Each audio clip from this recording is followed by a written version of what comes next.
how about the Teddy Bridgewater Sam Darnold connection? Sam Darnold gets drafted by the Jets. Teddy Bridgewater gets traded to Carolina. Yep. Sam Darnold goes to Carolina. Teddy Bridgewater gets traded again. I can't imagine that Teddy's going to be picking up any tab for Sam. No, exactly. Anytime soon. By the way, we are just moments away from the commissioner coming out. Boo! And, you can hear the and booze. addressing the crowd with his opening remarks with day 2 as the Jaguars are minutes away from their third pick. I hate when we get the who's 33. Here's the commissioner. He went from 5 to like 20 of them now. All retired players. I just don't want to get embarrassed this year. Is it just me, or should he walk out to Vince McMahon's music?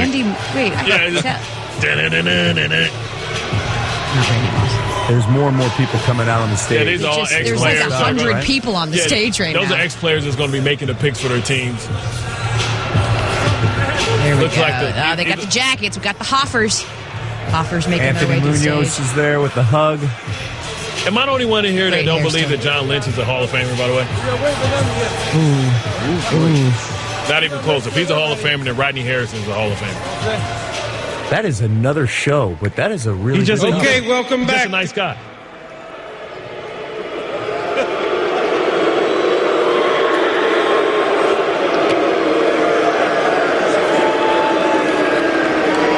Okay, thank you for helping us make day 1 of the draft last night a night to remember.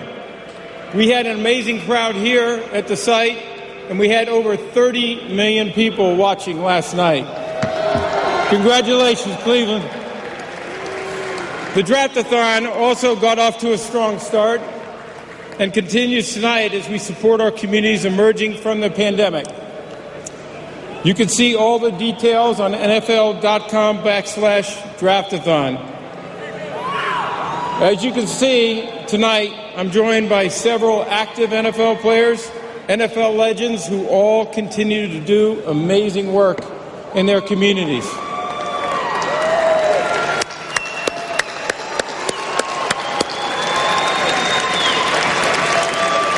And since we're just up the road from the Pro Football Hall of Fame and here in the shadow of the Rock and Roll Hall of Fame, we're joined by a very special group of Hall of Famers. Help me welcome Rock and Roll Hall of Famers from Run DMC, Daryl DMC McDaniels.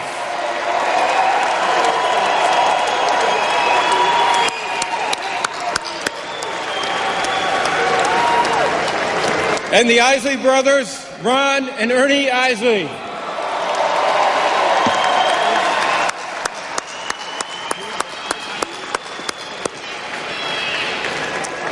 And Pro Football Hall of Famers, Joe DeLamielleure,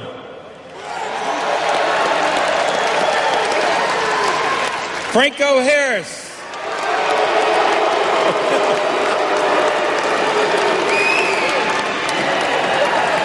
Orlando Pace,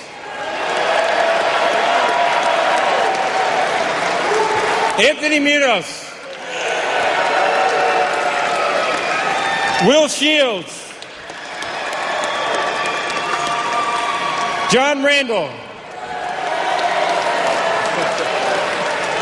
and this year's class, Drew Pearson.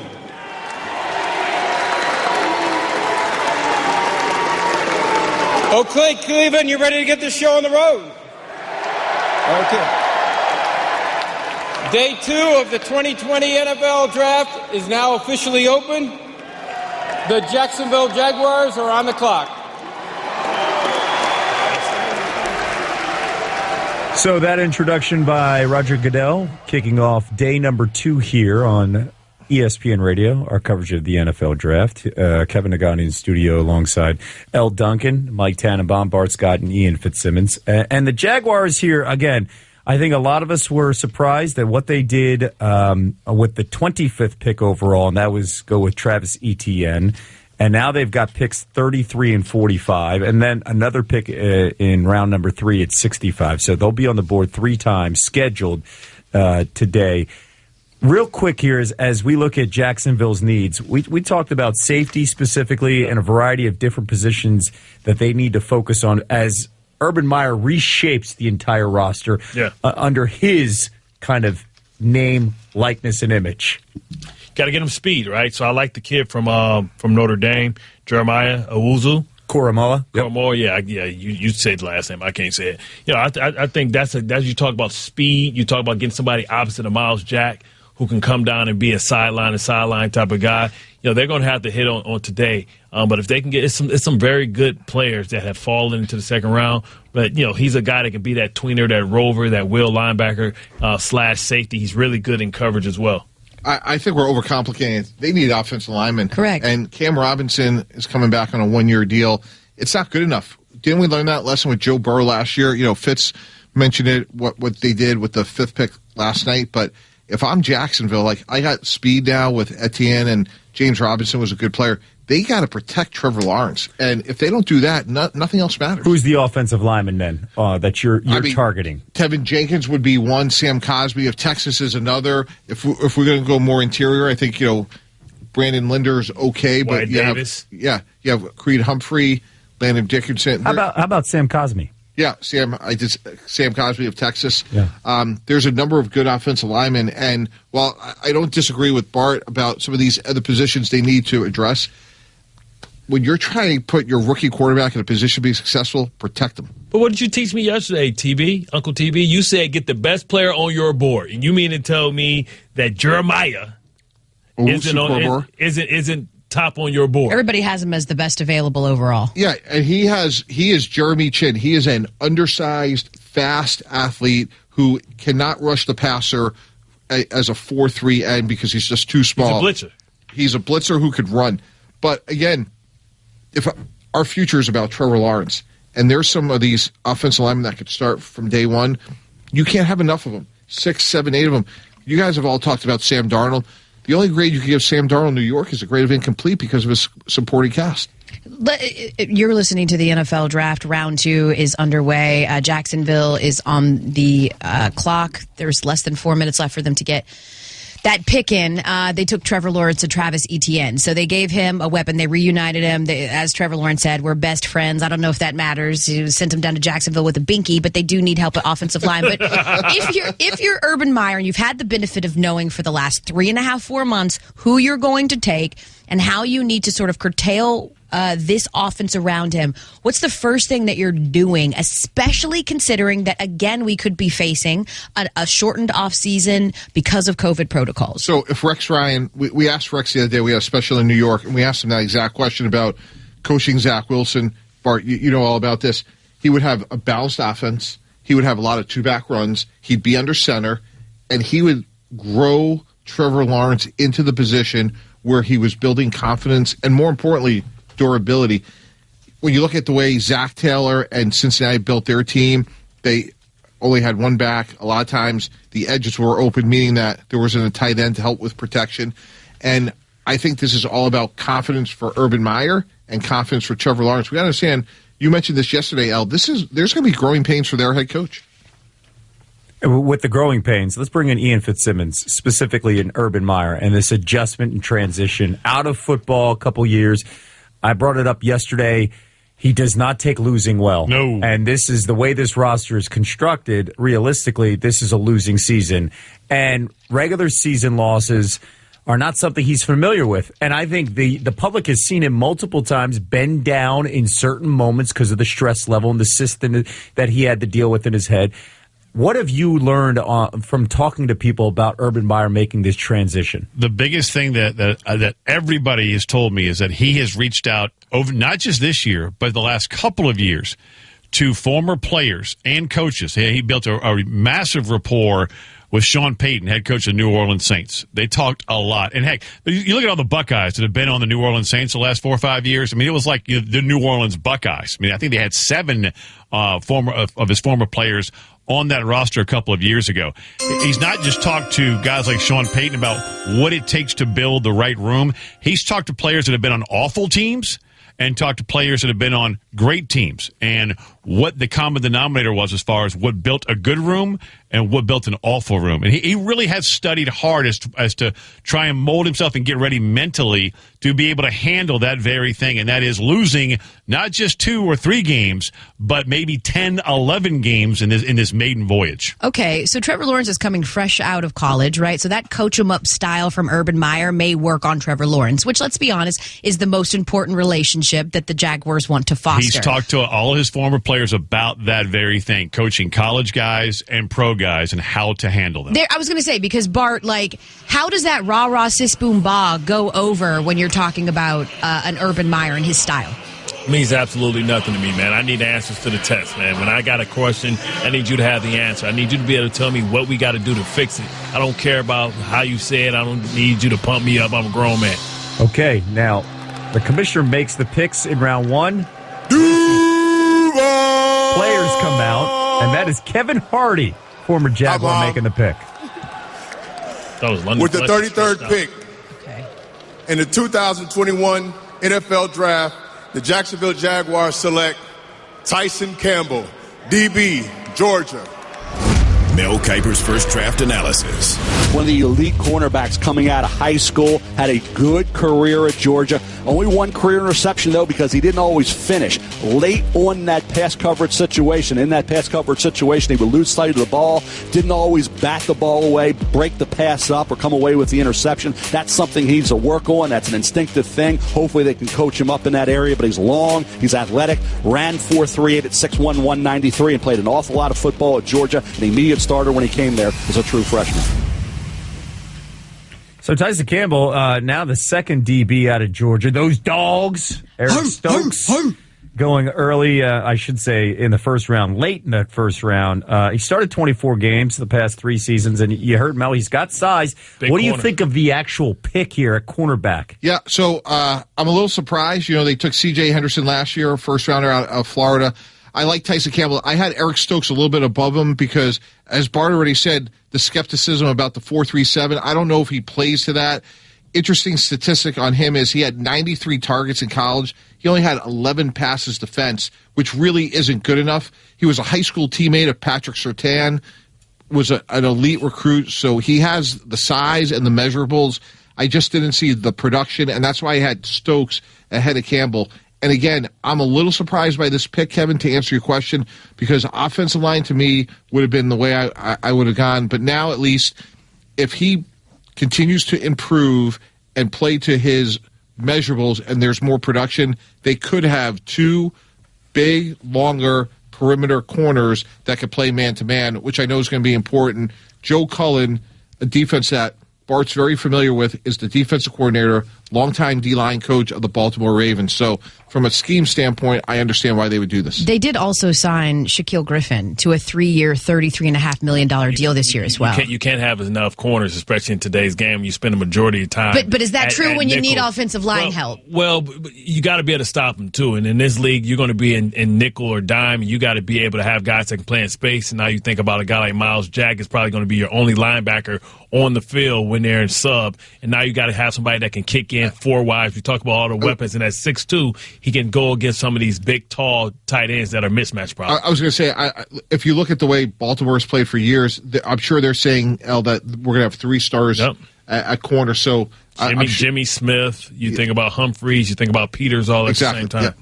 All right, so now the Jets are on the clock, and there's just about 2.5 minutes left, and we thought they hit a home run with their 2 picks in at number 2 and number 23 in round number 1. And now they have the pick 34, then 2 third-rounders at 66 and 86.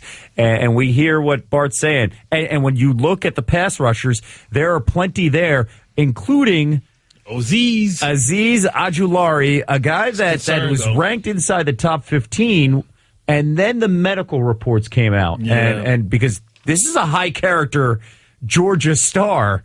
And then, again, this is the unknown that we're entering here in a pandemic and the medical reports. Yeah, and Kevin, that's a big question mark. When you watch him and Kwity Paye back-to-back, there's a lot about Ojulari that gives you a little bit more versatility than Paye in terms of he could drop a little bit.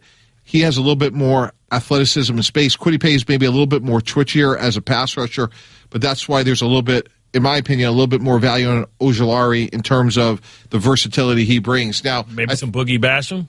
Could be Boogie Basham. I also think running back, and if it's not running back, I think it's going to be a pressure player in the front seven. Yeah, I think it's going to be Boogie Basham. I just know they're not comfortable. I don't think they're comfortable with the medicals on OZs, and that's the unknown, right? So I think they're going to go with the sure thing. You got to still continue because you gave away 2 threes. You got to still continue to bat for average here and make sure you get a quality player because this is a team as well that has a lot of holes. You took care of the offensive side. Salah is a defensive guy. You got to give him something as well. He's chomping at the bit. Like, hey man, you took 2 offensive guys. Give me a guy. Give me a guy. Let's go. Oh, we hear the chime is in. Again, we are awaiting the pick from the New York Jets, which has apparently just come down. We'll bring that to you in just a minute. Once it makes its way here, you are listening to ESPN Radio, the NFL Draft on ESPN Radio, round 2 and 3 with Mike Tannenbaum, Bart Scott, Kevin Negandhi, L. Duncan, and Ian Fitzsimmons. I want to talk about the AFC East very quickly as a whole because, we're talking about a division that's just littered with young talent. Josh Allen would be the wily vet at this point. We all would agree that it's the Bills, right? And then everybody else. But based on the moves that you've seen so far, how much is the rest of the AFC closing that gap, you think? Well, New England put them on notice with all the money that Bills spent. Okay. And, you think that, with how well coached they are, that they'll be able to close the gap, at 7-9, and they spent $1 billion. Coming out to the podium. Lavernius. Yeah, a guy you're familiar with. Lavernius Coles. Third round pick. With the 34th pick in the 2021 NFL Draft, the New York Jets select future Pro Bowler Elijah Moore, wide receiver, Ole Miss. Todd McShay's first draft analysis. Elijah Moore is undersized, and I get it. He's 5'9.5", 178 pounds, but he ran a 4.35 in his 40-yard dash at his pro day, and you see it on tape. The thing I love about him is he's quick, he's fast, but he's also tough. You don't see many slot receivers that show the toughness that he's willing to show, going over the middle, making tough contested catches, and also blocking down the field. I think Moore, in my opinion, has a chance to be an absolute stud as a slot receiver, and I think he's going to step in right away and be ready to play.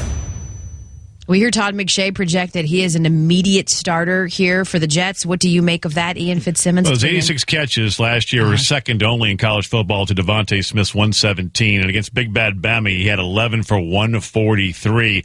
And so many people remember him for hiking his leg after that last-second touchdown in the Egg Bowl back in 2019.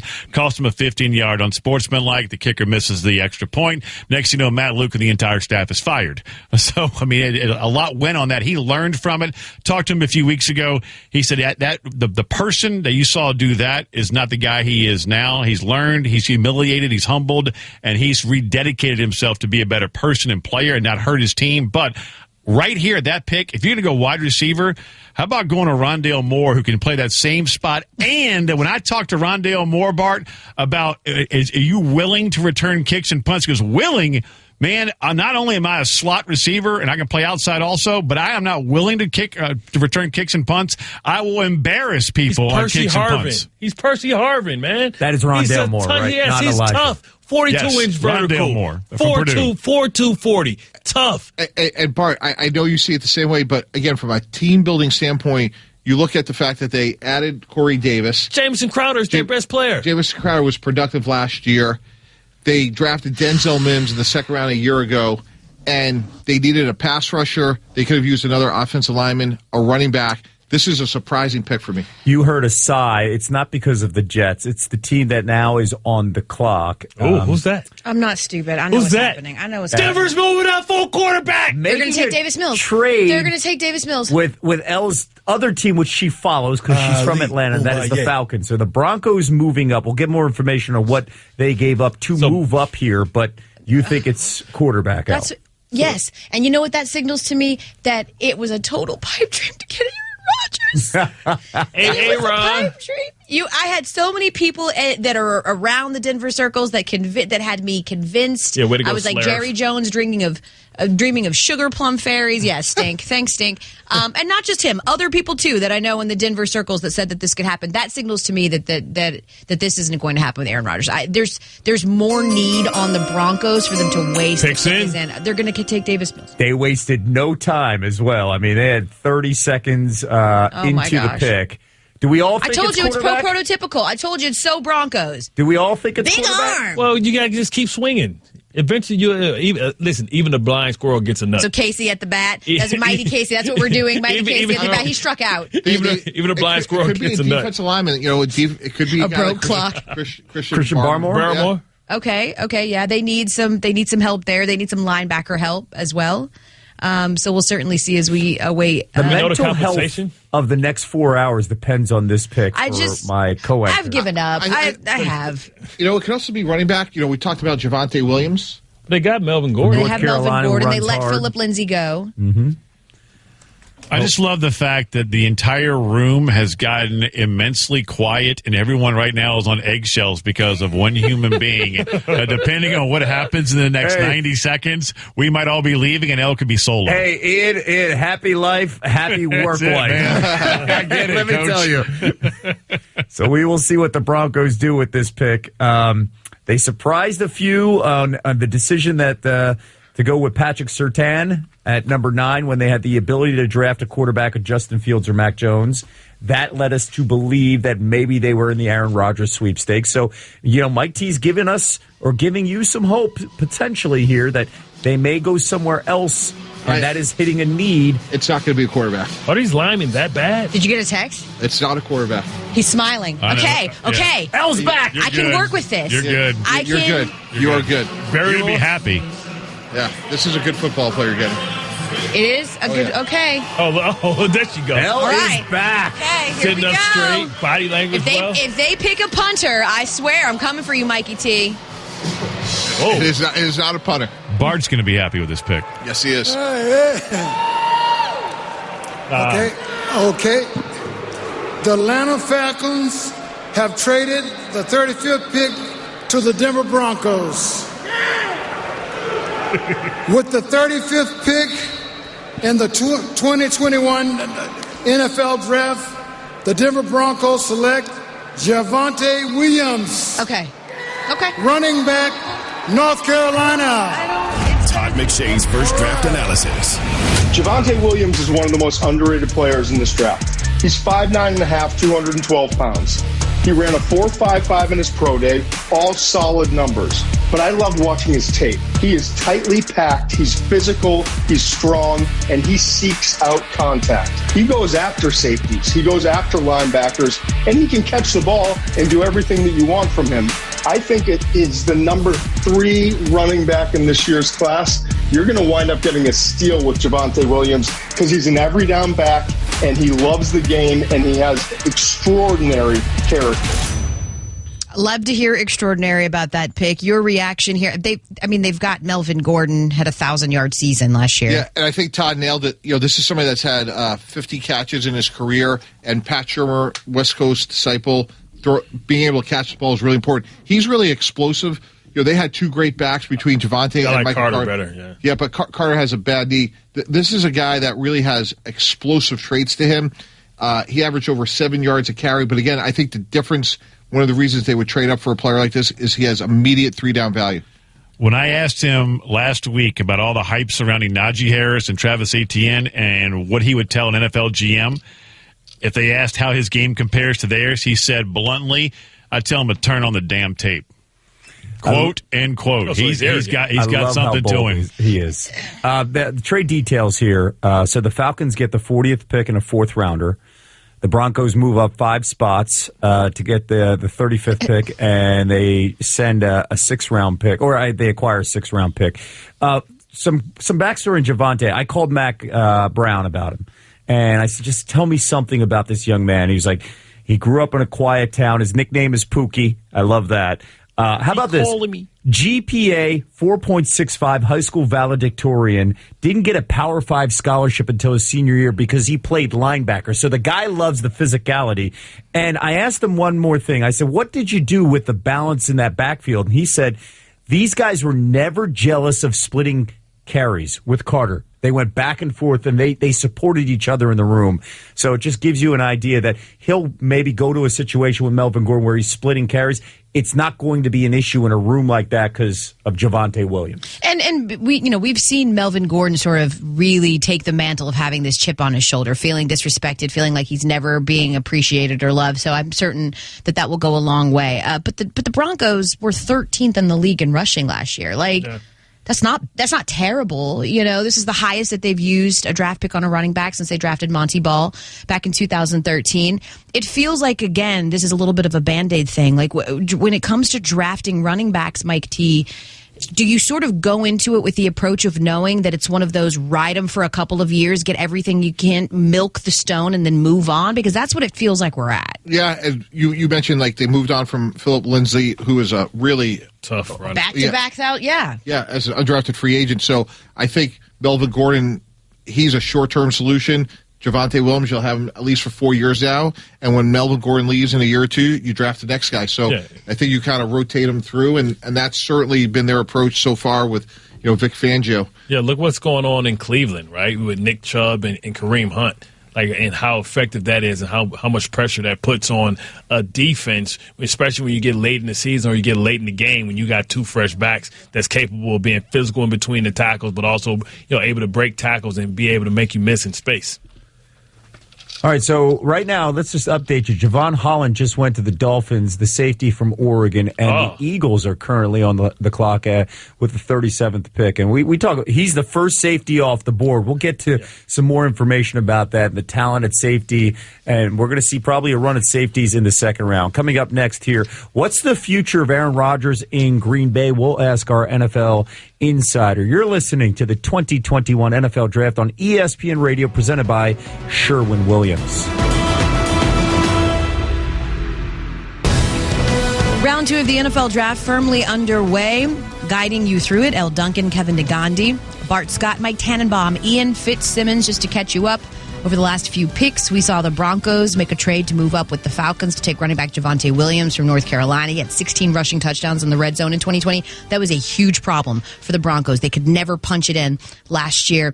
We saw the Dolphins take Javon Holland, the safety out of Oregon, and we just had another pick come down, Kevin, as well. Yeah, the Eagles are about to make their announcement, and I think they're rolling out former Eagles players and former players to make this pick. And let's not forget they went with in round number 1 Devontae Smith, and by going with an Alabama player, it was the first time since 2002 the Eagles went to that program to make that pick. We also have a trade that this is fast and furious coming in. The Bengals, who are picking after the Eagles at 38 overall, have now made a trade with the Patriots. So the Patriots move up, and they are now picking at 38 right after the Eagles at 37. And I mentioned former players.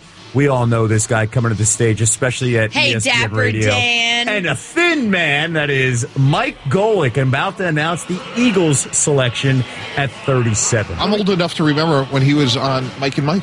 I know. I grew up with you, Mike. What do you want him to take very quickly here, Eagles fan, Kevin? Offensive line or defensive line. They've got it in the trenches. Okay. Oh, keep going. I was going to sing. Always great to come back to my hometown, Cleveland Rocks. Yeah! All right, now for the Philadelphia Eagles, after a fantastic move in the first round to move up to get Devontae Davis, they've got another great pick here. So with the 37th pick in the 2021 NFL Draft, the Philadelphia Eagles select a guard from Alabama, Landon Dickerson. And I mentioned this before. The Eagles went with Devontae Smith the first time they picked an Alabama player since 2002. And what did they do? Back-to-back picks to start the NFL draft for them in rounds 1 and 2. Alabama players. And Landon Dickerson, Mac Jones said that Dickerson is somewhat of a handyman, whether it's a car problem or anything that you want fixed. He's the guy. He is the guy, the glue guy on this team. And let's not forget, he's coming off an injury in the SEC title game. He was the guy that got hurt, and everybody on the field, the entire Alabama team, came out to shake his hand as he was carted off.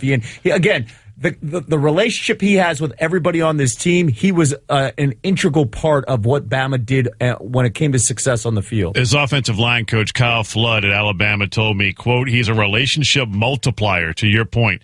You transfer into a place like Alabama, he said, and immediately win the room and be voted a captain says it all. He's a center with guard flex, strong enough to be in a gap scheme, quick enough to play in a zone system. Only setback, he said, is the injuries that he's always overcome. And when I talked to one NFL scout about him, he said he is Colts offensive lineman Ryan Kelly all over again coming out of Alabama. Another physical, highly intelligent center that can make all the checks and get to the second level in a violent fashion. And don't let the all shucks attitude fool you. He's the smartest guy in the room. He just doesn't want you to know it. Go ahead. No, and what I like about this, look, Jason Kelce, what I like about this pick is Jason Kelce is really close to the end. Yeah. He's 34. This is the last year that he has any guaranteed money. Next year, he's scheduled to make $1.5 million if he plays at all. So this is a great way. This reminds me a little bit of when we drafted Laramie Tunsil at the Dolphins. We put him at guard for a year. Brandon Albert graduated. Then we moved out to tackle. And I think what you could do here is you could play him at guard in year one and then move him to center. And look, they have made some bad decisions. And Kevin, you brought that up. But in fairness, they had a number of injuries last year on the offensive line, Andre Dillard.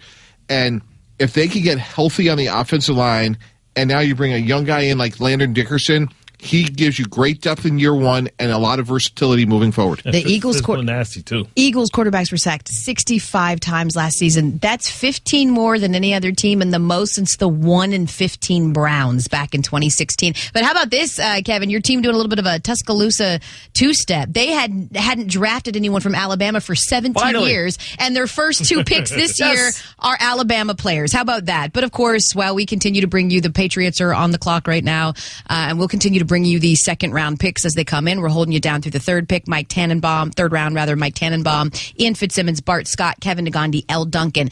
Still, the prevailing story, the undercurrent to all of this is the story that we got from Adam Schefter before the draft a few hours ahead of time that Aaron Rodgers reportedly is done with Green Bay and does not want to return as their quarterback. Let's bring in our Packers NFL Nation reporter, Rob Domofsky. We know that we heard from their GM, Brian Gutekunst, that listen, he keeps saying emphatically he's not going anywhere, but what are you hearing about the relationship as it stands right now, Rob? Well, Elle and Kevin, I feel like I've talked to you guys more in the last 24 to 36 hours than I have my own family since this all went down. But, to your point, Elle, all right, the Packers say right now they're not trading him, which is, what they want to say because they still want to try to make this work. Aaron Rodgers, if he doesn't want to make it work, well, he can force them to trade them, or he can sit out. I mean, he has some leverage, but he doesn't have all the leverage. But the same thing with the Packers. They have some leverage, but not all the leverage. It's a difficult situation. And, Mike, I'm sure, you were on the other side of this when you were watching it with Favre unfold with these guys when you were with the Jets, right? And that's when, you were able to take advantage and get Favre out of there. But, the bottom line is as we get closer and closer to things that are mandatory, that's when we'll know a little bit what kind of game of chicken this is. I mean, right now, nothing's mandatory. Rodgers isn't going to the virtual off-season program. But, if he skips the June minicamp, if he doesn't report for training camp, and things go on this long, well, now we've got a game, of stare down, a game of bluff here, and someone's going to have to make a move. Hey, Rob, I got a question. This is Mike Tannenbaum. Just take us behind the curtain. So June 2nd, he doesn't show up. What happens? Yeah. Matt LaFleur gets in a room with Brian Gutekunst and Mark Murphy, and when the rubber meets the road, who's making the call, and what's your gut feeling on what do they do? Yeah, Mike, make no mistake about it. Matt LaFleur and the coaches want Aaron Rodgers for as long as they can possibly have it, right? I mean, that's their that they need to win. Coaches need to win. Brian Gutekunst drafted Jordan Love to secure the future of this franchise in his mind for the next 10 to 15 years, hopefully, to continue the great quarterback success. And ultimately, Mark Murphy oversees both these guys. They changed the structure when Ted Thompson got forced out, and now the coach and GM both report to the president. In the past, it's always been, since Ron Wolf and then on to Ted Thompson, the GM had full control over the coach and the football roster and all football decisions. It's not that way anymore. So now you have Mark Murphy, who, if people don't know, he's the team president, and because the Packers are essentially a publicly owned team, Mark Murphy acts as the owner. But it's different than a Jerry Jones or a Robert Kraft or whoever. It's not his money invested in the franchise. So that's where it becomes murky, and that's why I think things, got muddled in 2008 when the whole Favre situation came in. If they had a single owner who said, this is the way we're going to do it, and we're going to keep Favre or we're going to trade him or whatever, it wouldn't have gone on till August when they finally made the move. They would have had some resolution, and you would think that Mark Murphy, who was in his infancy as president then, would have learned from that situation, and we will see over the next weeks and months if he has. Hey, Rob, Kevin here, and there's also a backstory to this, too. When you compare what happened to Brett Favre with Aaron Rodgers, we always heard that, at least I heard that when Brett was still there, Aaron would light things up in practice, and people would be like, we've got somebody special, right? Right. What have we heard about Jordan Love, especially in a pandemic? Because he's the one, it's not his fault, but the decision to move up and draft him in the first round and trade up triggered all this a year ago. What have we heard about his progress? Because if this is a standstill and Aaron's gone, is Jordan Love ready? Well, no, in a nutshell, because they didn't plan to get him ready for this year. That was never in the plan. He was the number 3 last year, Kevin, okay? And you guys know, number 3 quarterbacks don't get any reps with the starters or even the guys that are going to play on Sunday. They're running the scout team. And not only that, there were no preseason games, as you know. There was a very short training camp. And so Jordan Love wasn't put in a position where they were getting him ready to even play as a backup. He was inactive every game. Tim Boyle was their number 2 last year. He's now in Detroit, leaving in free agency. And so this was never the plan. Now, all of a sudden, you're going to have to accelerate it. And right now, the Packers off-season program is virtual. So they're not even here doing any, it's just strength and conditioning and things like that. But we'll see in another 3 or 4 weeks if they actually do get some on-field stuff, because back in January, February, right before the Combine, Brian Gutekunst said this is a critical off-season for Jordan Love in terms of his development, because they need to see what they have in him. And at that point, they weren't planning on seeing what they had as far as a possible starter. They were just seeing if he could take the next step. One thing real quick about those Rodgers stories in training camp, he was really good years 2 and 3, but he wasn't exactly outstanding as a rookie. The one thing he did do as a rookie was you saw his arm strength, and he fired it all over the place. Jordan Love last summer, it was all dink and dunk and touch passes. We never really saw him rear back and fire. So that is, I'm not saying it's a problem, but it's something to keep an eye on. And keep an eye on it. We know you will. Rob Domofsky, our Packers reporter, will be bringing us the latest between the tenuous relationship between Aaron Rodgers and Green Bay. Thank you, Rob.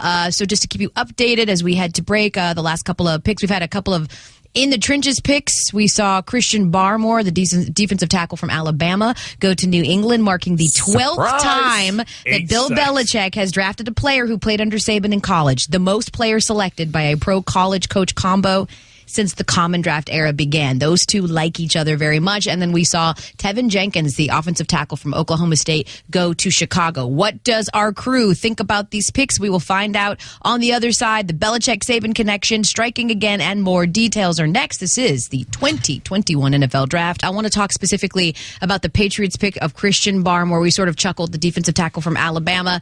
Ha, ha, ha, hardy ha. Here we go again with Saban and Bill Belichick. But you tell me why you think, Ian, based on what you know about Christian Barmore, they decide to go there. Well, this is Bart Scott's ideal teammate, especially on a defensive line. And he's an angry young man that one Alabama assistant coach told me, quote, would fight anyone, anytime on his team or off his team if you test him. That's what drives him. He was somewhat of a loner growing up that found a kind of a, for lack of a better term, a release in football. His fellow D linemen love him. Everybody else walked around him. That's Christian Barmore, the new Patriots defensive lineman, Bart. And I mean, that's a problem, too, because now you have pass rushing ability in the middle of your lineup. You talk about 8 sacks. He's not a guy that's just like Vince Wilfork that's going to be a 2-gap guy. He's a guy that has very active hands and able to get to the pass as well. Now you add that with Judon. You add that with Hightower. You add that with Chase Winovich. You know, maybe they can get something out of Henry Anderson. New England is having a very, very good couple of days, and they're building their team for the future and the present. I want to reiterate, Mike Tannenbaum, what I said before, that this is now the 12th time that Bill Belichick has drafted a player that played under Nick Saban. That is the most between a college coach and a pro coach in history. Is it just purely coincidence, or is there something to be said that when you trust the opinion and respect the opinion of someone from a scouting perspective, that you're almost willing to? We mentioned it on Get Up this morning. Bill Belichick only went to Mac Jones' pro day. That's the only one that he went to. So is there something to be read into his trust of Nick Saban when Saban calls and says, this is a guy? Absolutely. And they're really very similar guys. I know them well, and the programs they run, the approach they take, and Coach Belichick knows that if Nick signs off on a player, then he is disciplined, he's accountable. And Christian Barmore, one of the things that's really interesting about him, El, like when you watched his production, it continued to get better and better over the last few games. Notre Dame, Ohio State, I thought he played really well. He had 2 sacks against Arkansas. I thought earlier in the year, some people thought he wasn't maximizing his ability, but he continued to get better. And I think this is really interesting because I know some teams question where they would take him because they saw the talent, but they knew there was some inconsistencies. And the ultimate irony is if Belichick felt comfortable about the intangibles, then you know that Coach Saban felt really good about it. Yeah. Let's go back to one guy here, and that is Jeremiah Awasukoromoa, who remains. I mean, we are now 41 picks in. Is it because stuck in the middle? Exactly. Is that because of his size question? Stuck in the middle. Here? What is he? Is he a linebacker or is he a safety? It's Jeremy Chin, who won in the second round a year ago. He's not a pass rusher because he's not big enough. So you need a role for him, and that's why you need a very specific scheme fit. And he's a great college player, but if we look at Jeremy Chin had a great year, but he went in the middle of the second round last year. But Jeremy Chin had more experience at safety than linebacker. He's more of a linebacker that you're trying to project as safety. It's much easier to move forward than it is to move back. So you think about Jeremiah is trying to be a linebacker, moving back to safety and being one of those tweeners, maybe that dime backer. Jeremy Chin was a safety that you can put in at linebacker, dime backer. I'm glad that you sort of mentioned a tweener. You are listening to round 2 and 3 of the NFL Draft here on ESPN Radio with Mike Tannenbaum, front office insider, Bart Scott, former Pro Bowler, Ian Fitzsimmons, bringing us the college football perspective, Kevin Negandhi, and L. Duncan. We just saw Atlanta take Richie Grant, a safety from UCF, off the board. They definitely needed some help in that secondary. It was absolutely abysmal. They'll replace Keanu Neal, who's gone now. And we also saw Detroit take Levi Uzurike, the defensive tackle from Washington, and now Miami's pick has just come in. It's Liam Eichenberg, the offensive tackle from Notre Dame. Yeah, I just want to follow up on, because Kevin asked a question, and a couple teams had mentioned this, and Ian, I'm sure you may have heard this when you were making your calls. So going back to Awasukoromoa for a second. So we know that he's undersized, around 214, 215 pounds. There were limits on how many people could go to a pro day. So you take a team like Notre Dame that has multiple prospects, so O-line coach, linebacker coach. If there weren't people there that could work him out, that had like a very specific way to use him, that could be another factor. So Jeremy Chin. Yeah, you drilled it. I mean, that's not just the personal side and getting to know the person.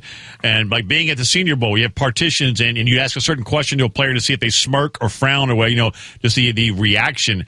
That aspect, when you have when you're not there to be able to work him out and talk to him, hey, can you go from linebacker to safety? Like a Jabril Peppers, right? People looked at him at Michigan as a safety. He was more linebacker than safety. Yeah. He was much better closer to the line of scrimmage. Absolutely. Yeah. And what's interesting about Awasukoromoa, again, is if you don't have the ability to work him out or bring him in on your pre-draft visit, like, again, we got to remember Jeremy Chin went 64 last year, so we got to keep that in context here. We're only at pick 44 here, so it's not where you start; it's where you finish. Oz's still out there.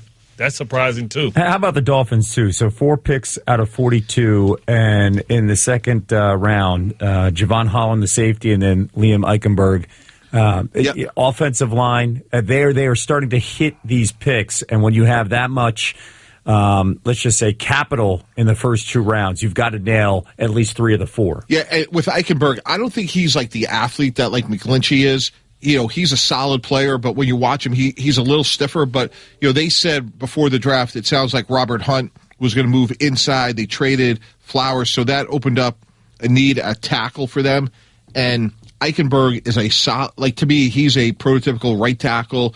He's smart, he's efficient, but he's not as good as some of those other Notre Dame offensive linemen. All right, coming up as we continue our coverage here on ESPN Radio of the NFL Draft, BYU head coach Kalani Sitake, cannot wait to talk to him. If you saw him during some interviews last year, he was fantastic on College Game Day. His quarterback, Zach Wilson, going to the Jets number 2 overall. We'll pick his brain on the adjustment from Provo to Manhattan. This is the 2021 NFL Draft on ESPN Radio, presented by Sherwin-Williams.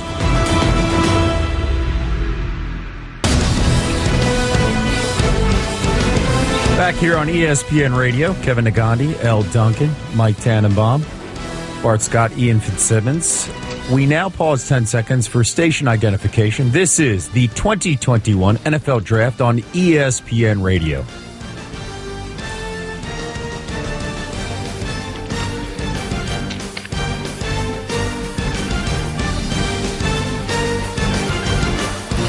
Round 2 of the NFL Draft continues right now. The pick is in from the Las Vegas Raiders, and they get Trevor Lawrence, the safety out of TCU, a team that needs a ton of help on the defensive side, including that secondary. Cowboys are on the clock at pick 44, but let's talk specifically about pick number 2, and that is Zach Wilson, the quarterback out of BYU. BYU, a phenomenal season, 11-1, finishing the AP poll number 11 in the country, and their head coach, Kalani Sitake, joining us now here on ESPN Radio. And Coach, it's great to have you on board with us. Congratulations on a fantastic season, of course, led by Zach Wilson. I want to start here with Wilson's progress and the jump he made from 2019 to 2020. And, I read somewhere that he was obsessed with Joe Burrow's film and what he did in 2019. Can you shed some light on what he did in preparation for 2020 by watching Burrow and watching some old film of football players to translate to his game? Yeah, I'm going to first start off by saying that this kid just watches film nonstop. And so it wasn't just after, looking at what Joe Burrow did in 2019. It was stuff before that. When he first arrived 3 years ago, he was studying film of NFL, great players, Patrick Mahomes, Aaron Rodgers, all these great ones. And then Joe Burrow had that great year. He wanted to look at that a little bit more closely. And the guy just spends a lot of time watching football. That's what he likes to do on his downtime, and his work ethic is unbelievable. He was healthy in 2020, and that's what happens when you have a healthy Zach Wilson. He can do things like that, and he can create. And when things are clicking, man, he's a special one. We are talking with BYU head coach Kalani Sitake here on ESPN Radio as you're listening to round 2 and 3 of the NFL Draft. Provo, Utah is a beautiful place, I have heard, Coach Sitake. However, it is not exactly New York City in terms of limelight, pressure, energy, all of those things. Mentally, how do you think Zach Wilson will hold up when it comes to being introduced to this New York media and the expectation there? Well, that's what he likes, to meet expectations, and he's really tuned in to fans' expectations, and his I promise you'll never meet a young man that wants to win more for fans than Zach Wilson. And so his approach will be do whatever he can, work as hard as he possibly can to get the team ready. And, he can't do it on his own. I like what the New York Jets are doing so far in the draft. So it seems like they're really putting him in a position to have success. And when you get him around really good people, first of all, he's going to show a lot of gratitude and appreciation to everyone around him. And then he's going to do everything he can possibly to make it work. And, there's a slight difference between the lifestyle in New York City and Provo, but I think he'll be just fine because he wants to play ball, and that's his first priority. This has been a dream for him, and just to have a small part of it, I'm really honored to do that, and really excited to see where he goes from here. But he's already at work, and I know he's meeting with the coaches and talking about game planning and install right now. So that's how the kid thinks, and I think he'll be just fine.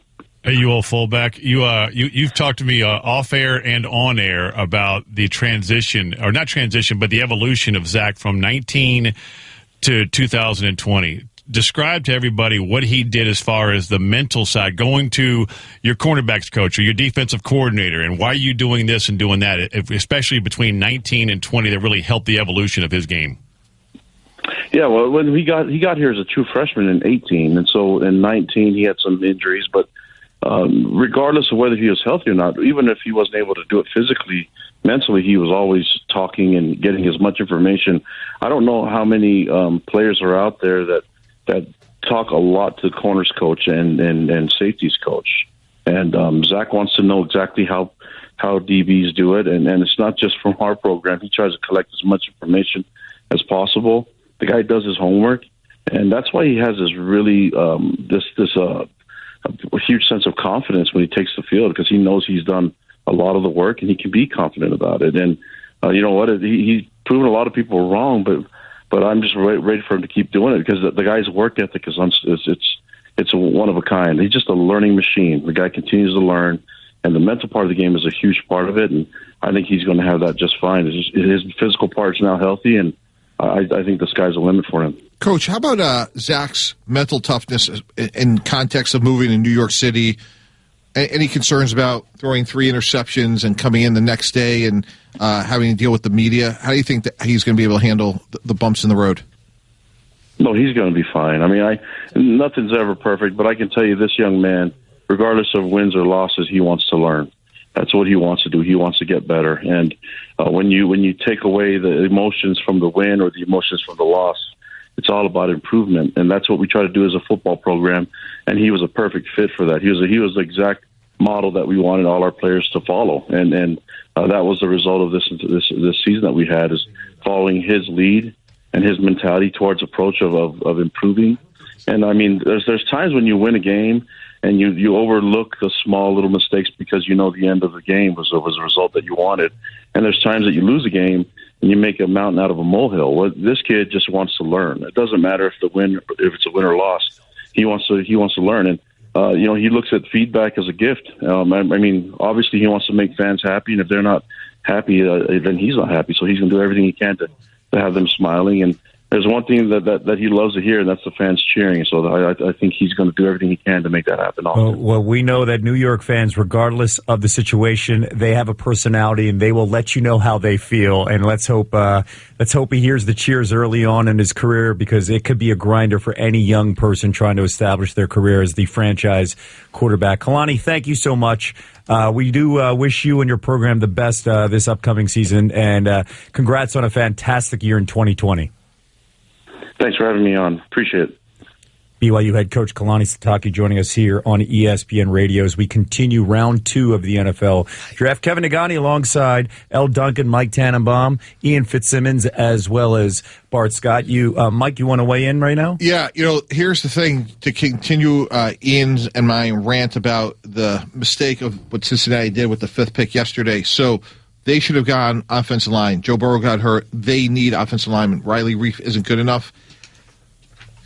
They're on the clock right now with the 46th pick. They got Jalen Mayfield. And with the 45th pick, Walker Little goes off the board. Now, he's a very talented offensive lineman who's been hurt, as you mentioned, Bart. Yeah. There are a couple of tackles left.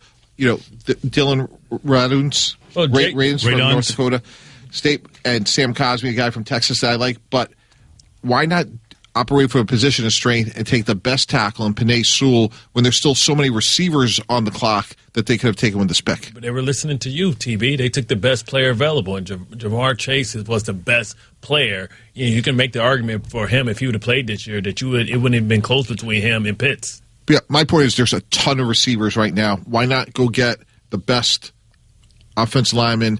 And I don't know if Walker Little was their next tackle, but it's just another great example. He's the pick before they were going to draft. And, again, I've been in that situation before where you have a strategy and another team comes in and completely wipes you out.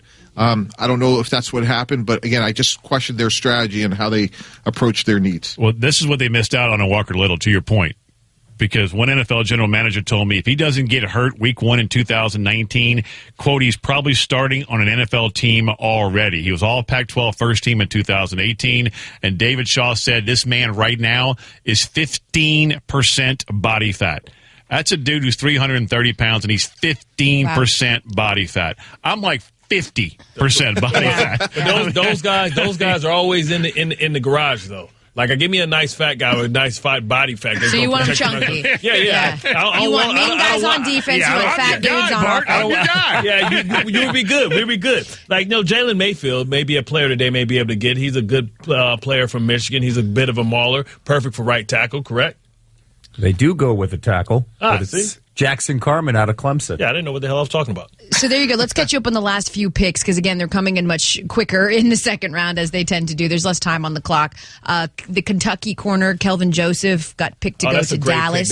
You like this pick for Dallas? He's like a Delta O'Neal, man. He's like a hit-or-miss starter in LSU. He's a great, fast-twitch, high competitive player. He has that swagger that you want all of your cornerbacks to have. I think that Dallas is having a great draft. You think about replacing maybe Jalen Smith or Van Der Esch or Sean Lee with somebody who can be a high productive player in Parson. And now you go get the corner opposite the Diggs. He's a big body. I think they're doing a great job. Tell you what, you go turn on the Alabama film. We all know those Alabama wide receivers and Mac Jones. Nobody defended those guys on the outside better than Kelvin Joseph did out of Kentucky. So Kelvin Joseph goes at 44. At 45, the Jaguars take Walker Little, as we said, the tackle from Stanford, and they mentioned it, but just again to reiterate for those that don't know, he was by many estimations like the top tackle, right, heading into that 2019 season. He tears his ACL, and then he opted out. So he has not played since. Maybe some concern over having not played over the last couple of years and stepping into that starting role, and then we just saw Cincinnati take Jackson Carman. Is there anybody right now, Bart? I know that maybe 20 minutes ago you were going, some of these names that are falling is befuddling to me. Is there anyone that stands out right now to you, Mike, that you think is a head-scratcher that considering they're still on the board? Yeah, actually, there's a couple. It's really how these offensive linemen are coming off the board right now because there's a couple like pure tackles. Dylan Radins from North Dakota State, Trey Lance's teammate, Sam Cosby from Texas in particular, and Jalen Mayfield from Michigan. When you look at Carman to me was more of a guard. He's very aggressive, good run blocker. And when you look at Cincinnati's offensive line, they do have some flexibility there just in terms of Jonah Williams has played inside and out. Riley Reif, to me, is a short-term solution at tackle. So I was surprised, that they didn't go more pure tackle. Again, Walker Little, the durability concerns, but he has a lot of ability. There were some more players that I thought were a better fit for what they want to do. So maybe they're going to start Carman inside. Again, it's a massive area of concern if I'm the Cincinnati Bengals. You mentioned Mayfield. One of the things that stands out, he's just got limited experience, right? Played only started 15 of his 18 games at Michigan. That's the one that, he played a couple games this season and then opted out. He's like Brandon Moore for Uncle TB. He's a former defensive lineman, so he got that grit. He's aggressive, and those guys usually, when they're converted, turn into some of the best offensive linemen that we've seen. And speaking of offensive linemen, so we got since the 39th pick, we're sitting on pick 47.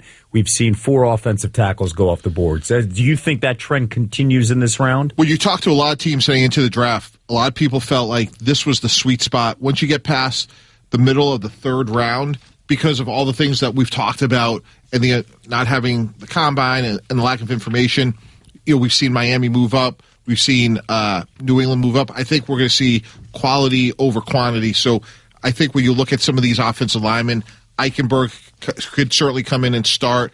I'm sure Carman's going to start for Cincinnati.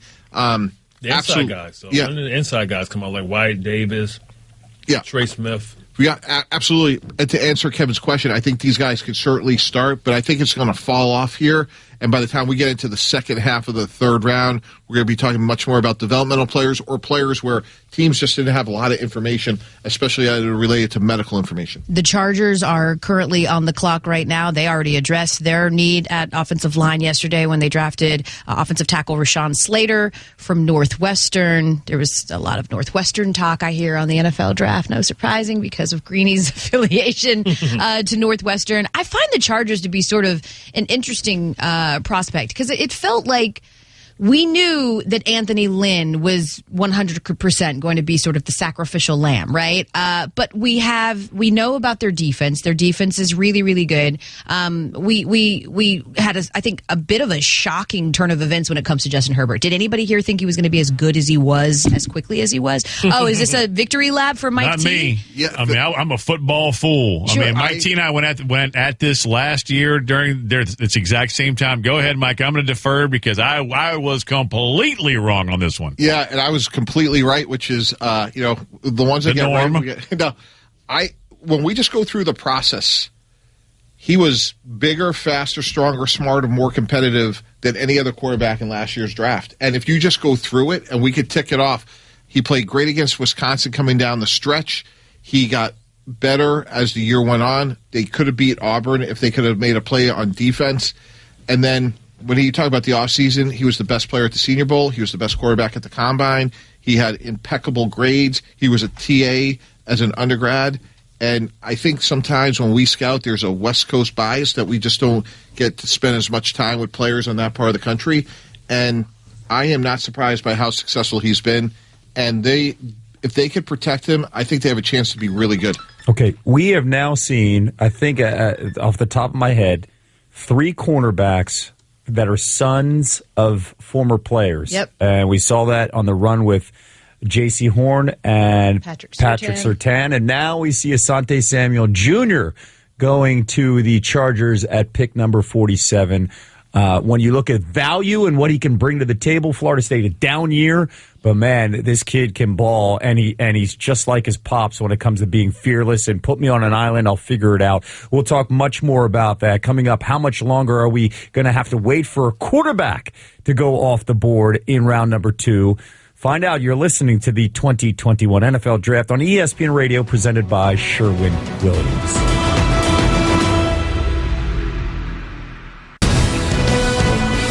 That you are. Round 2 firmly underway from Cleveland of the NFL Draft.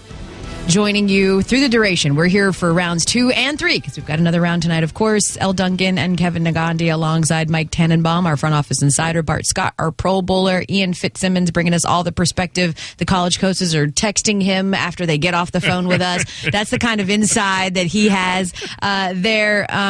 So, again, just to catch you up, the last couple of picks we saw, Asante Samuel Jr., the corner, Florida State. You were absolutely right there. Go to the Chargers, Kevin, that we have seen 3 sons of former defensive backs go in the first couple of rounds, tied for the most that's ever happened, and also making us feel crazy old. I'm like, I don't remember just watching Asante Samuel. I remember he had a pick against the Chargers, and now his son is playing for them. And then we saw Aaron Banks, the guard from Notre Dame, go to San Francisco. But we teased this yesterday.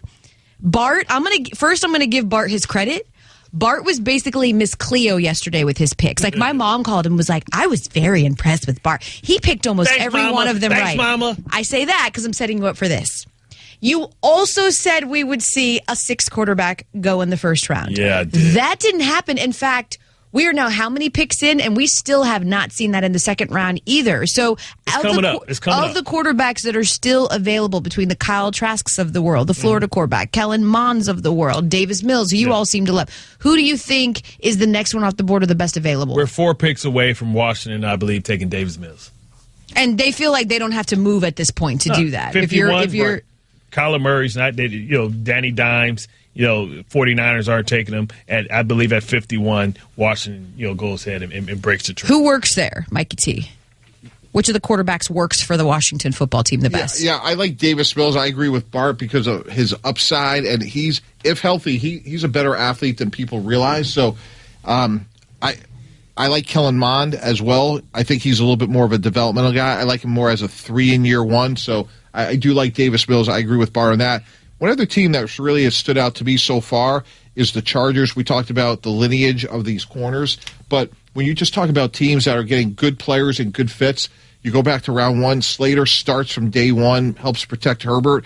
And when you look at the Chargers depth chart, corner was a monumental need. Asante Samuel isn't as high end of an athlete as some of the other corners that went earlier, but he has great awareness. He is somebody that's going to be a really good zone corner, something that they're going to play a lot.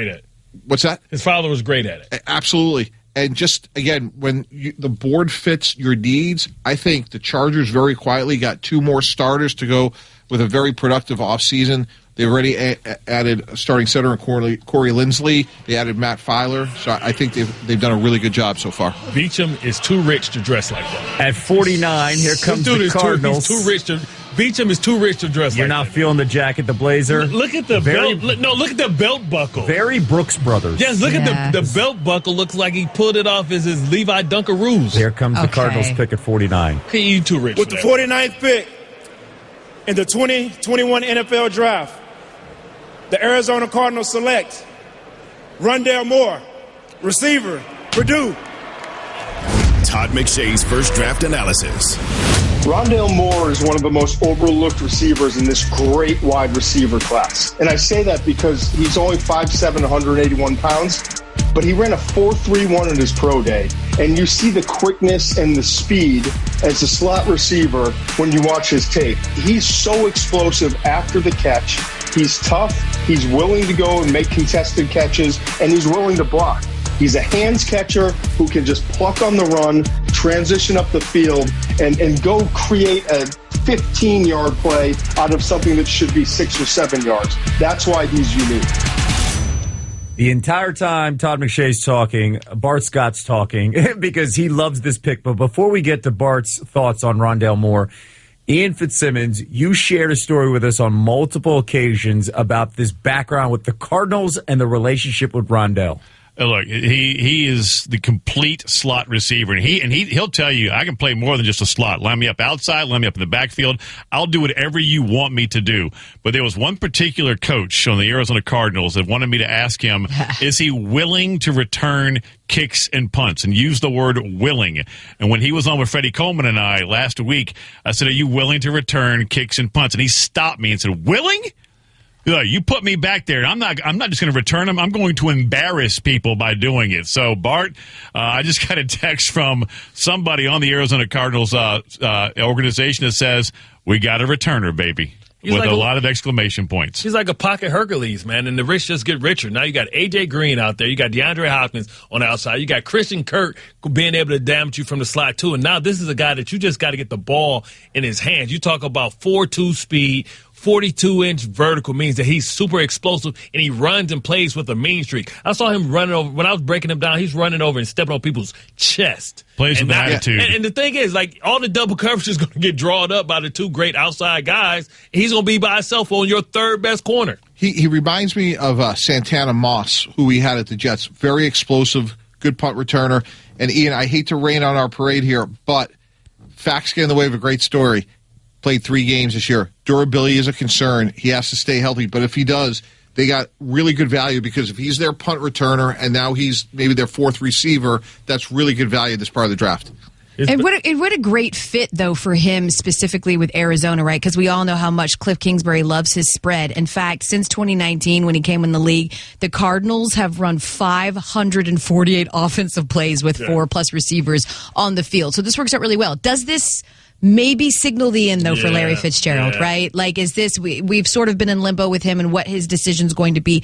Is this the Cardinals sort of closing the book on that? I believe so, because, Larry played a lot in the slot because he didn't have the ability to kind of get away from some of these jams. So now you put him there. Now you can get him in there. You got the jet sweep, somebody who can come in the jet sweep and be able to put his foot in the dirt. TB says he reminds me of Santana Moss. He reminds me of an angry Percy Harvin and how he runs and attacks defenders. You know what I love? This go ahead. No, go ahead. This background on Rondale. So he had the chance to go to Texas, and he picked Purdue specifically because he said, I don't want to go to a brand name program. I've got to leave a legacy. You could go to those big time schools and you're just another guy.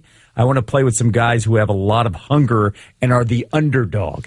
And when you hear a young man say that, you're like, whoa, okay, he wants to earn everything. And let's not forget, a couple years ago when he burst on the scene in that Ohio State game, 200 in prime plus time, receiving. It was like, whoa, who is this guy at Purdue? By the way, he left that legacy because he is now the highest Purdue wide receiver that was drafted since Larry Burton went 7th overall back in 1975. So he has done what he set out to do. You know what else is interesting is we talked about this a little bit last night from a global standpoint. First 6 picks were receivers and quarterbacks. Kyle Murray's, if not the smallest, one of the smallest quarterbacks in the NFL. Now they're going to have one of the smallest receivers. Cliff Kingsbury is unabashed about, we're going to spread you out, we're going to throw it all over the lot. And it's interesting. You know, I give them credit. Like, they're going to sink or swim. They got a whole bunch of pass rushers. Chandler Jones is coming back. They got Zaven Collins, Isaiah Sims, J.J. Watt.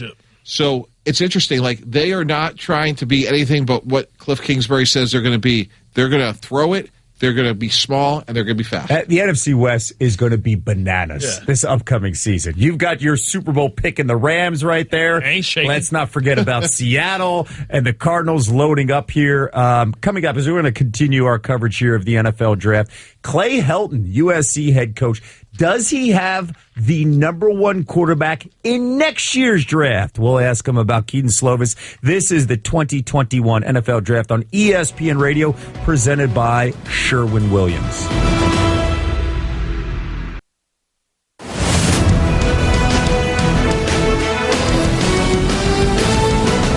This is the 2021 NFL Draft on ESPN Radio and on the ESPN app.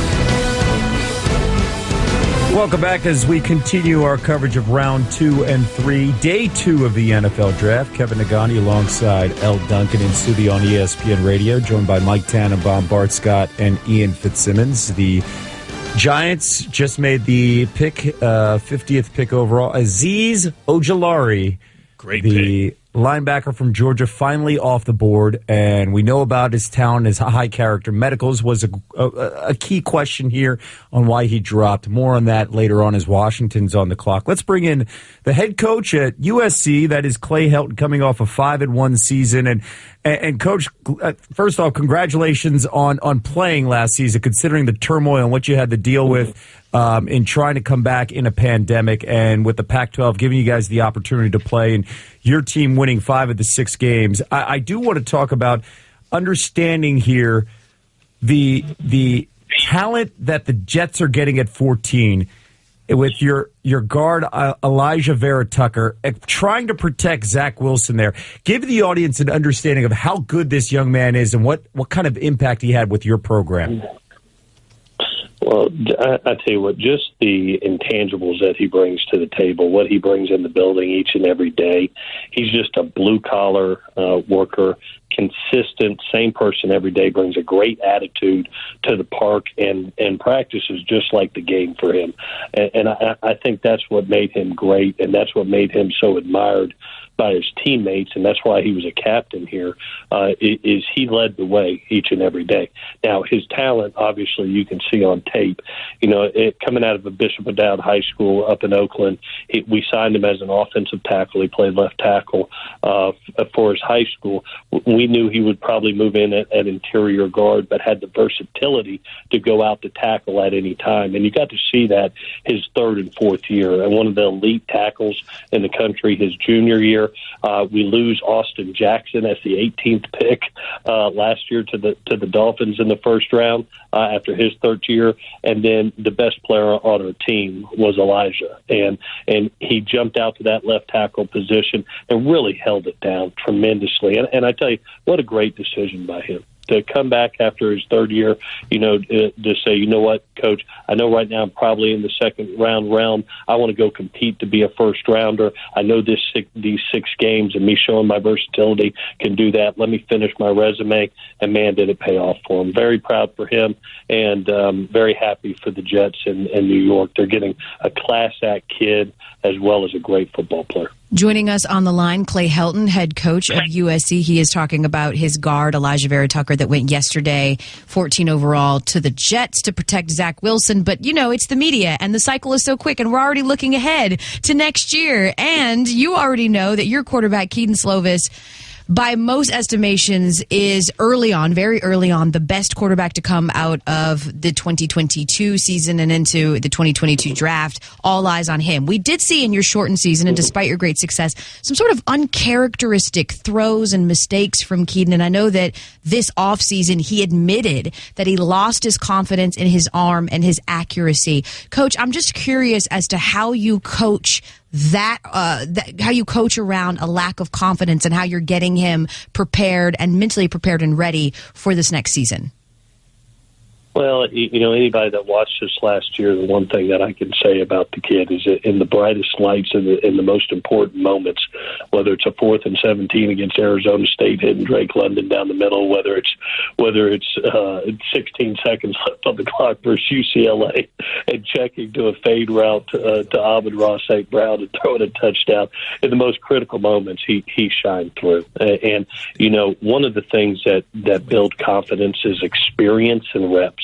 And that's what he's gotten over 2 seasons now, really a season and a half, is the ability sometimes that, when all of a sudden you're out of the game like we were through COVID, you're thrust into a quick mini camp basically, and then go play. You got to work yourself into it. And experience or reps for any quarterback.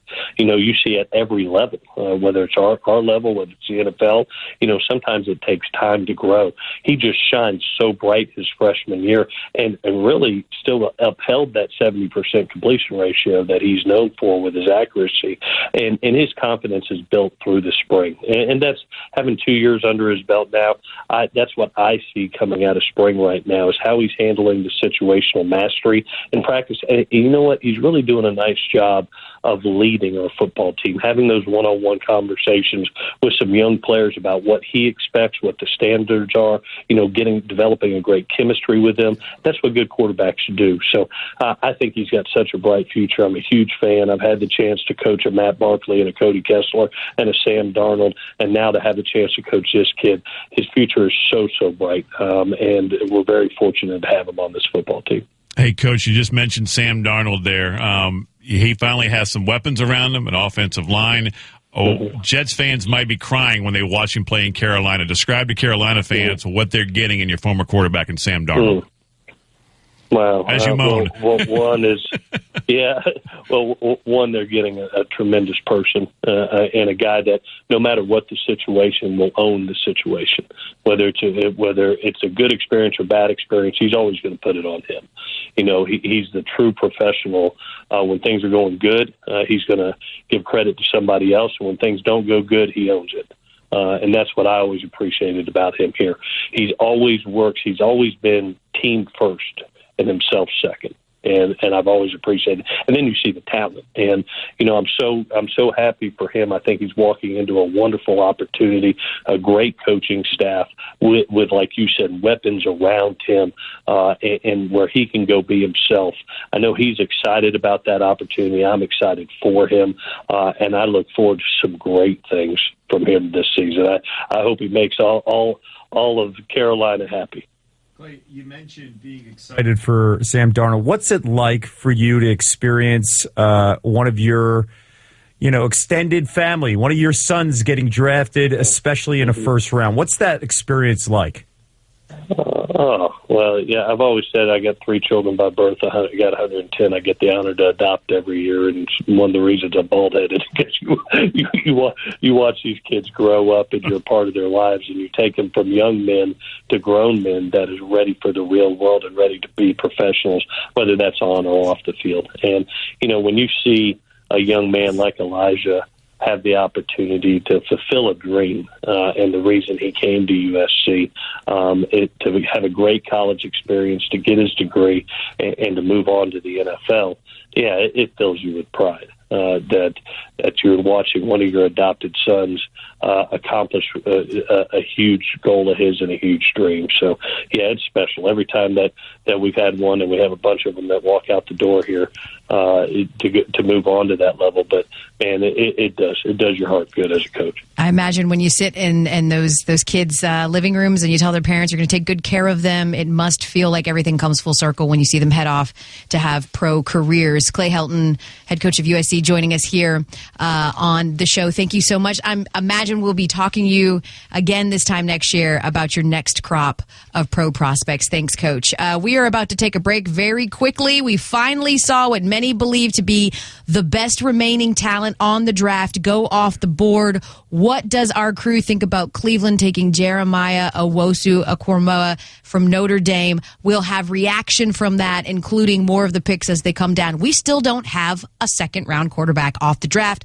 not even from the Washington football team. You're listening to the 2021 NFL Draft on ESPN Radio, presented by Sherwin-Williams. Don't we love patting ourselves on the back that there would be a ton of trades today? Certainly, as we say hello again, we are holding you down through the second and third round tonight. Mike Tannenbaum, Ian Fitzsimmons, Bart Scott, Kevin Negandhi, L. Duncan. I want to get your reaction, your first thought when you saw who, again, many believe to be the best available. I think our draft predictor had him as a 5% chance to make it out of the first round, and he lasted 20 rounds into the second round. Linebacker Jeremiah Awasukoromoa. What do you think the Browns were thinking when they moved up to grab him? We can't get past Baltimore and Lamar Jackson. He's too quick in space. Let's get us an athlete that's stout enough to play in the box, but also quick enough on the perimeter. We talk about how quick he is, how explosive he is, how quickly he diagnoses plays. When teams have given that running game problems, it has been because they brought in multiple safeties. We watch how Tennessee tried to defend him. We're bringing an extra big corner in so that you can be in space and say, hey, you two inside guys, you diagnose the dive plays. We'll get our athletes in space so that they can keep up and just try and corral Lamar Jackson, try and make him cut the ball back inside. So this is them acknowledging, hey, that we need to get some more players that we can win our division, because that's the first thing that you try to do is win your division. The only problem is who knows what Baltimore is going to look like now, because now they have Bateman and now they have Sammy Watkins, so it can be a much different ball game. Yeah, listen to this chess match. This is remarkable, guys. They're going to have 5 new players in their secondary. They signed in free agency Troy Hill and John Johnson. They drafted Greg Newsome. Now they're going to have Awasukoromoa, and they're going to get Grant Delpit back from last year, who didn't play at all. That's going to be 5 new players that they're going to have to defend, as Bart said, Baltimore. Awasukoromoa is so interesting to me because he's 214 pounds, but he could really run.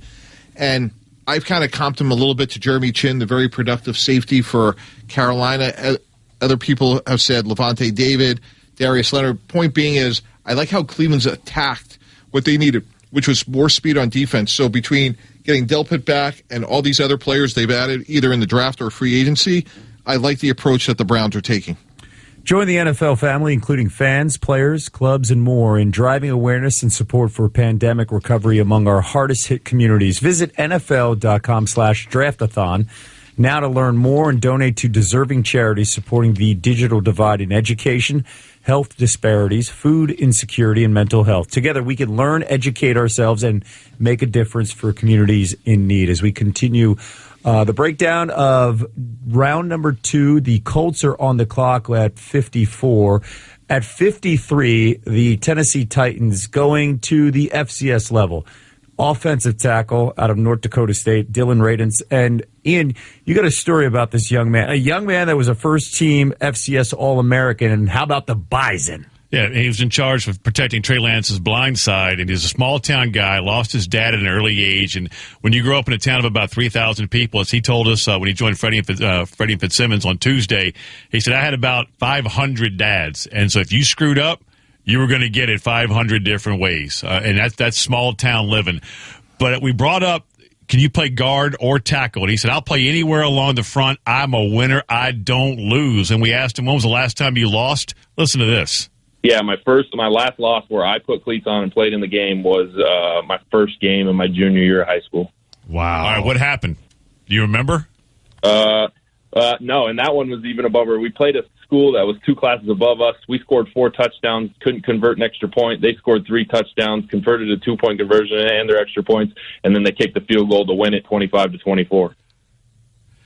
And then he went into detail, and he goes, and I don't carry it with me at all. I promise you. All I do is win. You put me on that offensive line, and I'm going to kick somebody, as you know what. I am a winner. And, oh, by the way, the Bison, they've won 8 of the last 9 FCS titles.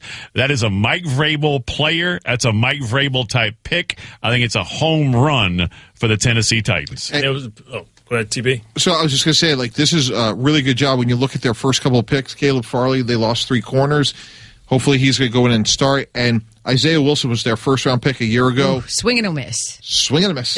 And Dylan Radich should come in and start right away. When you look at FCS schools, when they go down to the Senior Bowl and it wasn't too big for him, that was really encouraging. And he's a long, big-frame guy. We have him at almost 6'6", long arms. So I think he's a guy that could compete right away at right tackle. Okay, we currently have the Steelers on the clock. I do want to say, too, when it comes to Ryan Tannehill, look at these numbers, okay, as they had just drafted a tackle.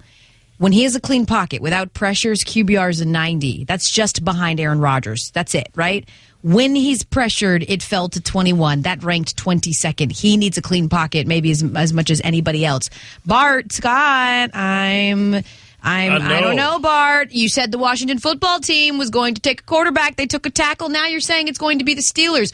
When are we going to see a quarterback go in the second round? What does this mean? Honestly, what does this mean, though, in terms of the talent gap? We saw a cluster of quarterbacks go within the first 10 picks yesterday. We haven't seen a single one taken in the second round yet, despite there being a real need. Let's give Ryan Pace and Kyle Shanahan credit. Ryan Pace, hey, we got to go up and get Justin Fields. Kyle Shanahan, hey, we got to go up and get Trey Lance because there's 5, and then let's draw a massive line. Again, we keep talking about Davis Mills, and that's easy for us to do that because we're here talking about the value. But if you're trying to operate a franchise, this guy played 5 games, and he has there's some questions about his knee. Kyle Trask, very good thrower of the football. Doesn't really have great mobility, which we know that's not where the game is going. And then Kellen Mond is someone that's gotten better under Coach Fisher, but his accuracy has been a big concern. So, to answer your question, the league is agreeing with a lot of people were saying that there was 5 and draw a line. The reason we kept speculating about the 6th quarterback going in the first round was to get the extra year on the contract. Yeah, the pick is in. Franco Harris at the podium. And let's not forget, they need quarterback. They desperately need offensive line help, too. As they went with Najee Harris. Alvin Mack's son goes. We'll see what happens as Franco, legendary Steelers running back from the 70s. They could. You know what, though? That was me. They could have given the man an actual terrible towel. He had to swing his little mask around. It looked sad. It did not look good. And the pick is, they're going to go with tight end. Wow. And the man Freiermuth from Penn State. Yeah, Merrimack, Massachusetts. This guy is a really interesting player. Coming into the year at Penn State, he was going to be the heir apparent to the next great tight end well before Kyle Pitts came along. He played behind Mike Gesicki. He is a big, strong, physical, athletic tight end. This is a Pittsburgh Steeler. Bruner. This is like Bruner. Mark Bruner is a good comparison. I think this is a really good pick in this part of the draft. Again, I think they should have got an offensive line here. They don't have a starting at left tackle. Yeah, but they don't have a left tackle. They don't have a starting center, and they have an aging quarterback. So, very interesting pick. I like the player. I'm not so sure this is what I would have done if I was Pittsburgh, though. Ian, what can you tell us about Pat Freiermuth? Yeah, a long conversation with his former offensive coordinator, Ricky Ronnie, who's now the head coach at Old Dominion, and he said Pat is, quote, an old-school ball player, loves everything about the game, the preparation, the camaraderie, the teammates, the boys in the room, being coached, interacting with fans, every bit of it. If he stays healthy, he's going to play 10 to 12 years in the league, then become a coach. He just loves the game, loves playing ball. One of my favorite players that I've ever coached at any level in football. This is on brand for the Steelers. Running back. As soon as you said old school, I was like, on brand for the Steelers. Right, because you think about, Heath Miller as well, who was, Ben Roethlisberger emergency blanket, for years. And now he gets a guy that, he can teach to check out, that's going to secure the edge. You talk about having a downhill running game. You need tight ends to get you to that edge. And, if he's as strong as you say he is and as physical as you say he is, then he should be somebody that can lead the way. And I'm telling you guys, if we weren't talking about Kyle Pitts, we would be talking about him because he's a more traditional 3-down, Y, point of attack, tight end, someone that could block as well as do all the jobs that you want a tight end to do. I feel like he got lost too this past season because Penn State did not have an answer at quarterback, right? So you lost all that buzz from a couple of years ago where you see the size, it's 6'4", 260 in this pro offense. And like you said, he was the tight end everybody entering the season was talking about. And then Kyle Pitts just said, forget everybody. I'm a once-in-a-generation talent. But if you don't have anybody throwing you the football consistently, you're going to get lost in the conversation. You are listening to Round 2 and coming up Round 3 of the NFL Draft here on ESPN Radio with Mike Tannenbaum, our front office insider, Bart Scott, our Pro Bowler, Ian Fitzsimmons, bringing us all the perspective surrounding these former prospects, now pros, Kevin Negandhi and L. Duncan. On the clock right now, Seattle Seahawks. Where that pick should be coming. We're going to bring it to you live here. It's their first pick at the draft. They're picking at 56. We understand what's going on, what's happening with Russell Wilson. What do you think is the biggest? It feels like corner is the biggest need for Seattle. Mike, what would you say is the biggest need for Seattle here with this pick? Well, they certainly, they lost Shaquille Griffin. They need another offensive lineman for sure. And then, obviously, the big question there, El, is going to be what happens at quarterback? Do they need to solidify their future, given that there are some questions? And do another Aaron Rodgers? Why would you do that, they need a right tackle. Wheeler was not the answer for them. He was a turnstop. Russell Wilson, Sierra say, I'm tired of my boo getting hit. Y'all better do something. We going out east. So, hey. I love that line. Don't hit my boo. You can't drop no albums on the West Coast. And by the way, he watched the Super Bowl in the commissioner's box. That is Russell Wilson, and the word was that he was steamed about watching Tom Brady win a Super Bowl. And he's losing time. He should have two. That window. Well, that second one. He should have two. Marshawn Lynch should have had the ball. Right? Exactly. So he's like, man, listen, my greatness is getting lost in the sauce. And you look at what everybody else is doing within the division. Everybody is getting better, more explosive. And it looks like he has to carry so much. He doesn't have, he's gotten hit more than anybody, got sacked more than anybody in the last 5 years. Some of that is on him. Some of that is on Wilson as well, because the numbers bear that those guys hold their blocks a little better than the sack rate would tell you. But I will say this. Lest we all forget that this was an NFL team that was breaking records in futility on defense. There's no need there to shore up that side of the ball? Well, again, they gave up 2 1s for Jamal Adams, so that was an impact. Carlos Dunlap came back. What's that? Carlos Dunlap came back. Yep, and they just signed Aldon Smith as well. That see what. Let's see how long that goes. Yeah, exactly. They find him yet? That's true. I don't know, but again, losing Shaquille Griffin, I thought. Certainly a corner. Again, they could use another tackle. Brandon Shell right now would be their starting right tackle with a very good Dwayne Brown. So be interesting. This is their first pick. I've been in this situation before, guys, where you don't have a first rounder. They don't have theirs for Jamal Adams. It is agony to sit there and see 55 players go off the board before you actually turn in a card. And there's a run here. After the Seahawks, you have the Rams who have yet to make a pick. Sure. And then the Chiefs who have yet to make a pick. And then the Houston Texans will join the party after... Exactly. And we'll take all three of those picks live as we are awaiting the Seattle Seahawks pick. They're walking to the podium. Again, they picked for the first time right now. They're not going to pick again until 129 and then again at 250. So this is going to be a significant pick here for the Seattle Seahawks. We'll see where they go. Thank you. With the 56th pick in the 2021 NFL Draft, the Seattle Seahawks select Dwayne Eskridge, wide receiver, Western Michigan. Mel Kiper's first draft analysis. There were times in his career where you didn't know, is he going to be a cornerback? Is he going to be a wide-out slot guy? He is a guy with 4.3 speed, compact frame, has that running back build. You look at him at times, he'll maybe drop a pass or fight the football a little bit, but he is a track champion, 100-meter champion, 200-meter champion, long jump champion in high school. This kid can flat-out fly with the football in his hand. Okay, it feels like the Seahawks already had one of the best wide receiver duo tandems in the entire NFL, but sure, go wide receiver there. You like this pick, Mikey T? Yeah, you know why? Because the last time they took a receiver in the second round, it was DK Metcalf. So they extended Tyler Lockett, who I think is a very underrated player. Obviously, they have an emerging star in Metcalf. I'll tell you what, when we were in Mobile, Dwayne Eskridge popped off the field. He has... and Bell alluded to a track background, but boy, does he play fast. He is undersized.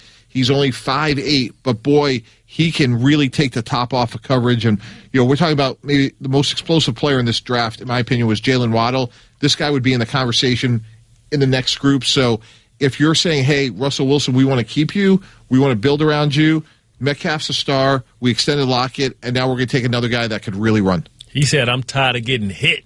Yeah. I'm tired of throwing. Right. I don't got no one to throw Gonna be to. running around. That wasn't the complaint. Yeah, so by the way, former cornerback, so he brings the versatility. Let's continue. We got the Rams on the clock in a moment. We will talk about them as they get ready for their first pick of the 2021 draft. We now pause 10 seconds for station identification. This is the 2021 NFL Draft on ESPN Radio. Melo is cold, by the way.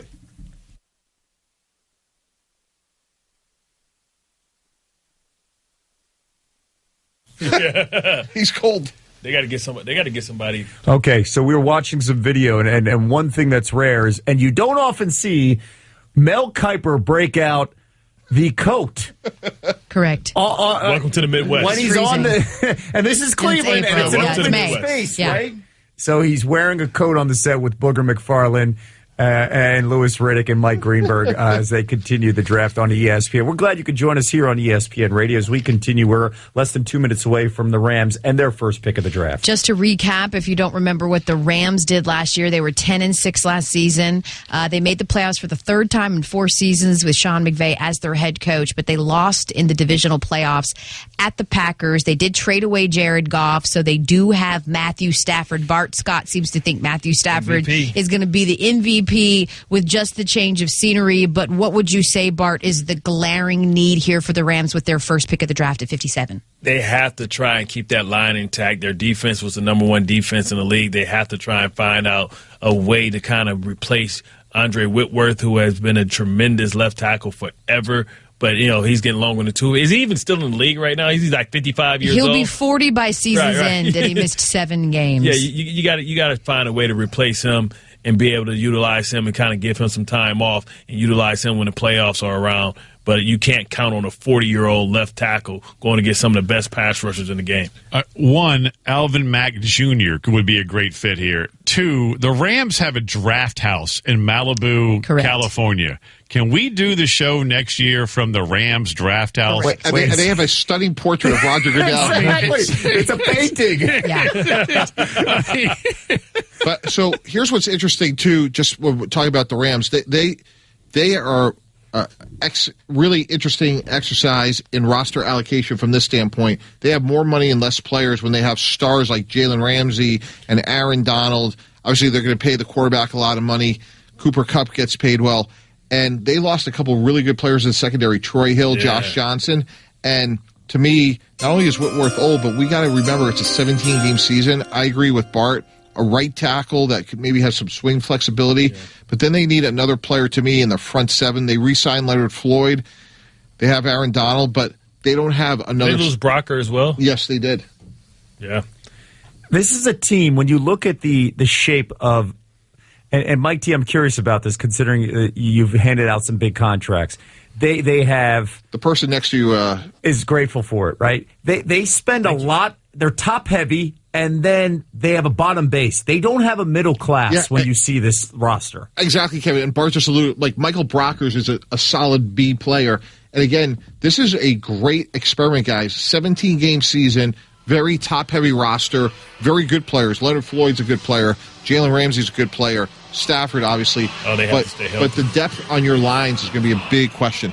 We got Orlando Pace. I recognize the big man, and he's a little slimmer. Yeah, I was going to say, I didn't even see. Yeah, right? Wow. Orlando Pace coming up and ready to make the pick for the Rams. Their first the one that got away, man. The one that got away. 21, great player. Picking 57th overall. I remember I interviewed him. I was 23. My first year in the business. He was a rookie.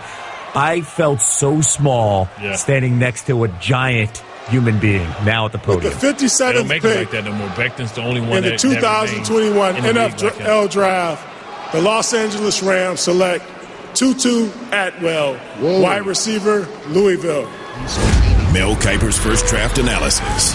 Actually scouted his father, who played wide receiver at Minnesota from 94 to 97. Tutu Atwell can fly. He's out of the Miami prep ranks. Tremendous in the open field after the catch. He's a kid who on jet sweeps, reverses, is dynamic. He's got punt return ability as well. Here's a kid had huge games. Go back to 2019. Led the nation with 4 receptions of 70-plus yards. This past season as well, outstanding. Tutu Atwell is that slot receiver return man. Hollywood Brown type. Get him the football. He can make things happen. So Tutu Atwell, and he brings speed. Let's just say that. Terrace Marshall's still out there, but the Rams going with more offense and more offense and more offense from Matthew Stafford. Your first response, Bart, to a move like this where they have a ton of weapons. It feels like they bring in Deshaun Jackson if he stays healthy. Let's just add more. When has he ever stayed healthy? Let's just bring more sports cars. Well, Deshaun Jackson is the type that goes deep. He's legendary as far as his average for plays down the field. But you want to get a guy like Tutu that can make plays if you give him a screen, you give him a bubble screen, you give him a slant, somebody that can take it to the house. And that's what he brings to the table. I'm really surprised by this pick, though, guys, because they whiffed on Tavon Austin a couple of years ago. We have Chartavius at 149 pounds. He's 149 pounds. He is really, really small. 5'0", 149. Now, he's as explosive as they come. Darren Sproles Jr.? Yeah, he's that sort of player, Bart. But, again, when you look at this team, they have a lot of weapons between Cooper Kupp, Van Jefferson, who I think is a very underrated player from Florida. They just signed Deshaun Jackson. And given, they don't have anybody behind their starting tackles, and Andrew Whitworth, as we talked about, is extremely old. Rob Haverstein is average. They're all in, TV. Yeah. They're all in. But this is not hurt. Right. This is not the type of player that they needed. And Matt Stafford is a guy you have to protect. He's not going to buy himself a second chance. You just mentioned Van Jefferson. What's eerie is they drafted him last year at the 57th pick, right? They did the exact same thing here. On the clock right now, the defending champion. I'm sorry, not the defending champion. In my mind, I didn't want Tampa Bay to win. Let's be real. Nobody did. Kansas City Chiefs, they're on the clock. This is their first pick of the draft as well. At 58, we're going to take that pick live for you, too. We know that the most glaring thing that the Chiefs needed was to shore up their offensive line, and they did that pre-draft, okay? So when you guys look at what the Chiefs need, what do you think they need to go here for best defense, fit? Defense. Okay. Their defense got exposed last year, and it was Mahomes and the offense protecting them, never making them have to play from behind. You can never go wrong with a good linebacker. We still got Nick Bolton out there, somebody at the second level that can come down and be a thumper.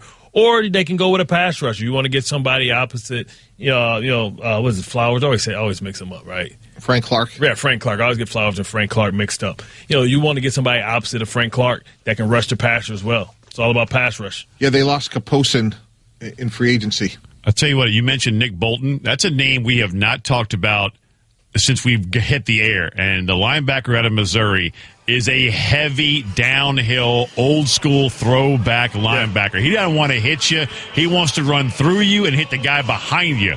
I mean, so if it's a guy like that, very productive. Hard. Very productive. All right, so the pick is in. We're going to take that live again. It's the Chiefs. We're kind of getting various answers here. What is their pick going to be, their first pick of the draft? With the 58th pick in the 2021 NFL Draft, the Kansas City Chiefs select Nick Bolton, linebacker, University of Missouri. Mel Kiper's first draft analysis.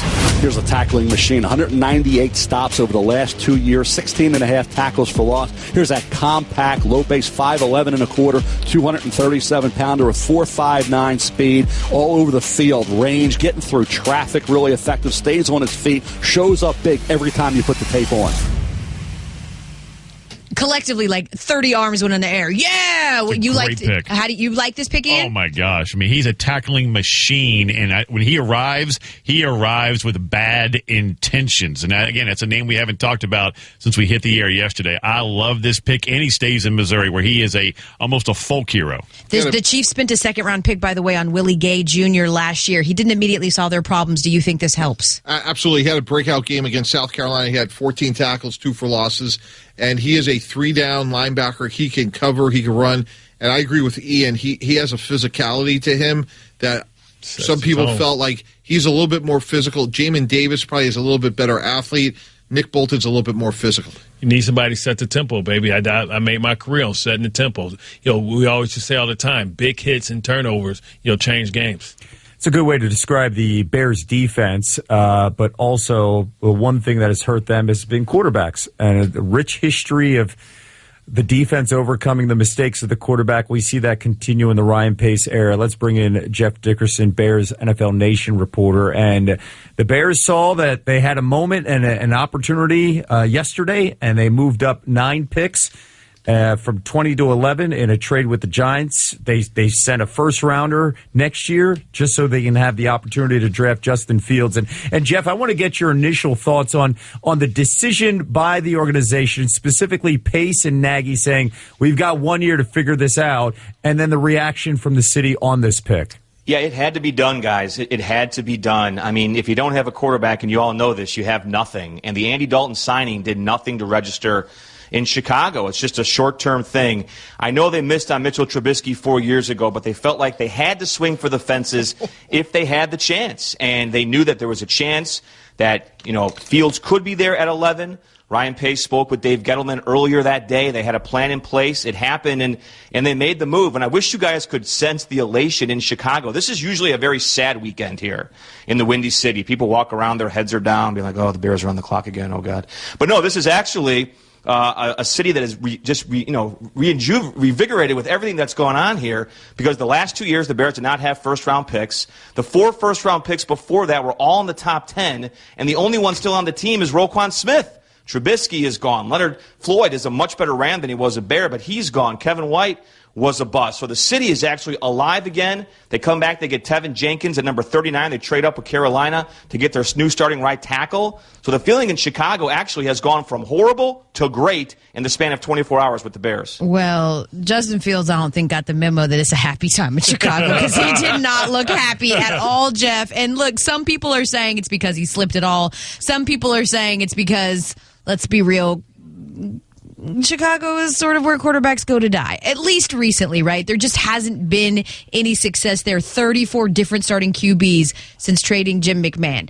You know this team better than anybody, Jeff, because it's your job to. If you had 5 minutes on the phone with Justin Fields, how would you prepare him for what he's going to experience coming to the Bears? I'd say, Justin, it's only been 70 years since Sid Luckman retired, okay? It's 70 years. It's a blink of an eye for a football fan. I mean, Justin Fields has a unique opportunity to come to one of the biggest markets in the NFL and be a star, and he will be the man. I mean, the Bears have never had a franchise quarterback since Sid Luckman. Can you imagine the cachet you would have walking around town, being that guy, making the Bears a perennial playoff team? This is a team that certainly has had their struggles on offense. They have some weapons, though. They got Allen Robinson coming back. They have some good running backs with David Montgomery. They're rebuilding that offensive line.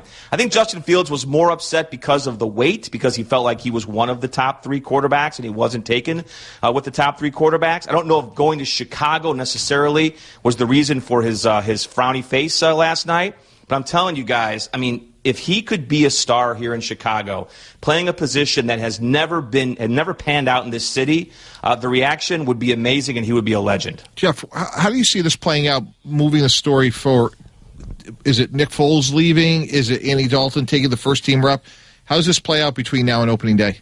Yeah, Mike, there's a lot of money, isn't there, at quarterback? I mean, Nick Foles is going to make his salaries guaranteed this year, so he's about $6 million all in, and that's fully guaranteed for a number 3 quarterback. I'm not sure what's going to happen at the 3 spot. Now, Dalton, Ryan Pace, we talked with him last night. We'll talk to him again here in about an hour and a half.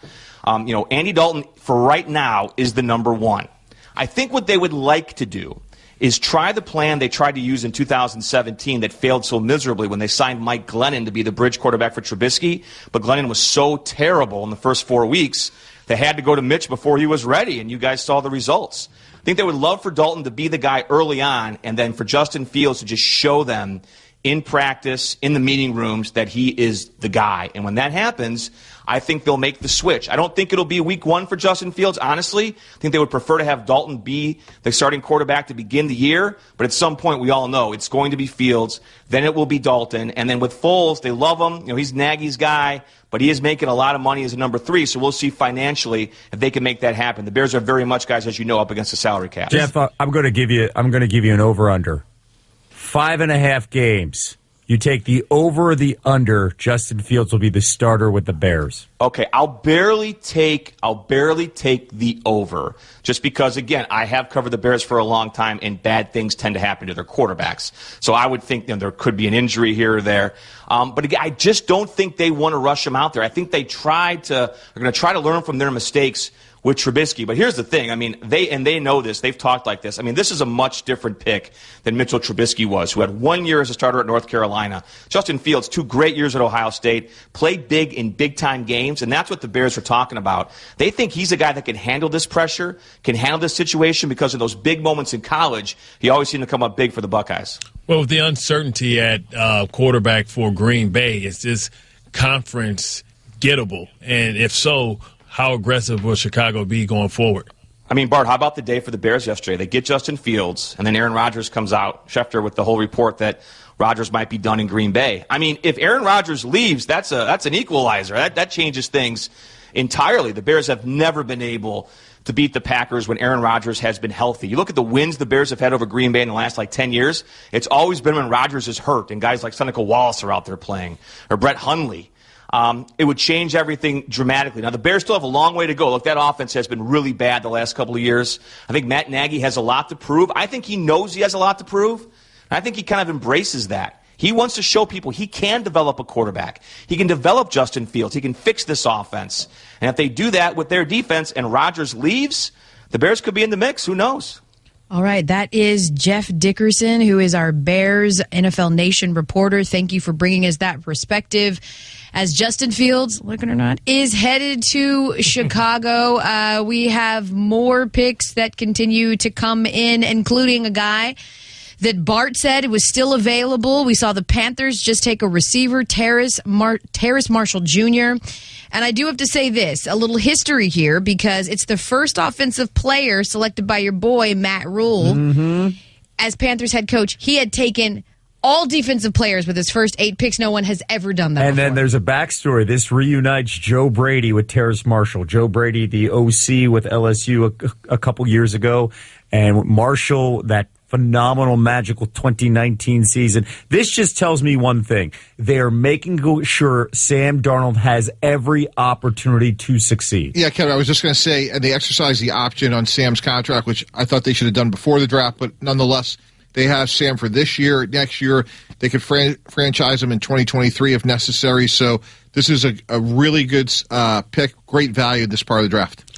We definitely, you like this pick. You think this is good? I love it. Okay. I think Sam Darnold is this division is wide open. Well, not wide open, but second place is wide open. And I think that Carolina lost some very tight games last year, and that was without McCaffrey. Now you add Sam Darnold, and now you add weapons around him. If he can't be successful here, then he's a bust, and he's going to be a backup for the rest of his career. You mentioned the division right now. The New Orleans Saints are on the clock picking at 60. We'll bring you that pick, and we'll have reaction to it and continue reaction through the second and third round of the NFL Draft. This is the 2021 NFL Draft on ESPN Radio, presented by Sherwin-Williams.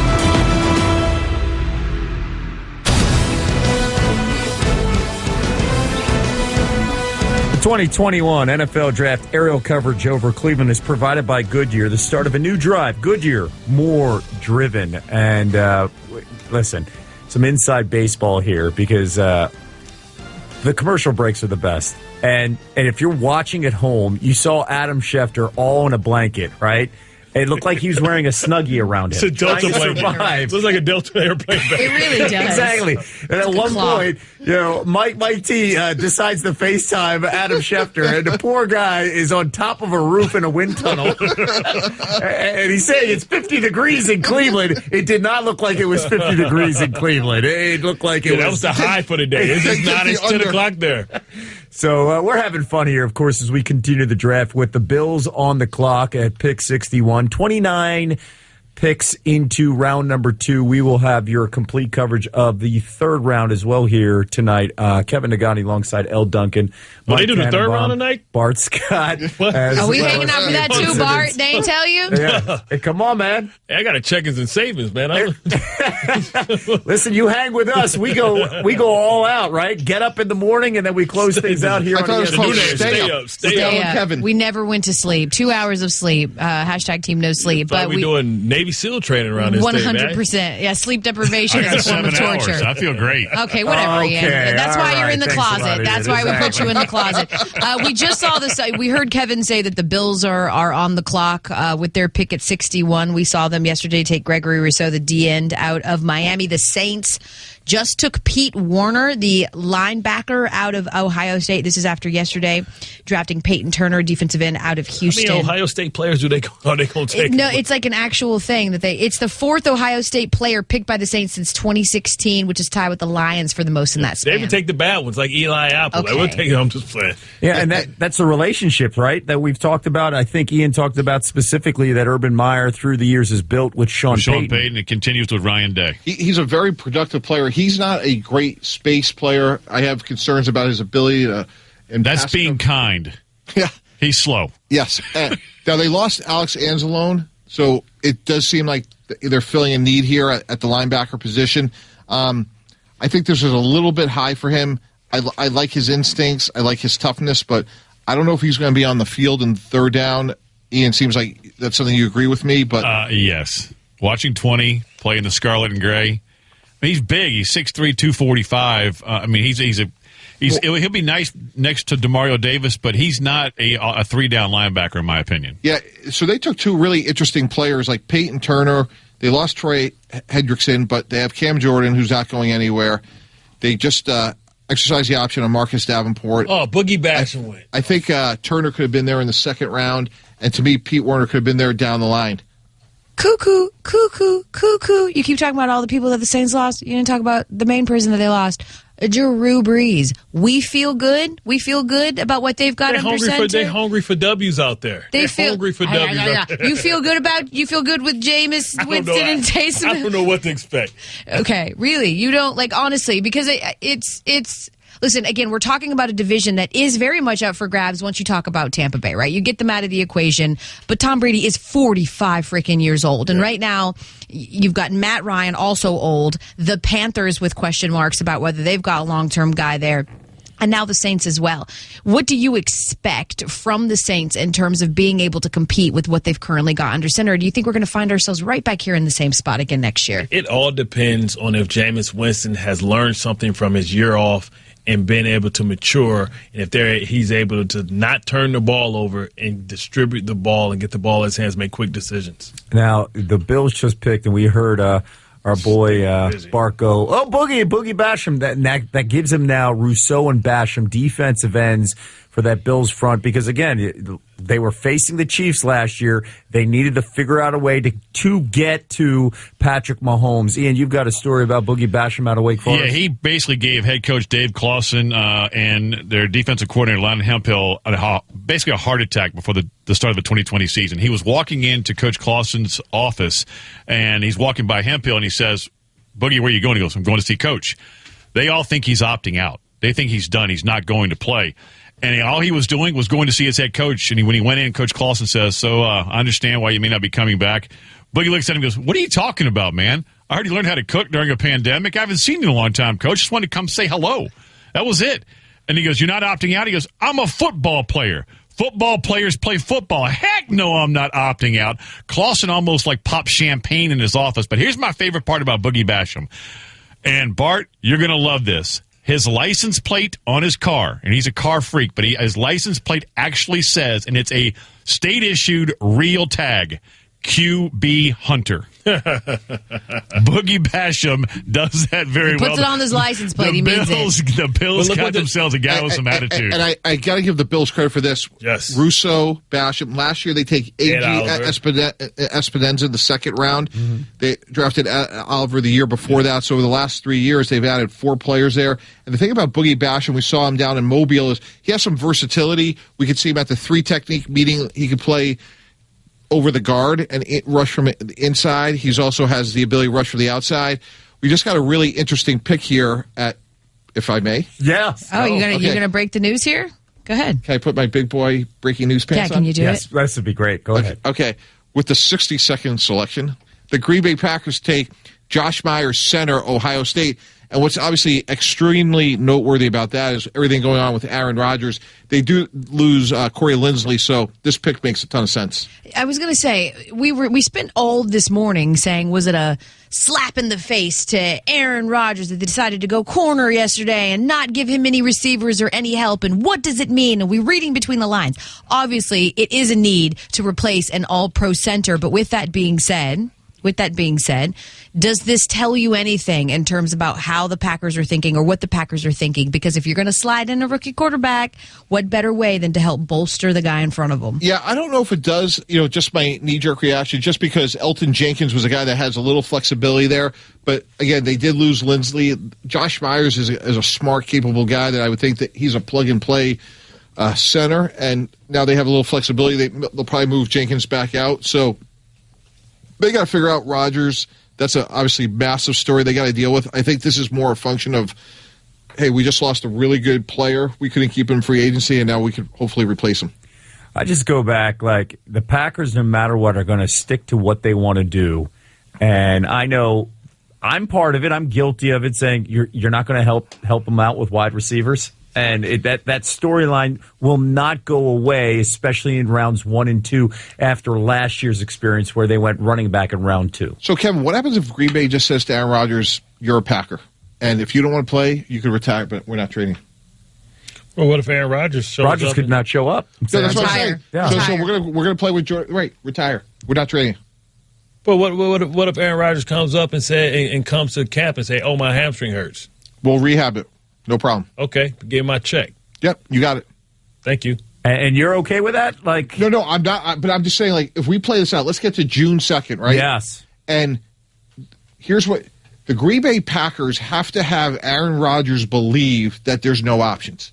They have to accomplish that, and that's really hard to do. So this is part of the staring contest, right? Like, just, hey, we're not going to budge as well. Yeah, you signed a contract. A contract means something. We love you. We care about you. We want to win with you. And if you don't want to play football, that's okay. Talking about breaking news and really solidifying the offensive line, they lose Reitler, and then they go out and they get Creed Humphreys to the – I don't know why I want to say defending champions. Yeah, exactly. Yeah. The they is the Chiefs, right? Yeah. Because it just feels right to say the defending champion Chiefs. We all wanted to just blank out from that Tampa Bay win. But now they've replaced every position on that offensive line. They solidified that position. This is a guy that was – it's going to be weird because he's a left-handed snapper. So it'll be interesting to see how Mahomes handles that. I know rarely quarterbacks are under the center now, but now you look at what they've been able to do, adding Orlando Brown Jr. now going out and solidifying the line, getting Tunney in free agency. They're back. They get Duvernay Tardif back too, right? He opted out, so that's another and that's exactly what you need to do. Right. And as Bart mentioned, they have Joe Thuney and Kyle Long out of retirement. 2 new tackles in Orlando Brown. It's amazing. Yeah. It is amazing, and this is a credit to Veach as well as Andy Reid. We got the message, Patrick. Right. You're our $500 million guy. We cannot go through that again. And Russell Wilson is going, you see what they're doing in Kansas City? Right. I mean, they watched the game that I was at in Roger Goodell's box. They saw Patrick Mahomes get destroyed and pressured for a Super Bowl record 28 times.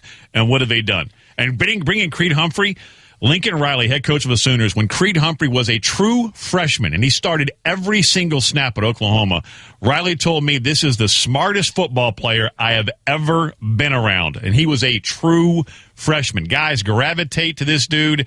I'm telling you, this is a steal. Just because he doesn't bench press a ton or doesn't run 40 yards very fast, that's why he fell into the second round. He is a mauler, and when he gets his hands on you, he's corn-fed country strong from Oklahoma. I mean, he is a mauler. Hay bales. That's it. Like thick cut country bacon. strong. That's it. Like digging fence posts strong. Yeah, he's like, give me the nitrates in my bacon. I want it all. I do have to say, because I don't know, Ian. I'm not sure that it's the Seahawks necessarily that are on notice with what the Chiefs are doing in terms of bolstering and making sure that they are protecting. It should be the Bengals, because while Russell Wilson has been hit a ton, he hasn't torn his ACL. What are we doing? I don't understand. We're looking. The Bengals don't have a pick for some time. I'm not sure when they pick 69, again. so. They pick again. Okay, so they pick again at 5 more picks. They picked a tackle.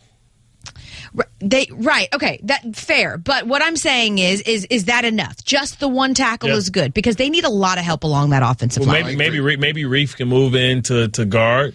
And they got Jonah Williams. This is the same guy. This is the same guy who's you rolled your eyes 100 times every time he said that they've got Reef on the line. Who is that? Who cares? No, he did that. I said they got Reef. He did that. You're the one that was. Right. You were flipping around Reef. Riley Reef was a great player. He was a great player. So were you. So you can move, but you can move him inside at guard. Yeah, we can move you inside to defensive tackle. Hey, Will Shields was a great player. He just gave a pick for the Chiefs. Hey, quit attacking me! Now, hold on. You guys tell me you guys don't think Riley Reef has anything left? No. What I'm saying, this is a resource allocation discussion. They don't use all them college words on me, TB. I got an associate's degree. Okay, while you guys are debating, let's just our audience, let's remind you, you're listening to the NFL. Listen to Bart Scott is what you're doing. Radio. Kevin Nagani alongside L. Duncan, Bart Scott, and Mike Tannenbaum, and joining us, Ian Fitzsimmons. Kevin Winter will have an update soon for us with all the picks that have been going on through the second round as we are about to wrap up round number 2. Kevin, I think we have the wrong season with Kevin here. Kevin should be out in Cleveland with Adam Schefter. Correct. Yes, he should, because they're dealing with temps in the 40s. The wind chills out there is real. I'm from the Midwest. Feels like is the number, right? And it looked like, according to Adam Schefter, 23 degrees. Kevin, oh my God, is that Machine Gun Kelly? Oh, Machine Gun Kelly is making the pick for the Bucs. Is he from Tampa Bay? He got pearls on. Are they taking a quarterback here? Quick prediction. Are they taking a quarterback here? I don't believe it. I think this is. Is he doing a solo? Yes, Ian says yes. They got a Simonic solo? Here we go. Megan Fox's boyfriend. Yeah, this could be. Is he from Cleveland? Machine Gun Kelly? He has pearls. Does anyone know anything? No one did any scouting report on Machine Gun Kelly. His suit is like a sheen brown. I've got to give him credit on the suit color. He came at Eminem. We don't play that in the D. Okay. If I see him in the streets, we're going to get trick on him. I thought he was announcing the pick. He's just coming out here yelling at the crowd. I'm not sure what's happening. He has an album coming out. He's trying to get people to buy his album. He's an attention. Yeah. You know what? Sure. But back to my question, Ian. You're the only one that seems to think that the Bucs are going to take a quarterback here. Why? Bruce Arians. I mean, he's one of those guys that he's always going to want a developmental dude behind even a star. So I could easily see him taking Kyle Trask or Davis Mills here. Yeah, that makes a lot of sense from a standpoint of they just signed Antonio Brown.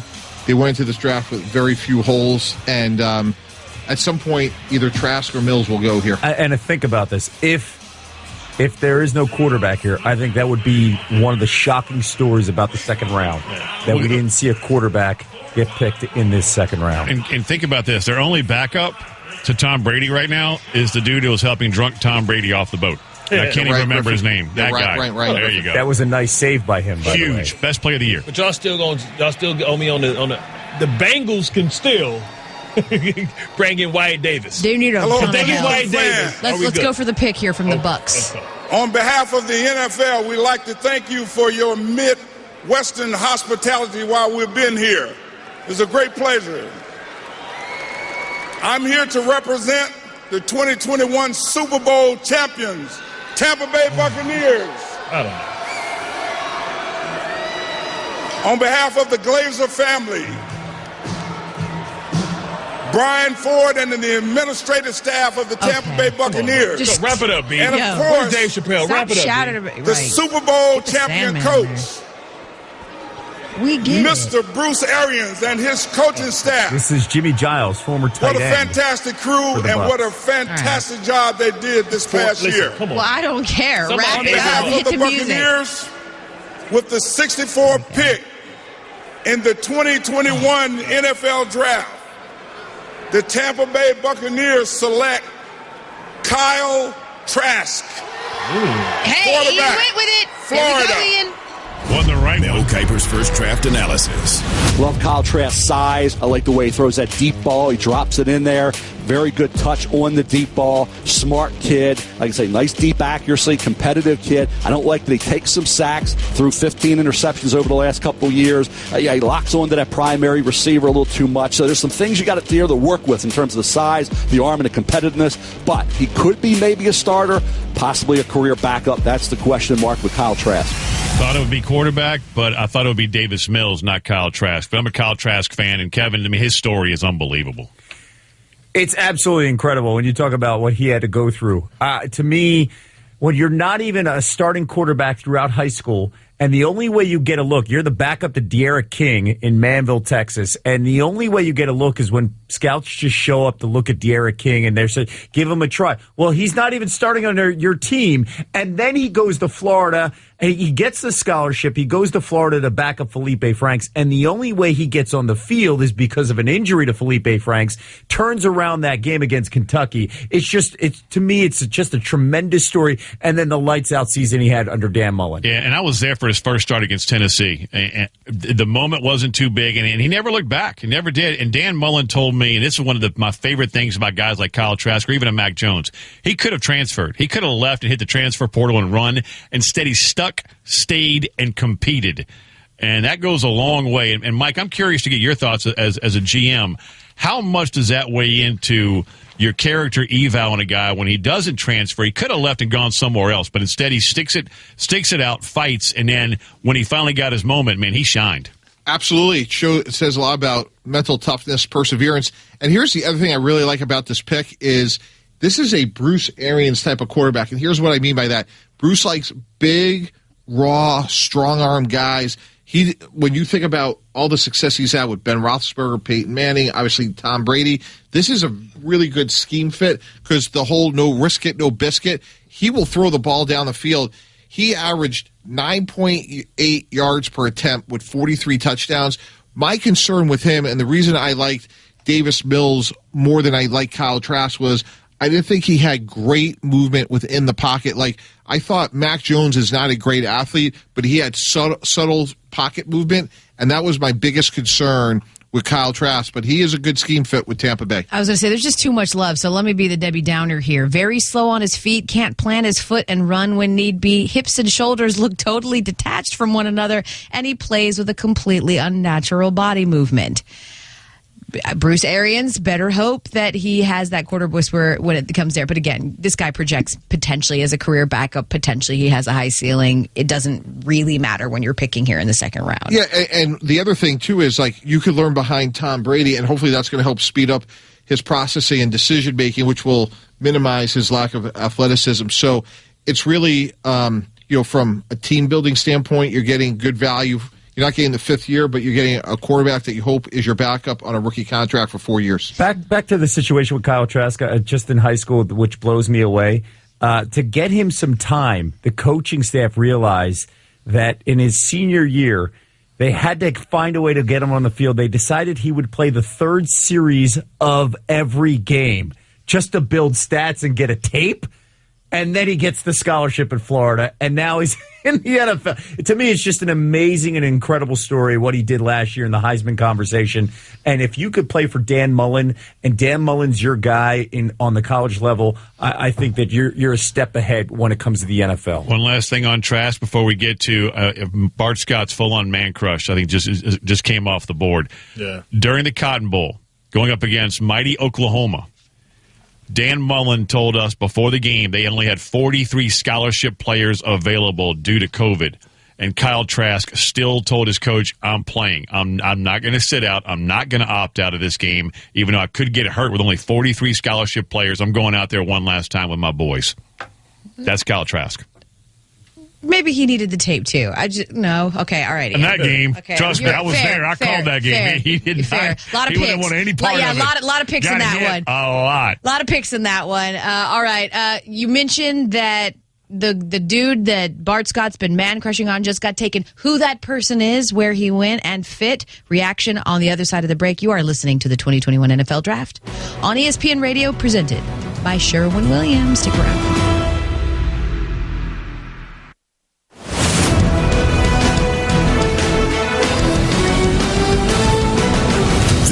is the 2021 NFL Draft on ESPN Radio and on the ESPN app. That's right, and we are continuing to get information and reaction. We're going to go to the podium as the Vikings are on the clock with the 66th overall pick. Who they take? Hey, Minnesota! Are you ready? With the 66th pick in the 2021 NFL Draft, the Minnesota Vikings select Kelvin Mond, quarterback, Texas A&M. Oh! Okay, you just sort of sighed, Bart Scott, shook your head. What do you make of this pick? The Vikings, with Kirk Cousins there, deciding to go Kellen Mond here in the second round. Well, that's third good. round. I mean, how many more years does Kirk Cousins have on his contract? This is giving them a mobile quarterback, a project, maybe just some security in case they want to move on from Kirk Cousins a little later. A little early for me, but hey, you think about Zimmer.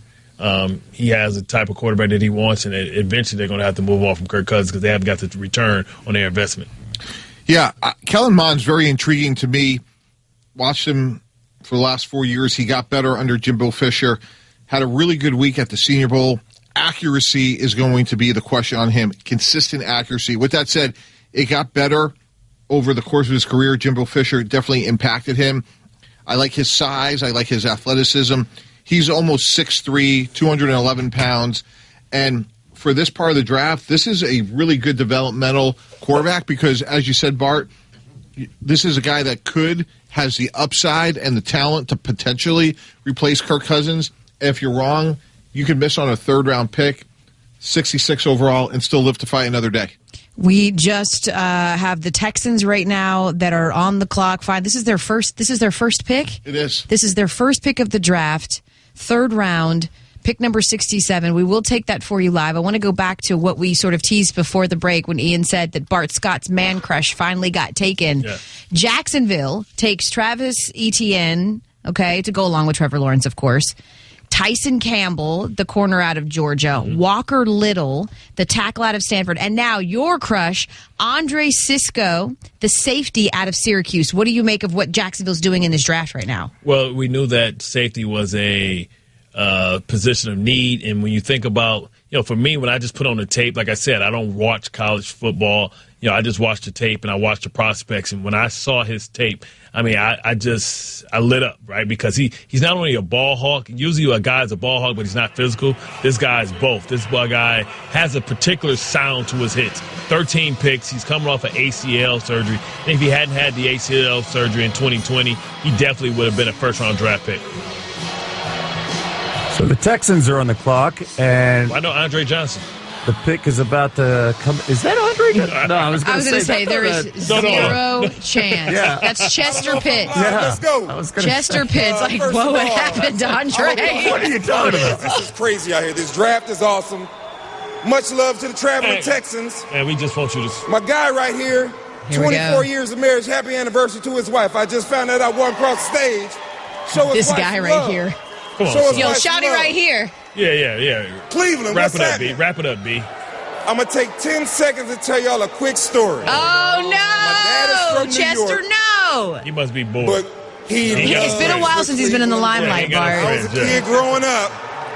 The brownies them brownies going to be all right this year. When I got drafted, he wanted the Browns to draft me. I didn't get that lucky.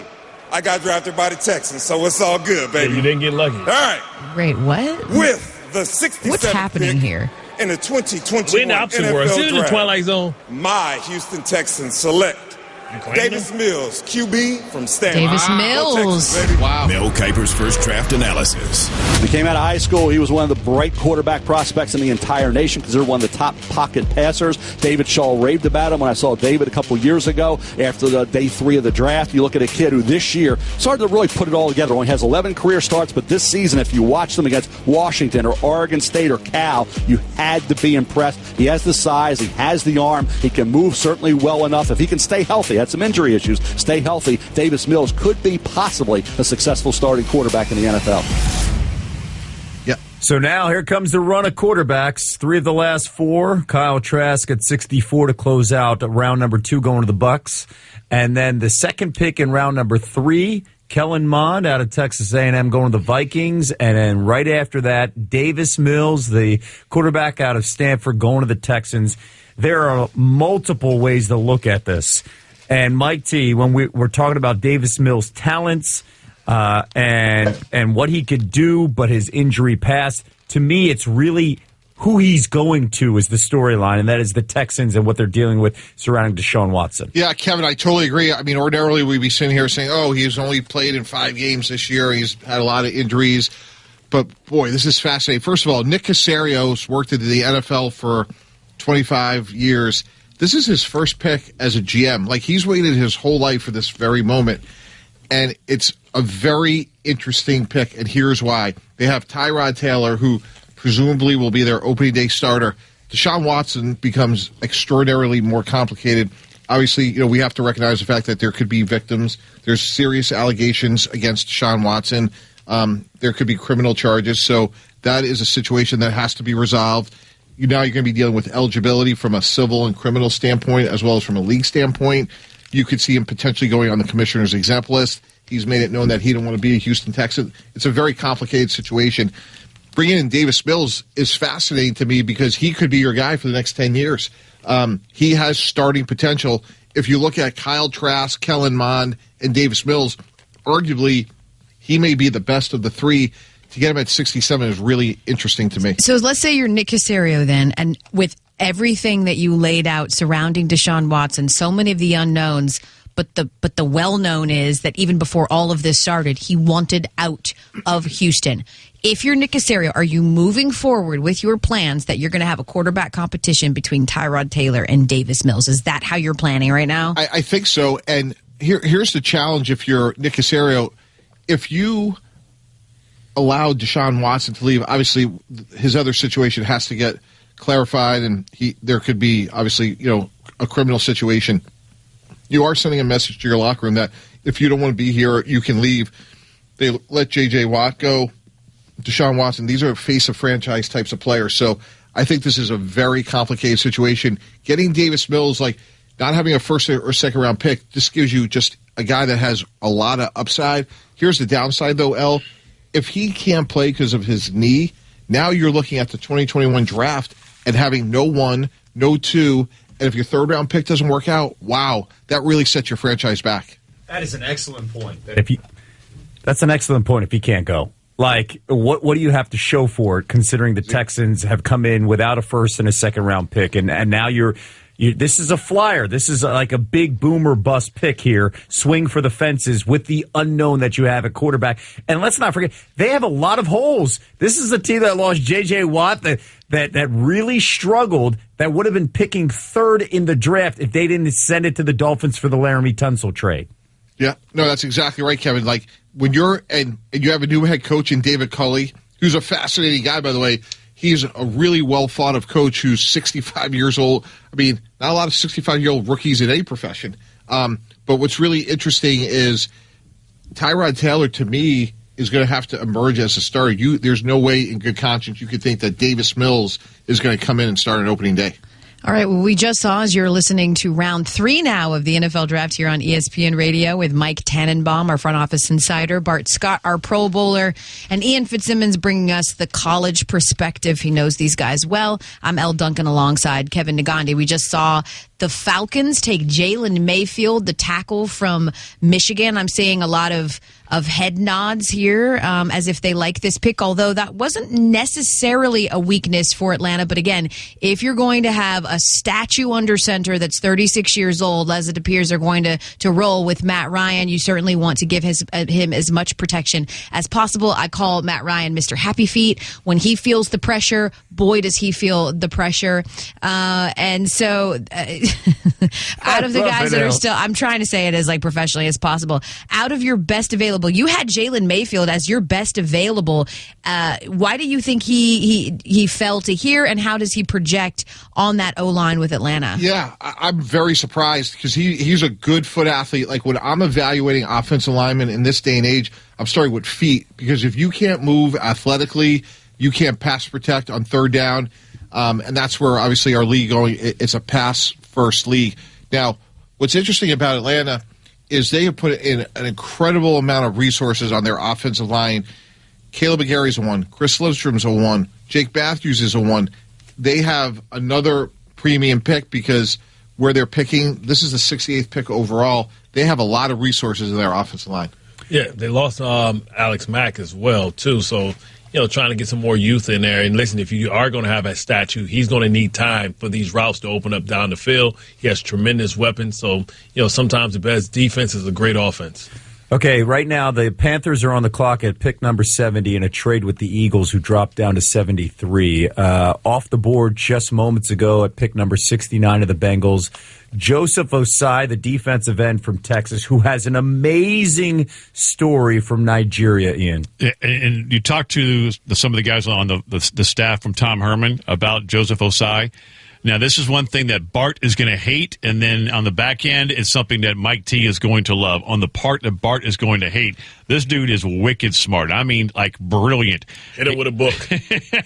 I knew it. He wants to be a computer programmer. He designs computer games. That's part of why he went to Texas for the computer science program. But when it comes to the part that Mike T is going to love, relentless player, and one coach told me, the GPS heart rate effort gizmos they use now to measure players' heart rates and effort, when it comes to his performance level, his effort and GPS rates, they measure the identical in games and in practice.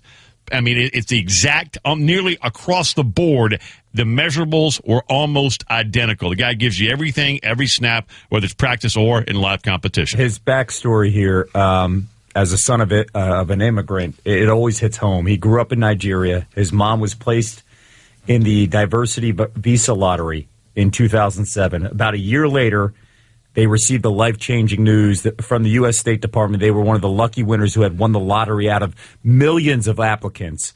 And they come to America, and at one point they had 8 tickets.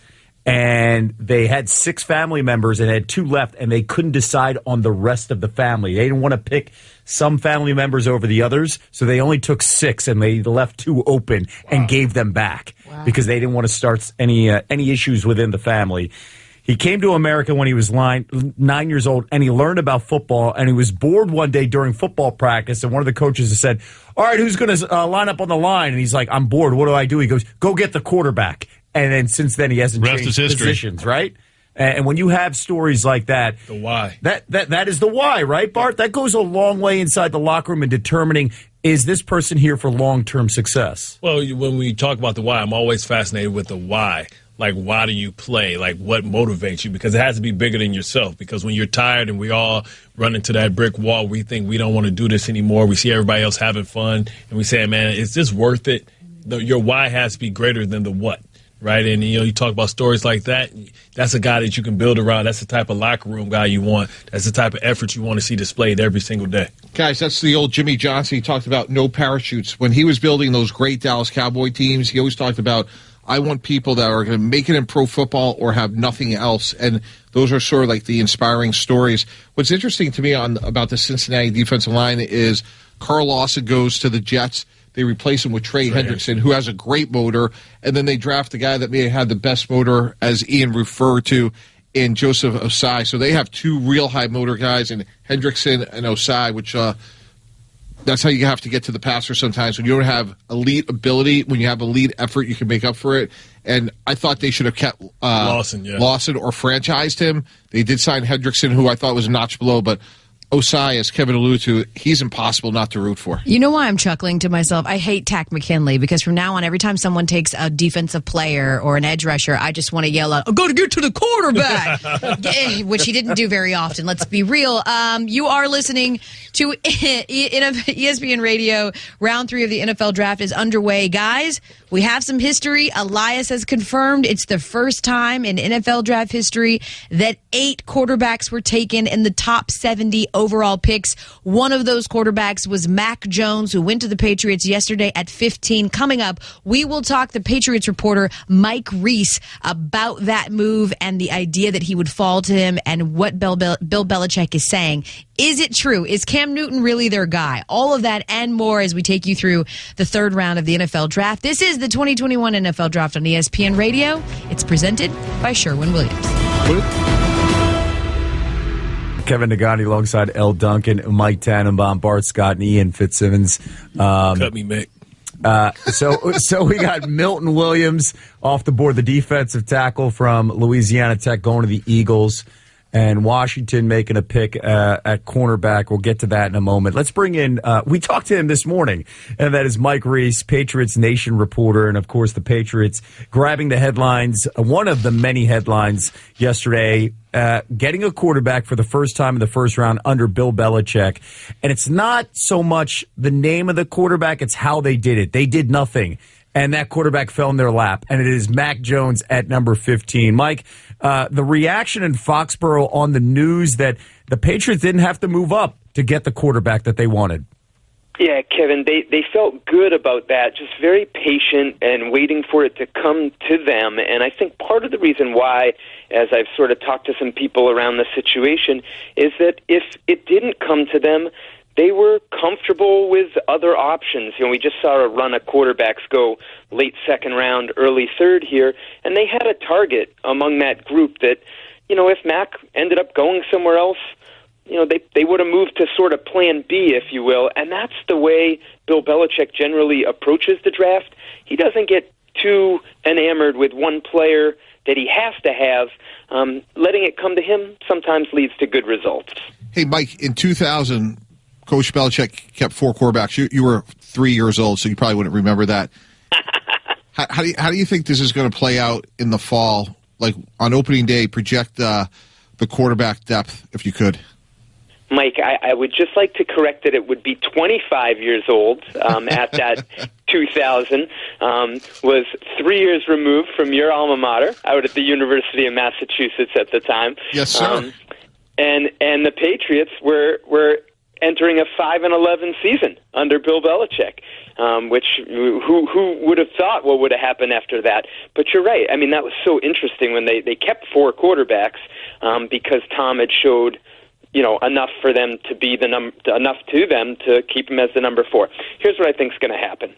They're going to have Cam Newton, Jarrett Stidham, and Mac Jones come in the spring, and they're just going to have it as a learning environment. Like, here's the system, let's learn. Then the first day of training camp, they say, let's go. Now the competition is on. And ultimately, the players will determine who rises above. That's what Bill Belichick, generally how he sets it up, and they probably hope it'll be Mac Jones because they'd like to see the functional passing game that wasn't often there last year when Cam was under center. But maybe Cam surprises them. And with that offseason with the team and better weapons around him, maybe that shows up and he's able to hold off Mac Jones.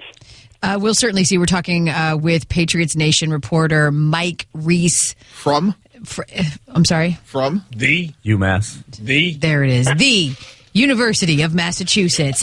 Surprising to absolutely no one. They, of course, take Mac Jones of Alabama, and then in the second round take Christian Barmore, the D-tackle from Alabama. They've now made history.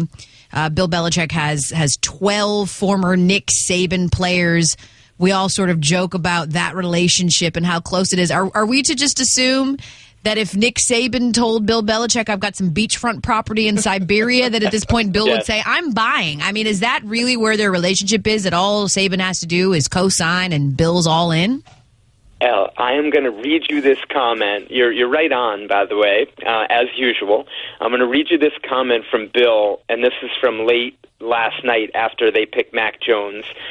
He said, I have a tremendous amount of respect for Nick professionally, but also personally. And so we have always had great conversations about his experiences with the players, and he does a good job of projecting what the players will be like on this level, because he's been on this level and knows the differences and the demands that are different from what they are at Alabama. So he calls him a great resource, and he said, there's nobody I enjoy talking to more than Nick. Well, I hope for Jet fans' sake that this time Nick Saban is wrong.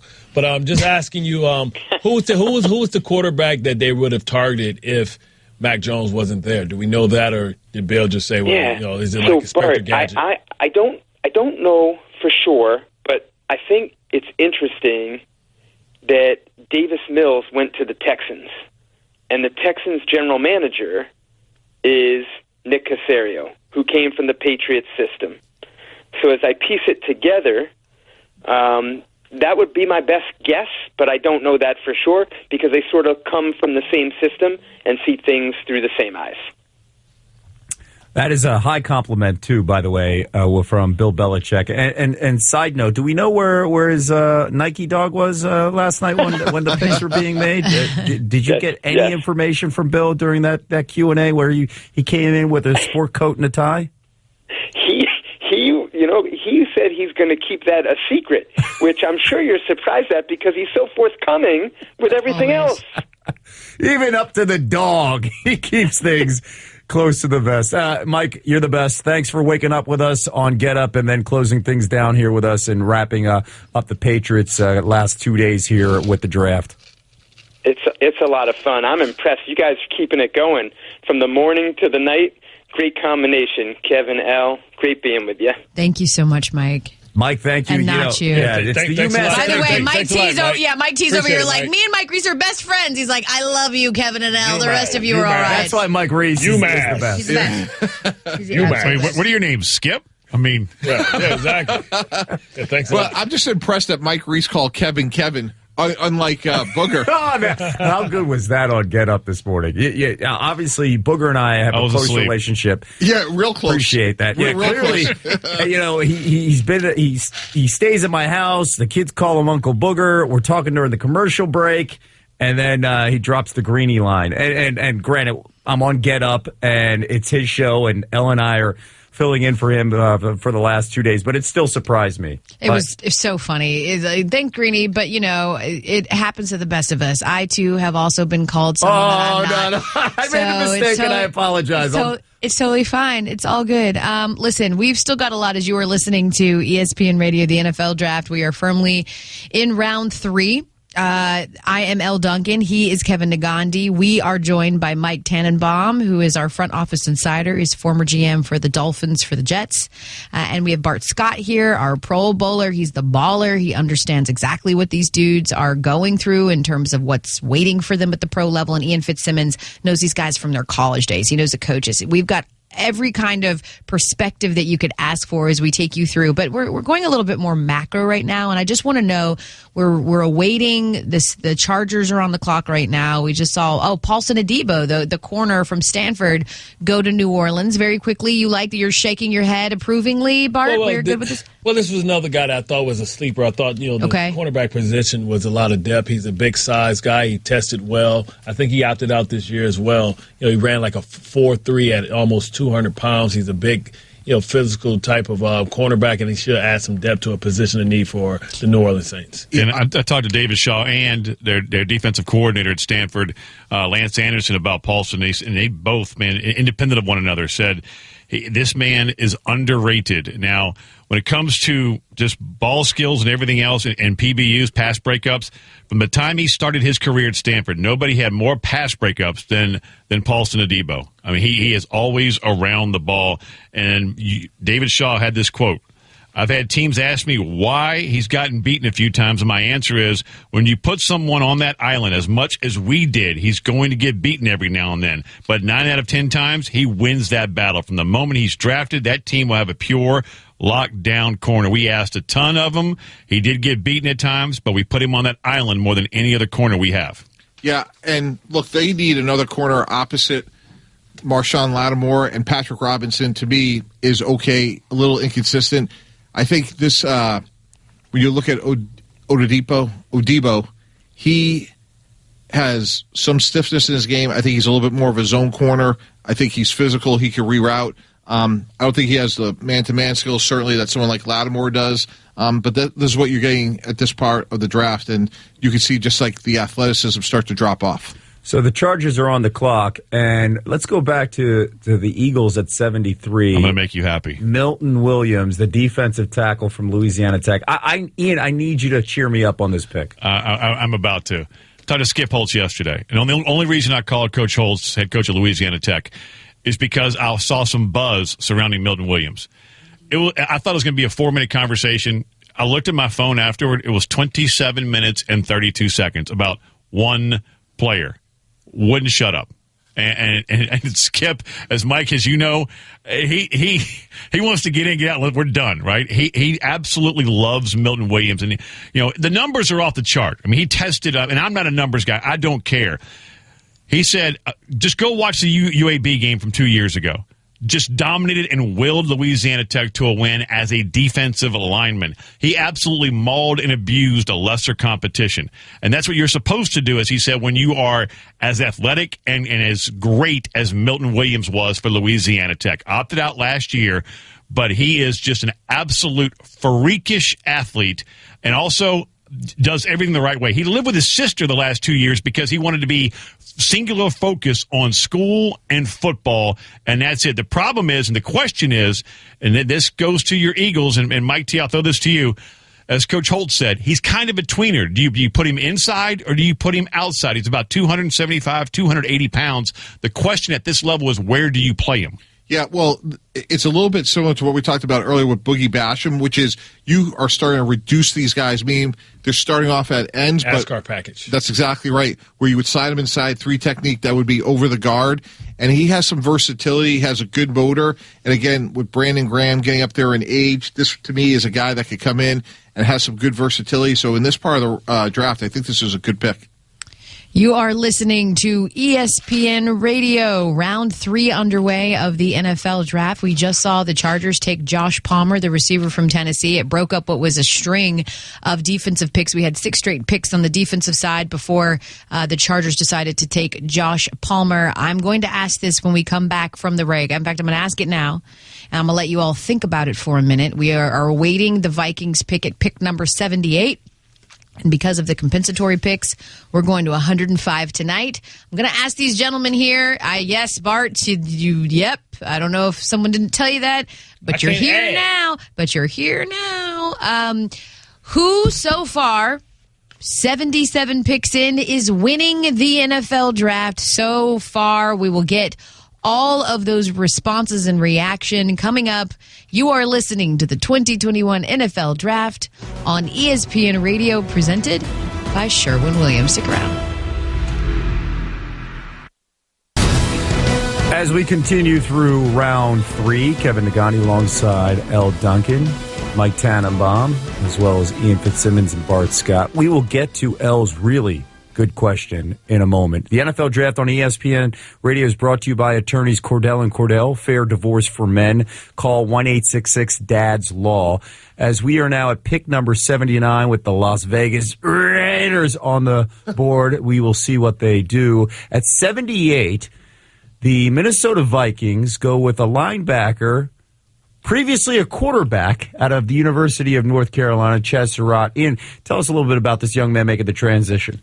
All I know is I was part of the call of 2 of his games, and he looked like a linebacker playing quarterback because he was playing quarterback. He was awful. So the only good thing is that he moved from quarterback to linebacker. Now, I don't know how his game's going to transition at linebacker to the NFL, but when I saw him playing quarterback, he looked like a linebacker playing quarterback.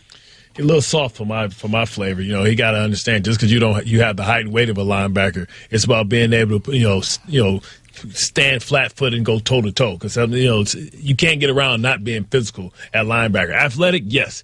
Toughness, you either got it or you don't. He's got to make a decision. If he's willing to step on the train tracks when the train's coming through, when you think about King Henry coming through, what are you going to do? Are you going to bow up or are you going to flatten? I love that you say that, too, because we love being like, LeBron could be a linebacker. Yeah, right. Could he? I mean, just having the intangibles doesn't necessarily I'll mean knock another ball spot on LeBron's head and you step on my field. Stop it. I wish you would. All right, before the break, I asked these gentlemen around me.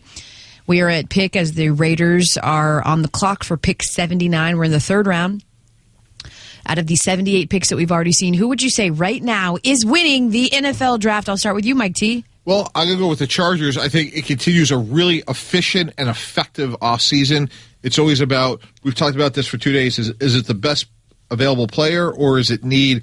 And I think they've really meshed those effectively. In the first round, they took Rashawn Slater, tackle out of Northwestern. He should come in and start right away. Some teams had him as their number one tackle. They've come back tonight. They've taken 2 players that should contribute right away. Asante Samuel, corner from Florida State, a little bit more of a zone corner, not the athlete that some of these other corners are, but he was productive, plays with good instincts, and they just took Josh Palmer, Tennessee wide receiver, somebody who is more productive than he has measurables, and in the third round, you're getting a good football player. So I think they've gone 3 for 3.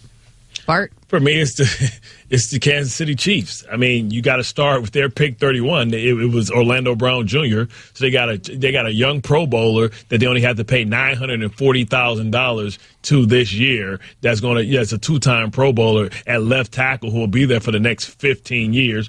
Then they go and they get a thumper in Nick Bolton, who doesn't have to move that far because he played in Missouri. All he is a tackling machine. And then they'll say, okay, well, we lost our center in the draft. We lost our center in free agency. So they only go out and get Creed Humphreys, who was considered one of the best centers in the game. All right, Fitzy? I'm going New England because they got their quarterback of the future and a guy that I'm very high on it in Mac Jones. And you didn't have to give up anything to get him. Nothing, not a zilch, zero. And then you move up to get one of the angriest, toughest, meanest defensive linemen in the draft in Christian Barmore. I think New England so far is 2 for 2, and one of them, when it comes to quarterback, the most important position in all of sports, it's a home run. Who is winning the draft right now, Kev? So I was going to go with the Patriots. Thank you, Ian Fitzsimmons. I'm right here in for front you, of me. Coach. You just take my pick, right? So I'm sitting here. I do like what the Panthers did with J.C. Horn there at 8 and then Terrace Marshall at 59, reuniting him with Joe Brady. That makes me feel good. So I'm going to go with that. I think if I were to go outside of that, I would say the Bears just because they got a quarterback in Justin Fields. Finally. But for me right now, it's what the Panthers have done the last 2 days. Ooh, I'm going hometown. I think Cleveland has done a great job because they drafted Greg Newsome, so they address an issue in their secondary. They were just getting killed with the deep balls, so they'll address that situation. And then if we talked about this, Jeremiah Usukuramoa was rated so high, fell to the second round. That was a huge need for the Browns as well. They had to address that. They had no, what did you say, Bart, as soon as they drafted him? This was to respond to Lamar Jackson. Exactly. So I think the Browns on paper arguably have the best roster in all of football in terms of talent from top to bottom. And I think some of those glaring holes they secured with those 2 picks that we've seen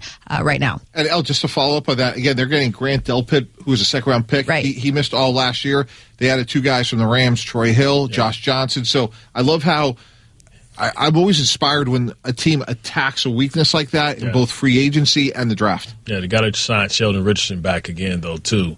Maybe at a cheaper value so they can, plug that hole they have on the defensive line. And we're talking about who hit a home run so far in the draft. I could say my favorite pick in this draft is the Jaguars at 65, going with Andre Sisco, the safety out of Syracuse. Mike DiRocco joins us now, the Jaguars NFL Nation reporter. Now, I think most Jaguar fans will say, stupid, start with number 1. That is Trevor Lawrence. That's the pick in this draft. But then they go with Travis Etienne at 25. So far, Mike, what has been the information you've gathered on how they've approached this draft, the first one for Urban Meyer and this staff?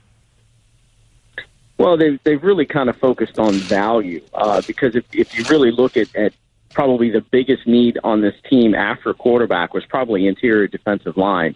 Wasn't a great draft there, but Christian Barmore was available for them to take in the top of that second round, and they chose not to go that way. So, they've gone with Tyson Campbell in the second round and Walker Little and then Sisco in the third. So it was a more of a value pick. Those are positions they also addressed in free agency in the secondary, but they decided, we've got to get better there. Didn't make enough plays there, so they're concentrating on those back end of that secondary at this point. We are joined by Mike DiRocco, the Jaguars NFL Nation reporter. We've been doing a lot of speculating about how Urban Meyer's specific personality is going to play in an NFL locker room, right? Like there's been some comparisons made to, is this going to be a Nick Saban part 2, the worst of all time, Bobby Petrino? Could this be another Bobby Petrino part 2 where it just doesn't translate at that level? Based on what you know about the Jaguars as an organization and Urban Meyer and the players that are currently there, because it might work with Trevor Lawrence, the guy's fresh out of college. How do you think his style is going to translate, and how long will it take to sort of curry some of the respect from that locker room? Well, he is really kind of treating it a little bit like he's rebuilding a college program, and it's starting to work, at least at this early stage. I've talked to a couple of players, and they're excited. And Josh Allen telling me that he hadn't been this excited in a long time and can't wait for the season to start. And he wish it would start now. And he loves getting into here and working and listening to Urban, talk. And the biggest thing is, Urban doesn't preach this. He doesn't throw it in their faces, but they all know he won 3 national titles. And this team was 1-15 last year, and they've lost 10 or more games in 9 of the last 10 years. So the guys here are desperate to win, and the message is getting through. I don't think he's going to face any kind of resistance from these guys. I think they'll eat it up, at least early on. And now if things don't go real well, they don't win games, and maybe we see some problems there. But as of right now, everybody's happy right now. Everyone's optimistic now. But right now it seems to be working, and these guys seem to be at least buying in at this point anyway. Mike, what about any concerns about the offensive line? I was surprised that they tagged Cam Robinson, and you have a now franchise quarterback in Trevor Lawrence. Any concerns about the quality of the offensive line? Yeah, it's really funny because the people that around this team every day that cover it in the media have a much less solid opinion of this offensive line than the people inside the building seem to, and that's been the case for the last 3 or 4 years. But the tackles are a problem. Cam Robinson and Jawan Taylor. Taylor gave up 18 sacks last season, and Cam Robinson gave up 9. So that's 27 of the 44 sacks that team gave up were by those 2 guys. So that is the area that really, really has to improve. And that's partly why they drafted Walker Little. I'm not sure how much he's going to play this year, or he can even be in the mix to be a starter this year, but it's clearly a move for 2022. But that area has to play well, obviously, for them to have any kind of success. And really it has to play well to keep Trevor Lawrence from having something happen to him that happened to Joe Burrow last year. Mike, what's the approach here with Trevor Lawrence in year 1? Is this one of those, you're named the starter from day 1 in practice, and you're the franchise quarterback? How do they plan on approaching Lawrence? Yeah, it's his team. He's the starter. He's the guy. And, the pressure is going to be immense on this kid. But as Dabo Swinney told us last night on a conference call, that's kind of what he lives in. He was the number 1 recruit in the country, goes to Clemson, follows Deshaun Watson, wins a national title as a freshman, is the number 1 pick in the NFL draft. So, this kid sort of has lived in that, only lost 4 games as a starter and none in the regular season. So, this is going to be his team, and the Jags, that's the best thing to do. It's really the only thing for them to do. They got to start over. They got to reboot. You might as well put the kid in there and let him go. By the way, just a side note, Mike, you know who really is winning the draft? Mike DiRocco, because you were covering a team that 2 years ago, the NFLPA was telling people to stay the hell away from Jacksonville, and now you are one of the most interesting teams in all of the NFL. How you feeling, Mike? You feeling good? I am feeling exceptionally good. That was a good day for me when they hired Urban Meyer. I was like, people are going to care again. So that's a really, really good thing. El, you know how good Mike is living? We did an NFL mock with all 32 NFL Nation reporters. And in our breaks, we would go to commercial, and DiRocco was in the pool swimming with the mascot of the Jaguars in their stadium. Empty stadium, and he's just chilling inside the pool. He's living the good life. Yeah. I don't think that's where Adam Schefter is this evening. No, he's not. He's on a roof in Cleveland freezing his butt off. Thank you so much, Mike DeRocco, for joining us, and congratulations on being relevant again. Good luck and enjoy the rest of the season. Thanks for joining us here. You are listening to ESPN Radio, the NFL Draft Round 3. I'm sorry, I have a little petty bone to pick. Hold on a minute. Let me just interject here. I think sleep deprivation has hit the Get Up crew. Stay up crew. My fault. Yeah. My fault. Back to you. By the way, analysis of the Rubik's Cube. We were supposed to go to this sound yesterday. This, I think, will define Nick Sirianni if he does not win as an Eagles coach in the next 2 years. This is what he said when it came to evaluating players through Zoom. I played a couple of them at rock, paper, scissors, right? That was as easy as that. Rock, paper, scissors. Let's see how competitive you are. I'm competitive. I'm going to be talking trash to him. Did you talk trash back to me? Right? Jeopardy. There's different ways to do it. It looks a lot of different ways. Anything you compete at, when you compete with somebody that's competitive, they're going to go at you no matter what game you're playing. You got to be some type of loser coach to say, hey, man, that you're trying to be, I scored 3 touchdowns at Polk High. I beat a professional athlete in rock, paper, scissors. I would have asked him what did the 5 finger said to the face if he'd have came in with that stuff to me. Why would you? I come back. Why would you even tell anybody that publicly? There was just an awkward moment, and this goes with Dan Campbell in Detroit, Nick Sirianni, first-year head coach. They're nervous, man. What the hell is he talking about? I know. Just to defend them for a second, like Kyle Shanahan, to his credit, again with Scott Van Pelt last night, for the 5 minutes you guys weren't on air from the draft ended before get up started. Kyle Shanahan apologized, and he talked about how last week in his pre-draft press conference about how we don't know who's going to be alive on Sunday. Yeah. To Kyle's credit, he apologized. And look, I can tell you from that was so stupid. That's 2 for Sirianni. Right. 3 strikes you out, bro. No, but Bart, here's my point. A lot of those people, myself included, you work your way up. You get fortunate to be in these leadership jobs. A lot of them are just not familiar or comfortable or used to doing some media training, man. Dan Campbell, for example, I know Dan well. I hired Dan in Miami. What you see is what you get. I'm sure he probably thought to himself, maybe that was not my finest moment. Nick Sirianni, great guy, very competitive. He just is still second time. Mike, he doubled down. Mike, it's not just biting the kneecaps. Every time they ask this man anything, he comes out with a nonsensical word salad of mouth diarrhea. Shut up. Are we talking about Dan Campbell? Dan! I think now we've just combined it all, right? Dan! He won't stop saying dumb things. It's like every time. And I'm from Detroit, and my dad's like, man, just before I die, can I get somebody that just doesn't embarrass me? Oh, I'm sorry about that. Here's the thing, though, and you guys can yell at me next, but this is kind of like a defensive coordinator, right? If you're a D-corps and you don't shave, but your defense has a bunch of hunters and you lead your division or your conference in defense, then if you don't shave, you're tough. But if your defense stinks and you're soft as Charmin, then you're a slob. So if they win, right? None of this is going to matter. It's the best deodorant. None of it will matter. Bart, you're looking at me like I'm an alien, but I mean, if he wins in Philly, we're going to be laughing about rock, paper, scissors. I mean, it might even go away. We'll be laughing about biting kneecaps and cannibalistic comments if you win. You have one but job. If you don't, it's kind of like being a defensive coordinator. If you don't shave, you're a slob. So it's basically Adam Gase, right? Yeah, like if you go and win, you got one job. Don't embarrass me. That's it. Just don't embarrass me. You know what? The job's to win. We're gonna continue our coverage here. A wide receiver just went off the board to Washington at 82 that I really like. Tommy Brown. Yeah, we will talk about that. You know what I say about Diami? You know what I say about Brown?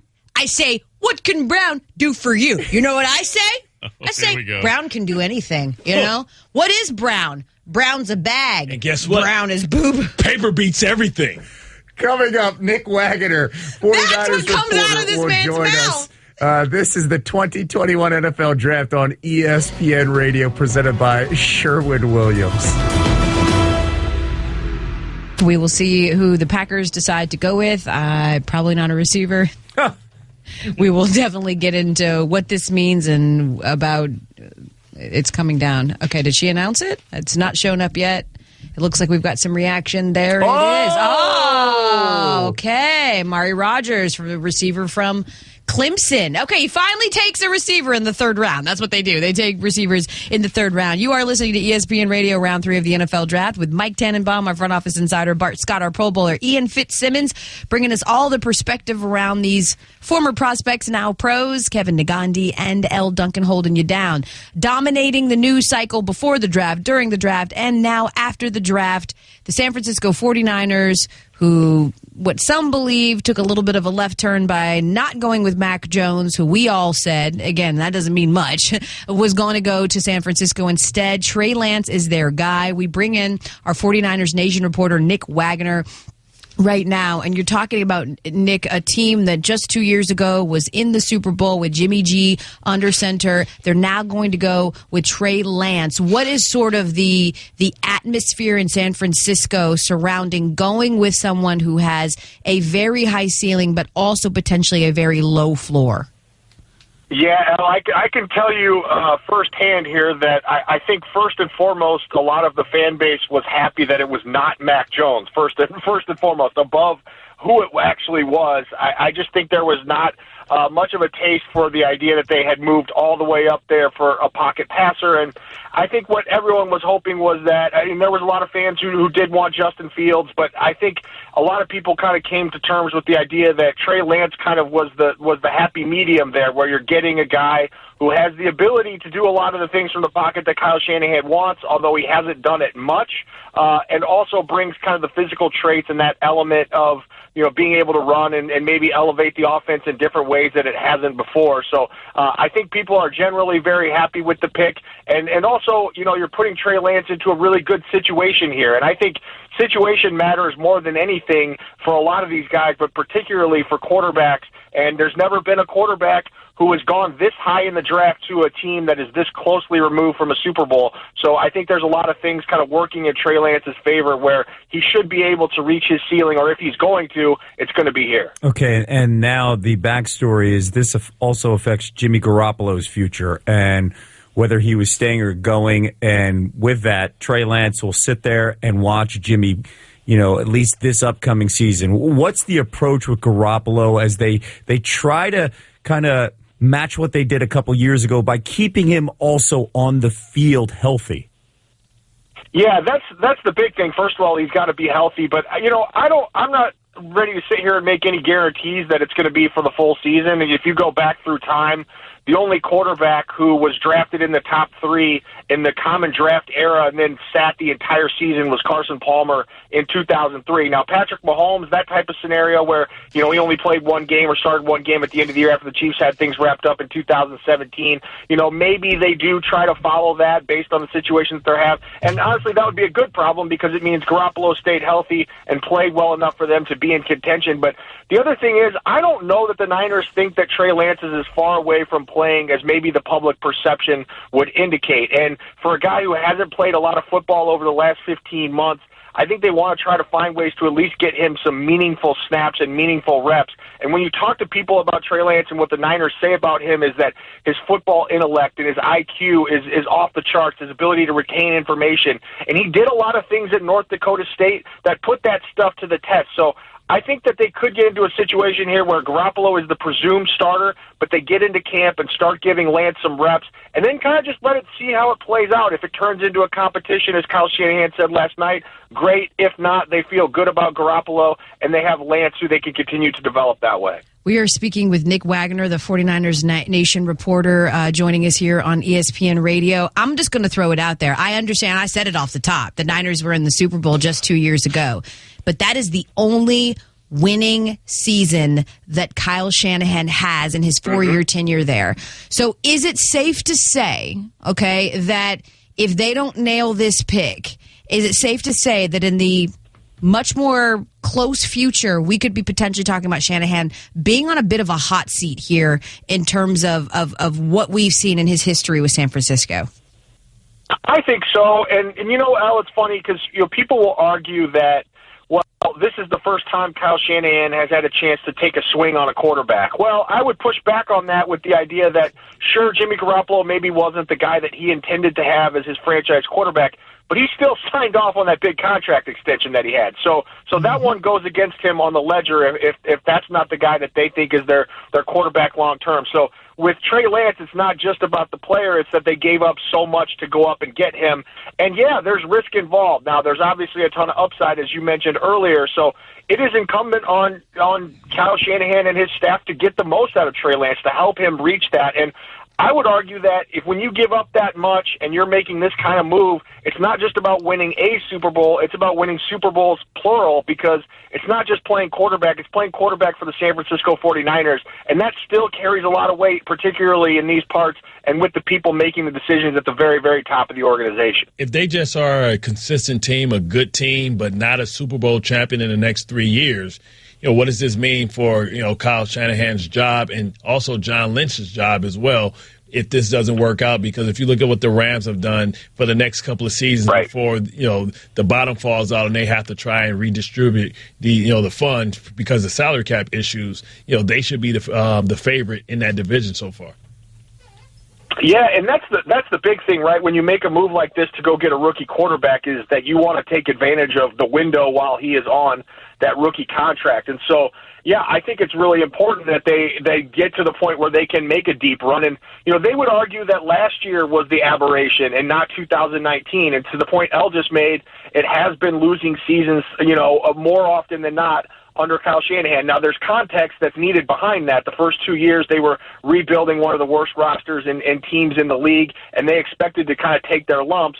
And then 2019, everything kind of came together. And then last year, they were damaged by injuries more than any team in history in terms of salary cap money that was on injured reserve and things like that. So if you put all that to the side, the question is what was the aberration? Was it 2019, or was it these other years that, like last year where they were so banged up injury-wise? And there's still a lot to prove, and that's kind of a crazy thing to say about a team that was in the Super Bowl just a couple of seasons ago and has a roster like this one does, but they have to find a way to, A, stay healthy, but make sure that they start turning what they have, the talent they have, into victories on a consistent basis so that they can continue to build on this thing. Nick Wagoner joining us here, 49ers Nation reporter. And so far on the day with the 49ers with the 48th pick, they drafted Aaron Banks, the guard from Notre Dame, second round. And they get that pick from the Raiders. Nick, thank you so much for joining us and giving some insight on the situation in San Francisco. You got it. Take care. Let's take a look at where we're at as we continue round three. The Steelers are on the board at 87. Over at 86, the Vikings going with guard Wyatt Davis out of Ohio State. Alvin Mack Jr. Thank you. That's the one right there, Bart. This is one of my favorite stories in all of, not just college football, in all of sports. Ian, this is your 427th favorite story. No. I've been counting. No, 428. Don't short me. He was widely regarded as the best guard in all of college football back in 2019. His pops is an NFL Hall of Famer and five-time champion in Willie Davis, but none of that matters to me because his dad is Dwayne Davis, a.k.a. Stonehands from Necessary Roughness, and one of my favorite characters of all time, Alvin Mack from the program, linebacker out of ECU. And Wyatt Davis told me 2 years ago, the first time he ever heard his dad say a curse word, and it was the big one, was when they were over at a neighbor's house for a cookout, and the movie The Program is playing on the big TV, and there's his dad on television going, clean them all up, let the paramedics sort them out, right? Yeah, and I cleaned that up for us here on ESPN Radio. And Wyatt Davis looks up and says, Dad. And his dad, Dwayne Davis, goes, you heard what I said right there? You better do your chores. And he said, I never missed another day of not making my bed. That was it, done, finished. Alvin Mack Jr. goes to the Minnesota Vikings. I'll tell you, this is, you talk about a pick that's sort of like within the lens of their head coach, Mike Zimmer. He is tough. He is durable. Big Ten offensive lineman. His athleticism, watching him, I don't think he's a great athlete, but he's been a productive starter for them. And this gives them really good depth. They drafted Garrett Bradbury a couple of years ago, first round pick at center. Their guards are okay, in my opinion, Dozier and Ezra Cleveland. So I think he could come in and contribute right away. And again, like when you're trying to, in this part of the draft, you're looking for depth, competition, and this is a Mike Zimmer type of player. You are listening to ESPN Radio, round 3 of the NFL draft firmly underway. Niners on the clock with the 88th pick. We just saw Pittsburgh finally addressed something that they needed desperately. Kendrick Green, the guard out of Illinois, going to the Steelers. Does this sort of help what we have said has been largely... I'm watching Twitter right now, and everyone's just like, I just don't understand how the Steelers don't know what we all know, that they have real issues along that O-line. Does this address this in any way? Yeah, absolutely. And this is one of these situations now. I think we're going to see a lot of these sort of tougher offensive linemen that maybe don't have the athletic upside. This is ironically back-to-back Big Ten guards going, and they still have to figure out what are they going to do at left tackle in terms of Villanueva still out there.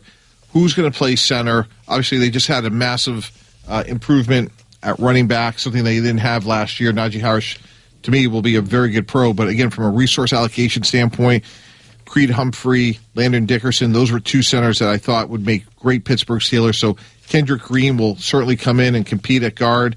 I still don't know who's going to start for them at center on opening day. And then let's go back to what Green Bay just did. I know, El, you mentioned it right before we brought on Nick Wagner, but Amari Rodgers going to Green Bay, they finally take a wide receiver. Now, I think Amari Rodgers might be a steal here at pick 85. He might be 5'9.5", but he's every bit of 210. And coming off that ACL injury he had a couple of years ago, he bounced back quickly, and he had a fantastic year last season for the Clemson Tigers. His dad is T. Martin. He's been raised to play ball, and when T. Martin started Tennessee, he didn't want to be in his dad's shadow, so he said, I went with a better shade of orange and went to Clemson. But Amari Rodgers could be a big, big asset for a lot of years for Green Bay, Mike. He was one of the best players on the field in Mobile. He is dynamic with the ball in his hands.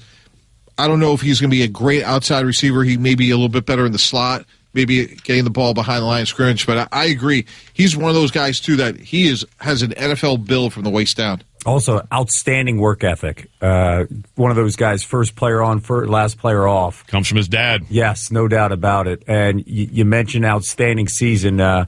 Trey Sermon had an outstanding run for Ohio State, the Buckeye running back, late in the season. He's now off the board, taken 88th overall by the San Francisco 49ers. So they have some depth there in the backfield. We'll have much more on our coverage of the 2021 NFL Draft as we continue to go through some of these picks here. We don't end after 96. We continue to keep on going. We have compensatory picks. What? So we want to remind our audience, we're going to be here with the compensatory picks. We go to 105 picks in this draft. So sound like overtime to me. Just letting you know, 16 picks away. It's billable, Bart. So, yeah, it's exactly. Are you hourly? That's ahead. You're listening to the 2021 NFL Draft on ESPN Radio, presented by Sherwin-Williams. Cash the check. As we continue our coverage, we go to pick 105 here in round 3. And why 105? Compensatory picks on the back end. And, one of the big storylines has been, and Elle and I have talked about it on multiple occasions, as the Mac Jones selection went in for the Patriots, is this tradition unlike any other. And that is Nick Saban and the relationship that he has with Bill Belichick, and Belichick trusting Nick Saban when it comes to drafting his players. And the pipeline continues in the first 2 rounds of this year's draft. Chris Barmore going in the 2nd round earlier today, and then Mac Jones in round number 1, that Alabama pipeline. And earlier today, Paul Feinbaum was on Keyshawn, J. Will, and Zubin this morning, and he had some interesting comments about this relationship and Bill Belichick. Listen to this. I'm more concerned about Bill Belichick's future in New England than I am Mac Jones's future in New England. Why? Why? Because I see a coach who was a perfectionist, who did everything right all those years, who was untouchable, and I see him getting lazy late in his career. I see him making moves that don't remind me of Bill Belichick. And everybody wants to compare Bill Belichick and Nick Saban. There's a difference. Nick Saban has never changed. The money, the championships, he's still the same guy he was 10 years ago, 15 years ago, 20 years ago. Bill Belichick's not. That was Paul Feinbaum earlier today on Keyshawn, J. Will, and Zubin. This Spin your morning on friend, ESPN Radio. I mean, he came in hot. And Paul's got some takes. But my goodness, that was one where you're like, woo! And Mike, you're shaking your head. Yeah, I have the privilege of working for Coach Belichick twice in my career, Cleveland and New York, and that's just not true. And if he was mailing it in, why would they have done everything they've done this offseason? Multiple tight ends, multiple wide receivers. He's all in. And they came out like a house of fire in this offseason. So I respect Paul. I think Paul does a great job. I just don't see it. Just go by what you see. Look at how active they've been this offseason. Doesn't mean his results. Maybe he's saying that he's lazy because he just spent a bunch of money. But he's questioning effort. He's questioning effort. You can't orchestrate signing that many players for that much money and not have effort and organizational efficiencies. But what is these no-brainers? But again, I'm just talking about... I just like to see you get steamed up. That's all. In this day and age with COVID and the money he's made and the titles, he's 69 years old. No one would have said, hey, he went off into the sunset and would have begrudged him. The fact that he's still there trying to win and compete every year, I think says that he's all in. Well, tell me this, for how long? How long? Because it seems like maybe what motivated him was the fact that that guy down in Tampa was able to prove that he can win without him. So he has another point to prove. Because at this point, what else does he have to motivate him? You know, he's got all the titles he wants. He's made plenty of money. No, there's an easy answer to that. 347. Does he go after the all-time record for wins by a head coach, which is held by Don Shula? I love that we're like quibbling over Bill. He missed the playoffs 1 year. Like what? And that's because his Hall of Fame quarterback of 20 years left. Like, what are we talking about? And his quarterback that he brought in also got COVID, and he had 8 opt-outs on the defensive side. The chicken or the egg. And he had no receivers, and he had y'all stop it. He had no receivers because he didn't pick none. That's true. You look at recent history. That's his fault. You go back the last 4 or 5 years, they have not drafted well. No, they have not. But to say that he's getting lazy, I think that is absolutely absurd. They haven't drafted well in the last 4 or 5 years, and what have they also done in the last 4 or 5 years? Well, that was a couple. Well, that was Tom Brady. Okay, it wasn't all Tom Brady that Tom won. Brady, his humility, the fact that he's doing the same thing in Tampa. He's making other people take less money, and he's taking less money. Unlike Aaron, you want more weapons? How about you give back some of that cheese off your cheese head? This is a stunning turn of events. Like, you're sticking up for Tom Brady over Bill Belichick. I would have never expected that. I love Tom. Me and Tom has always been friends. Yeah? It's just Bill that I hate. You hate Bill? Yeah, I always. Why? He's a Sith Lord. He said some things. He said some things that I didn't like, and he wouldn't let me in his building when I was doing my financial literacy program because I was there. It is. There's the real story. I don't like him. I was trying to help the kids, and then he didn't even speak to me when I was out somewhere and I was talking to people.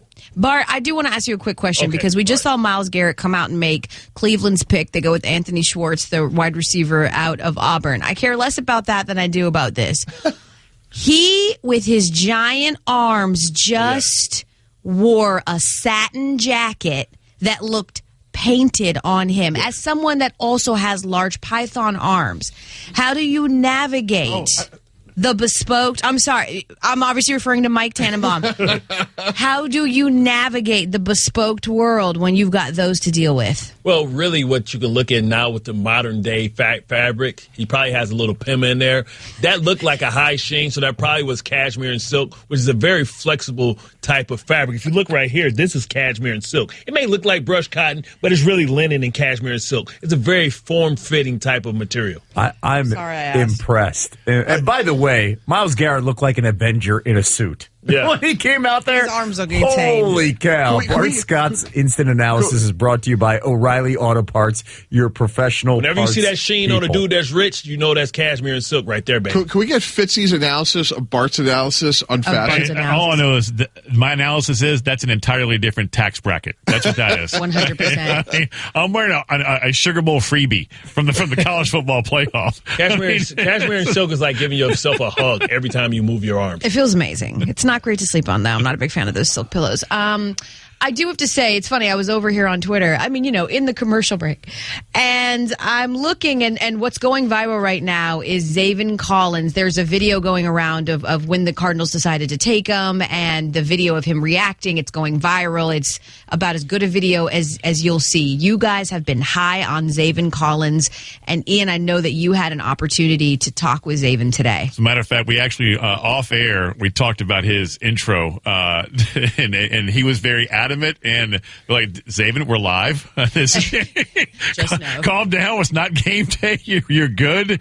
But look, he's an unbelievable athlete. 6'4", 260, was a safety and quarterback in growing up in high school, a multi-sport athlete, which he credits a lot to where he is right now. He had one D1 offer, and that was to Tulsa, and that was it. And when we started our conversation earlier today, I asked him, just go back to when you're growing up in little bitty Hominy, Oklahoma, to where you are right now. Just describe this entire journey to leading you to be the 16th overall pick. Yeah, going back to a kid, the first thing I remember sport-wise is football. Live, breathe, eat. Everything you do is football.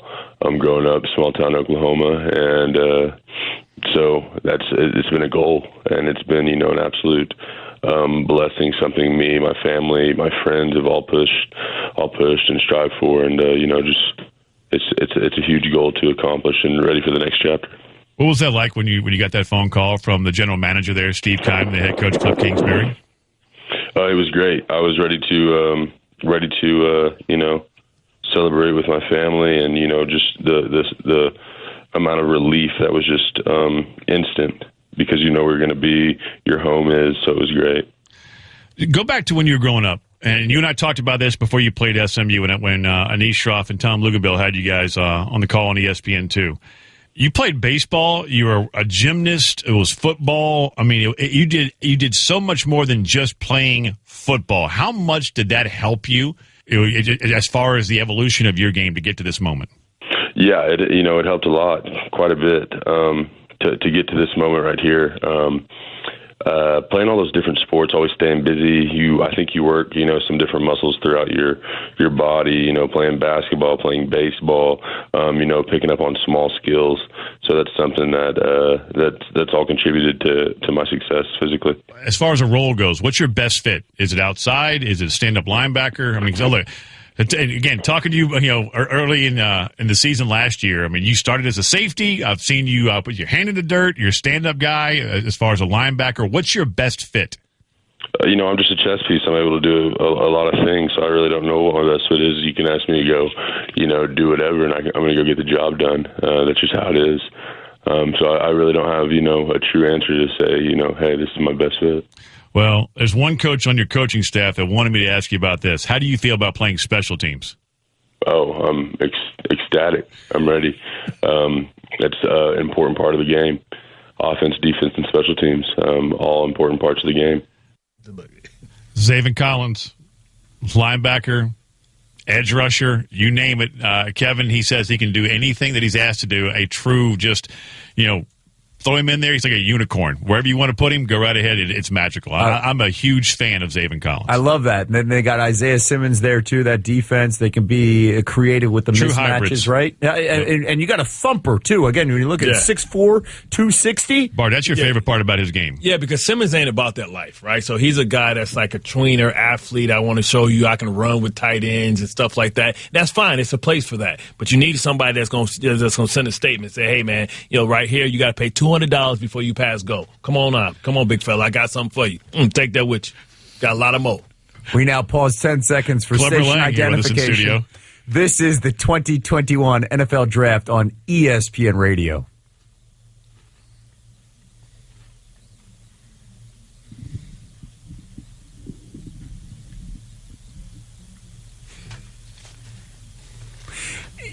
Before I had to do the station ID, you mentioning Clever Lang. I just need to hear Bart give us the Rocky III prediction. Prediction? Pain. Well done. Well done. As we continue, our draft coverage here on ESPN Radio, we are now at pick 94. The Ravens are on the clock. They've had actually a pretty decent draft day yesterday, and now their first pick on day 2. Spencer Brown from Northern Iowa just going to the Buffalo Bills as they continue to build in the trenches with pick number 93. We'll have much more of as we close things out. We've got 11 picks away from closing out round number 3. You promise? I promise. You know that it's been a long night when the draft started in fall and it's ending in winter. Like we've and that is in Cleveland. And we've seen Shefty in a Snuggie, and we've also seen Mel Kiper break out the trench coat. And we have Greeny adding a vest as well. I mean, if this thing goes for another hour, a whole triple fat goose vest underneath we got Lewis. We got Lewis. Now he's pulled out the jacket. Yeah. If this goes on for another hour, we're going to see space heaters. For sure, that's Burberry, right? I wonder if I bet you they bought those too. No doubt. Yeah. Send somebody out, put it on the company card. All right, this is the 2021 NFL Draft on ESPN Radio, presented by Sherwin-Williams.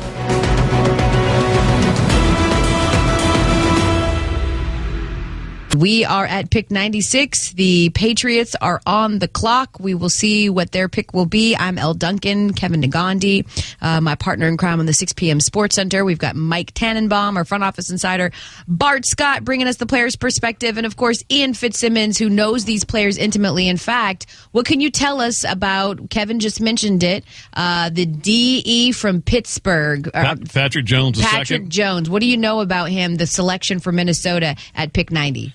Pretty good edge rusher. I talked to his position coach, Charles Partridge, yesterday, as a matter of fact, his D-line coach, and he told me, he had to switch Patrick Jones from boundary to field. And Bart, Mike, you guys can talk about this. It's not easy to do. So he went from a boundary edge to a field edge back in 2019, and he did it without an issue. I mean, it was absolutely seamless. And coming into last year, he said, quote, Patrick would beat me into my office at 5:45 a.m. ready to work every day. Then opt-outs are possible. We're hearing he might opt out. I reach out, didn't hear back from him, so I'm thinking, all right, my guy is gone. I show up the next morning. Who's sitting there, 5:45 in my office, ready to go to work? Patrick Jones II. Military family, born in Japan. But when you go from boundary to field and do it seamless, Bart, Mike, you guys can talk about it better than I can. That's pretty darn impressive. And I think that the Vikings may have gotten a steal with Patrick Jones II, edge rusher out of Pittsburgh. They talk about playing in the field. You talk about playing in space, right, where all the action is going to happen. A lot of teams are right-hand dominant too, and when that field is to the right, you can have boosts, throwbacks, waggles, jet sweeps, and you have to be disciplined, being able to read the end man in the line of scrimmage, understand that you have to at a moment's notice, you get that down block, you could have some pullers coming, or you might have to climb up, and then you're also the live read and RPO, so you have to be able to slow play the option and be able to also redirect. And just moving things along here, that was at pick number 90 at 91, Anthony Schwartz from Auburn. Speed. And I know you have some stuff on him. Yeah, right? This is Joey Galloway one route. That's it. Joey ain't going over the middle, right? I mean, Joey wanted no part of that world. I mean, it was you throw it down the field, and if there's not, this is a true story about Joey Galloway. When he was with the Seahawks and John Kitna, he stuck his hat out in the tunnel right before they're coming out of the tunnel, and it was about 60,000, and he looked at Kitna and said, better hit me on the numbers. I don't lay out for less than 60. But that is Joey. That's a true story. John Kitna told me about Joseph Scott Galloway. But Anthony Schwartz, I mean, it's a notable distinction when you were referred to as the fastest player in college football. And Anthony Schwartz at Auburn was the fastest player in college football. And one of the axioms that applies at this part of the draft, he was picked 91, is you want to have an attribute you can develop. Size, speed, hands, production, something. And Anthony Schwartz, as Ian referred to, has blinding speed.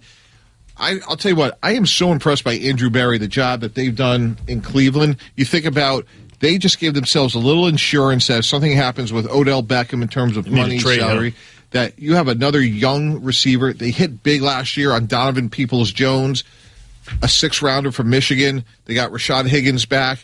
So they gave themselves proactively some options, some developmental players that at one point when OBJ can graduate, Schwartz, to me, has some really intriguing upside because he runs so fast. And he's one of these guys, Ian, that it's not just his time speed, it's his play speed.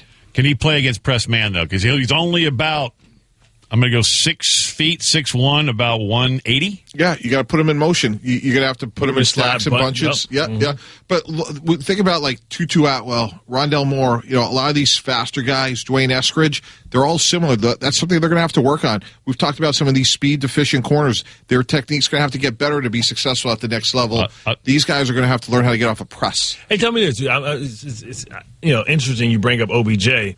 Because I think that they probably should. I think they should move OBJ because I think that he's a chemistry killer. Like he's a talented player, but I think it's something about Baker Mayfield. If this is Baker Mayfield's team, I think you have to move OBJ and let him go somewhere else and be able to try and shine and be the type of receiver that he wants to be. Branch Rickey, the late great manager of the Dodgers. I know you're into baseball cards, Kevin. Yeah. He talked about I'd rather trade a player too soon than too late. And if you're the Browns, you may be able to get more now for OBJ than you could in a year or two. And again, when you hit on a late-round pick, which Andrew Berry did last year on Peoples-Jones, you have Higgins, you got Jarvis Landry, and now you have a guy like Schwartz who could take the top off of coverage. If you could get a high second-round pick for Odell, save that money because as Baker Mayfield ascends into a second contract, other players are going to have to graduate, and this would be a very efficient use of resources if they could hit on Schwartz and move Odell down the road. Branch Rickey was the guy that brought Jackie Robinson in and integrated, the color barrier in Major League Baseball, played a pivotal role in changing sports culture in America. And the Patriots were just on the board. They go with Ronnie Perkins, the defensive end out of Oklahoma. So you have Christian Barmore and now Perkins there on that front. They're going up. Yeah, so New England, what they're really doing now is they really struggle rushing the passer. They got Chase Winovich last year. They got Dante Hightower coming. Yeah, Bud Dupree. And now... Judon. Excuse me, Matt Judon. Yeah, Matt Judon. Just want to make sure you guys are paying attention. No, you got us. Okay. Boy, did you see Ella flinch at me? Wow, that was... Listen, when I tell you I am crawling Stay to the okay. finish line, Stay okay. I've got you. Okay. Yeah, what do you got on Ronnie Perkins? I was just going to say... My back's feeling good. I'm okay. Yeah, I was just going to say, they're attacking their front seven. Again, when you go back to last year with Winovich, they re-signed Kyle Van Noy. They also signed Matt Judon.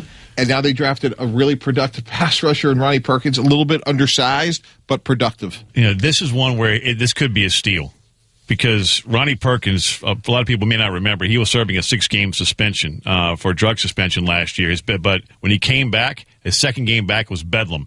And his best friend at University City High School was a young man named Darian Fields. They were always together. Well, after Perkins served that 6-game suspension, comes back to Bedlam, and he played absolutely possessed.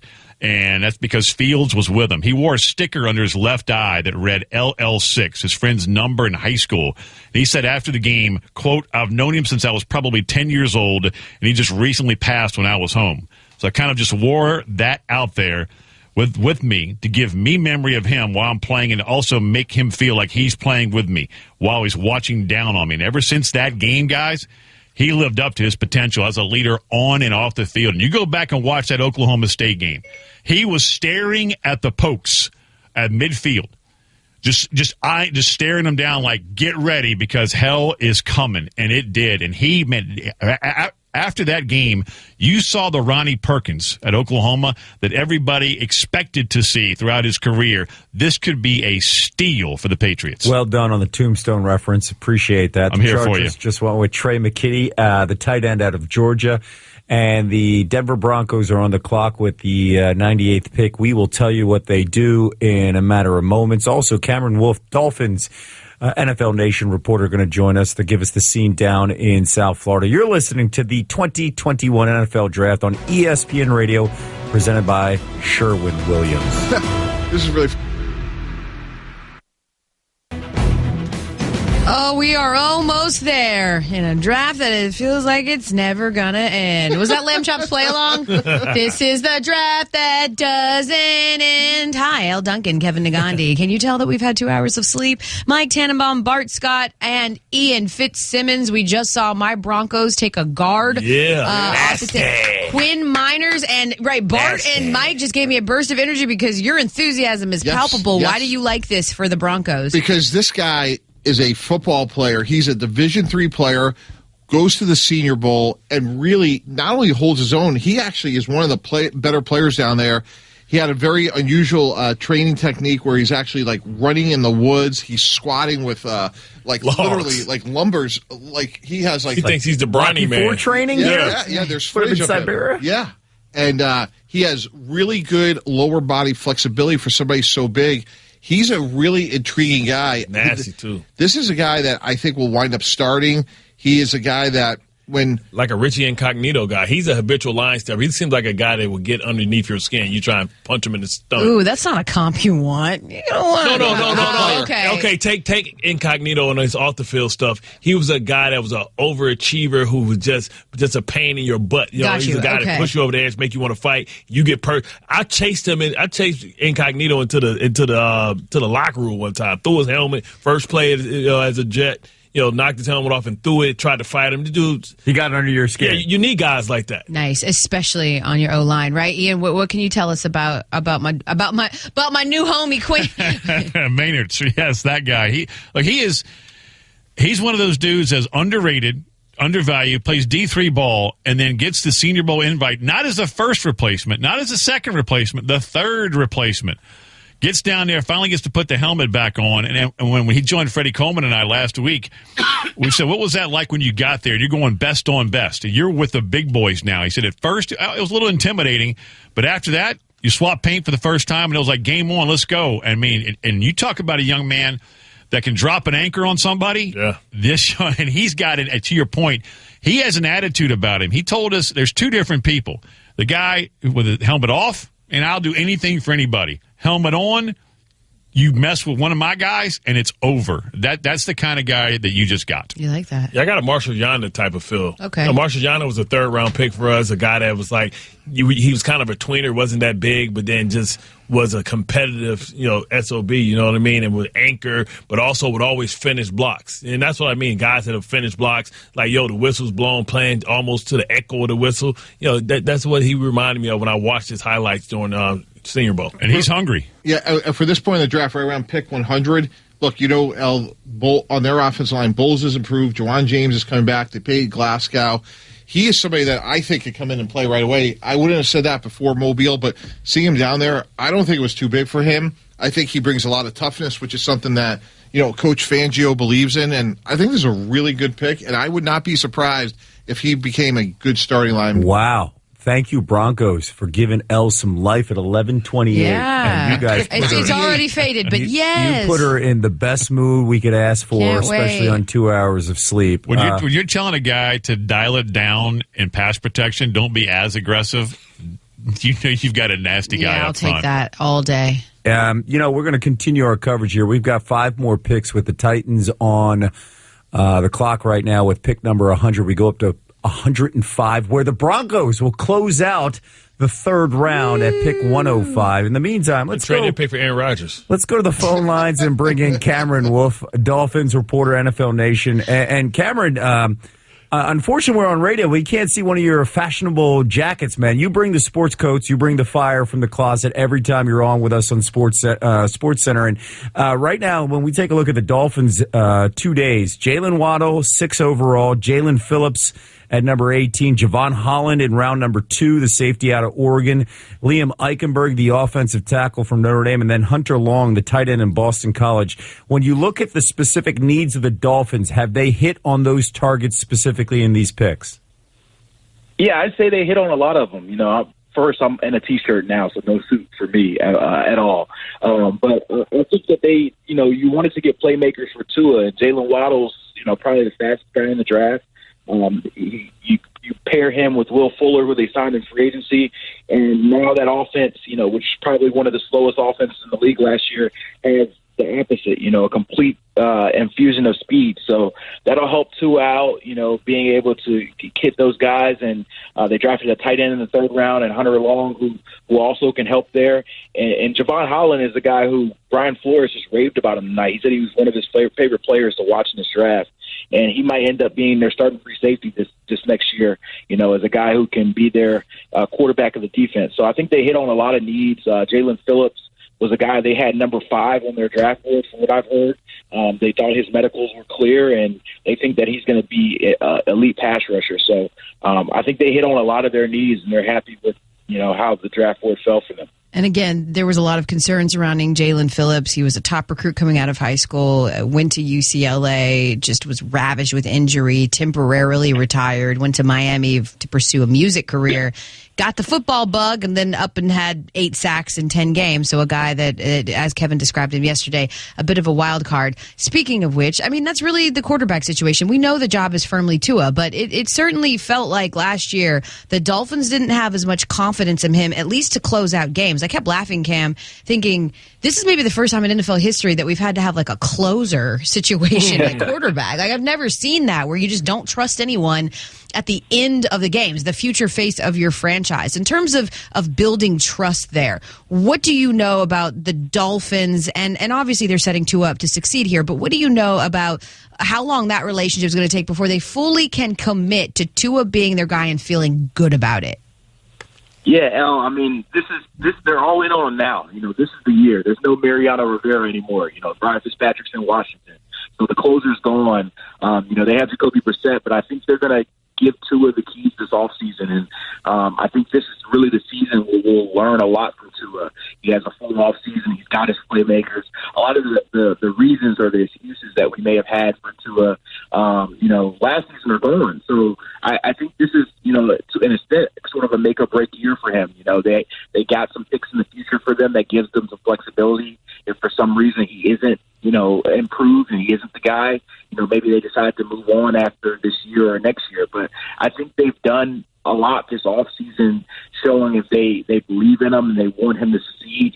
They made a change at offensive coordinator and hired a couple of guys that he was comfortable with. They brought in playmakers. So I think they're trying to make him comfortable and do everything for him to succeed. And now it's up to Tua. He's got to play better.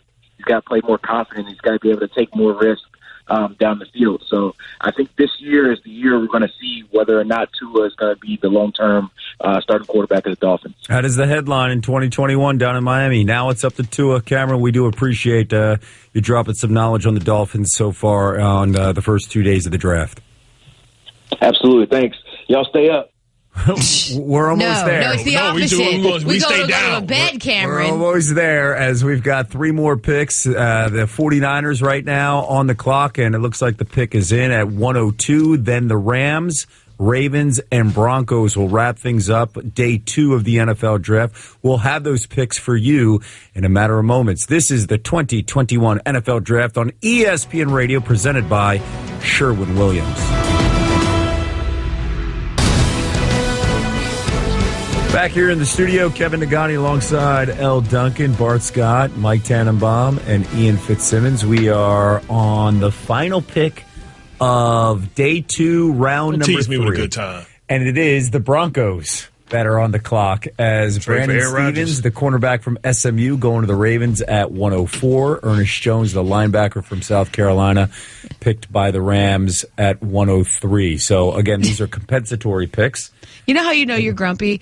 I'm watching this clown that's I don't know if he's a Browns fan or a Broncos fan, dance around on the stage, and I want to punch him in the face because he's got too much energy and I'm angry. That's how you know you're grumpy and you need some sleep. It looks like the pick is about to be here. It's early if you're at the club. This is like club hours for him. Like, he's out there having a good time, listening to music, having fun. Doing his thing. Final pick, just going streaking, day 2. Going through the quads. Right here, Broncos. With the 105th pick in the 2021 NFL Draft, the Denver Broncos select Baron Browning, linebacker, Ohio State.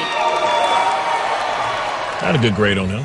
Got a good grade on him, Baron Browning. You see the reaction in Fort Worth, Texas, and the family. Some tears of joy, of course, as his night is going to be capped off now, going to the NFL as a Denver Bronco.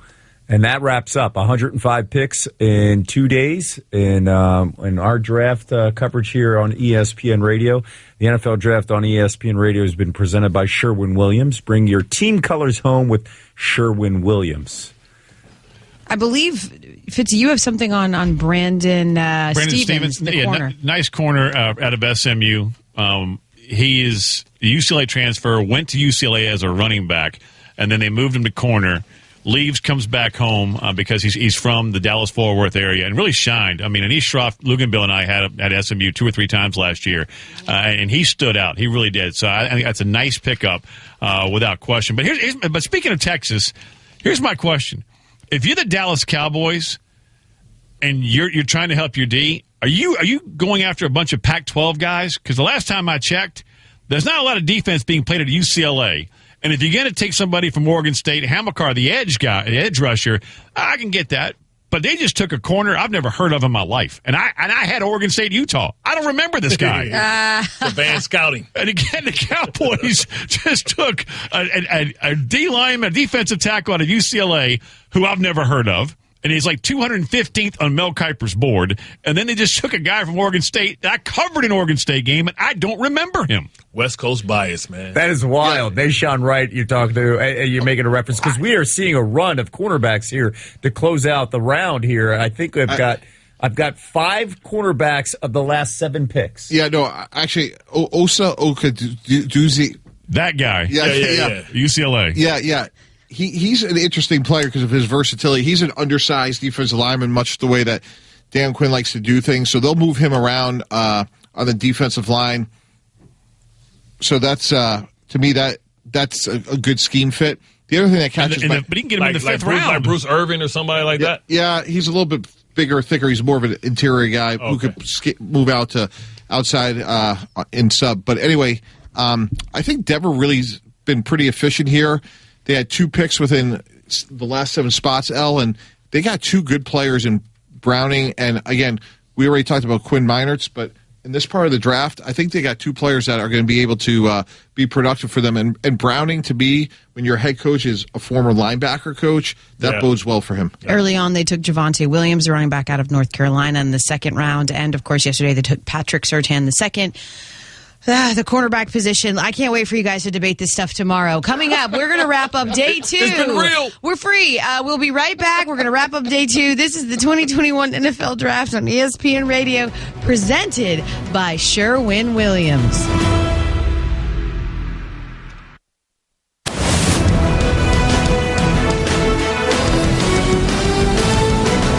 This is the 2021 NFL Draft on ESPN Radio and on the ESPN app.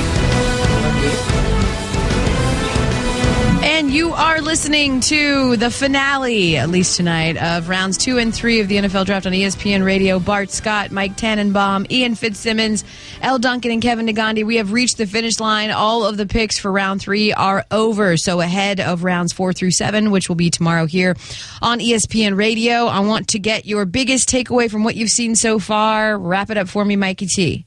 Well, I think it's the Houston Texans with a very interesting pick in Davis Mills. This is the first pick of the new regime of Nick Caserio and David Culley. Obviously, a lot's been made of the whole Deshaun Watson situation. They have Tyrod Taylor, and it'll be interesting. Davis Mills, when it's all said and done, could be a frontline, good starting NFL quarterback if he could stay healthy. They come back and take a really good player in Nico Collins, a bigger receiver, an outside receiver. So despite only having 2 picks, I like what they did tonight. Bart? Well, for me, I just want to talk about the draft, and to all the players out there that hasn't gotten picked yet. Mike Singletary used to tell me all the time, greatness comes in every shape and size, and in reference to the draft, they come in every round and sometimes not even in the draft. So, what I love about this is one day we're going to turn back the page and we're going to review this draft, and we're going to say, how do we miss this guy? How do we miss that guy? It's all about who's going to dare to be great and who's going to announce themselves. And one thing you can't measure is what's underneath somebody's chest plate and what kind of heart they have and dedication they have to continue to get better. So I'm excited out of all these picks, who's going to be the one that's that shining star. What about you, Fitzy? Bill Belichick doing something we've never seen him do before, and that's moving up to get a player, and happened to be a very angry tenacious defensive lineman in Barmore out of Alabama. I was stunned when they did it, and when we saw the name that was selected, Bart and I were both like, oh, they just got a nasty, nasty interior defensive lineman that really just likes to run over people and hurt people. So I think the Patriots, with Mac Jones and Barmore, home run. And we haven't said that in a long time about a Patriots draft. Kevin Nagandi, your biggest takeaway from first 3 rounds? The day 2 quarterbacks and the run there. And of course, Mike brought up Davis Mills, but Kyle Trask being the last pick in round number 2, the heir apparent to Tom Brady there with Bruce Arians, who loves those big, tall quarterbacks. And then I think this wild card in between those 2 picks is Kellen Mond of the Vikings, because Kirk Cousins, who knows what's going to happen down the road. But I like Kellen Mond's future. So I'm fascinated by these 3 quarterbacks in that run late in the second, early in the third. How about you? 47 picks came from the ACC and the SEC. That's 47 out of 105. Almost half of the players that have been taken through the first 3 rounds come from the SEC and the ACC. No offense to the Pac-12 and the Big Ten and the Big 12, but we already know. What's the average age of those players? Listen, I always knew what conference you came from when I looked at your birth certificate and you were 24. Okay. Of course, you're supposed to dominate. Right. You're holding the kids back in 3rd grade. Okay. Aaron Reed was 27 years old as a damn rookie. So was Sean Green. What do they say in the SEC? It just means more. Tonight's game flow from rounds 2 and 3 is brought to you by Progressive Insurance. Make it easy to bundle your home and car insurance. We had a ton of fun the last 2 days. A lot of work, but a lot of fun work. And especially when you're having fun, it's easy to come in and do get up and stay up. As well, thank you, Mike and Elle, on that. And then hosting the draft with you guys in rounds 1, 2, and 3 again. And you guys are back. Like Elle and I are done, and Bart is done. But Mike T, credit to you, Ian Fitzsimmons, Kevin Winter, Jason Fitz, Jim Nagy. You guys come right back with rounds 4 through 7 as our coverage begins at noon Eastern tomorrow. For Elle Duncan, Mike Tannenbaum, Bart Scott, Ian Fitzsimmons, Kevin Winter. I'm Kevin Nagani. You want to add anything else, though? Deuces! Thank you for listening to the NFL Draft on ESPN Radio. And thank you, our crew behind on the other side of the glass. Well done, fellas. Go get Aaron Rodgers.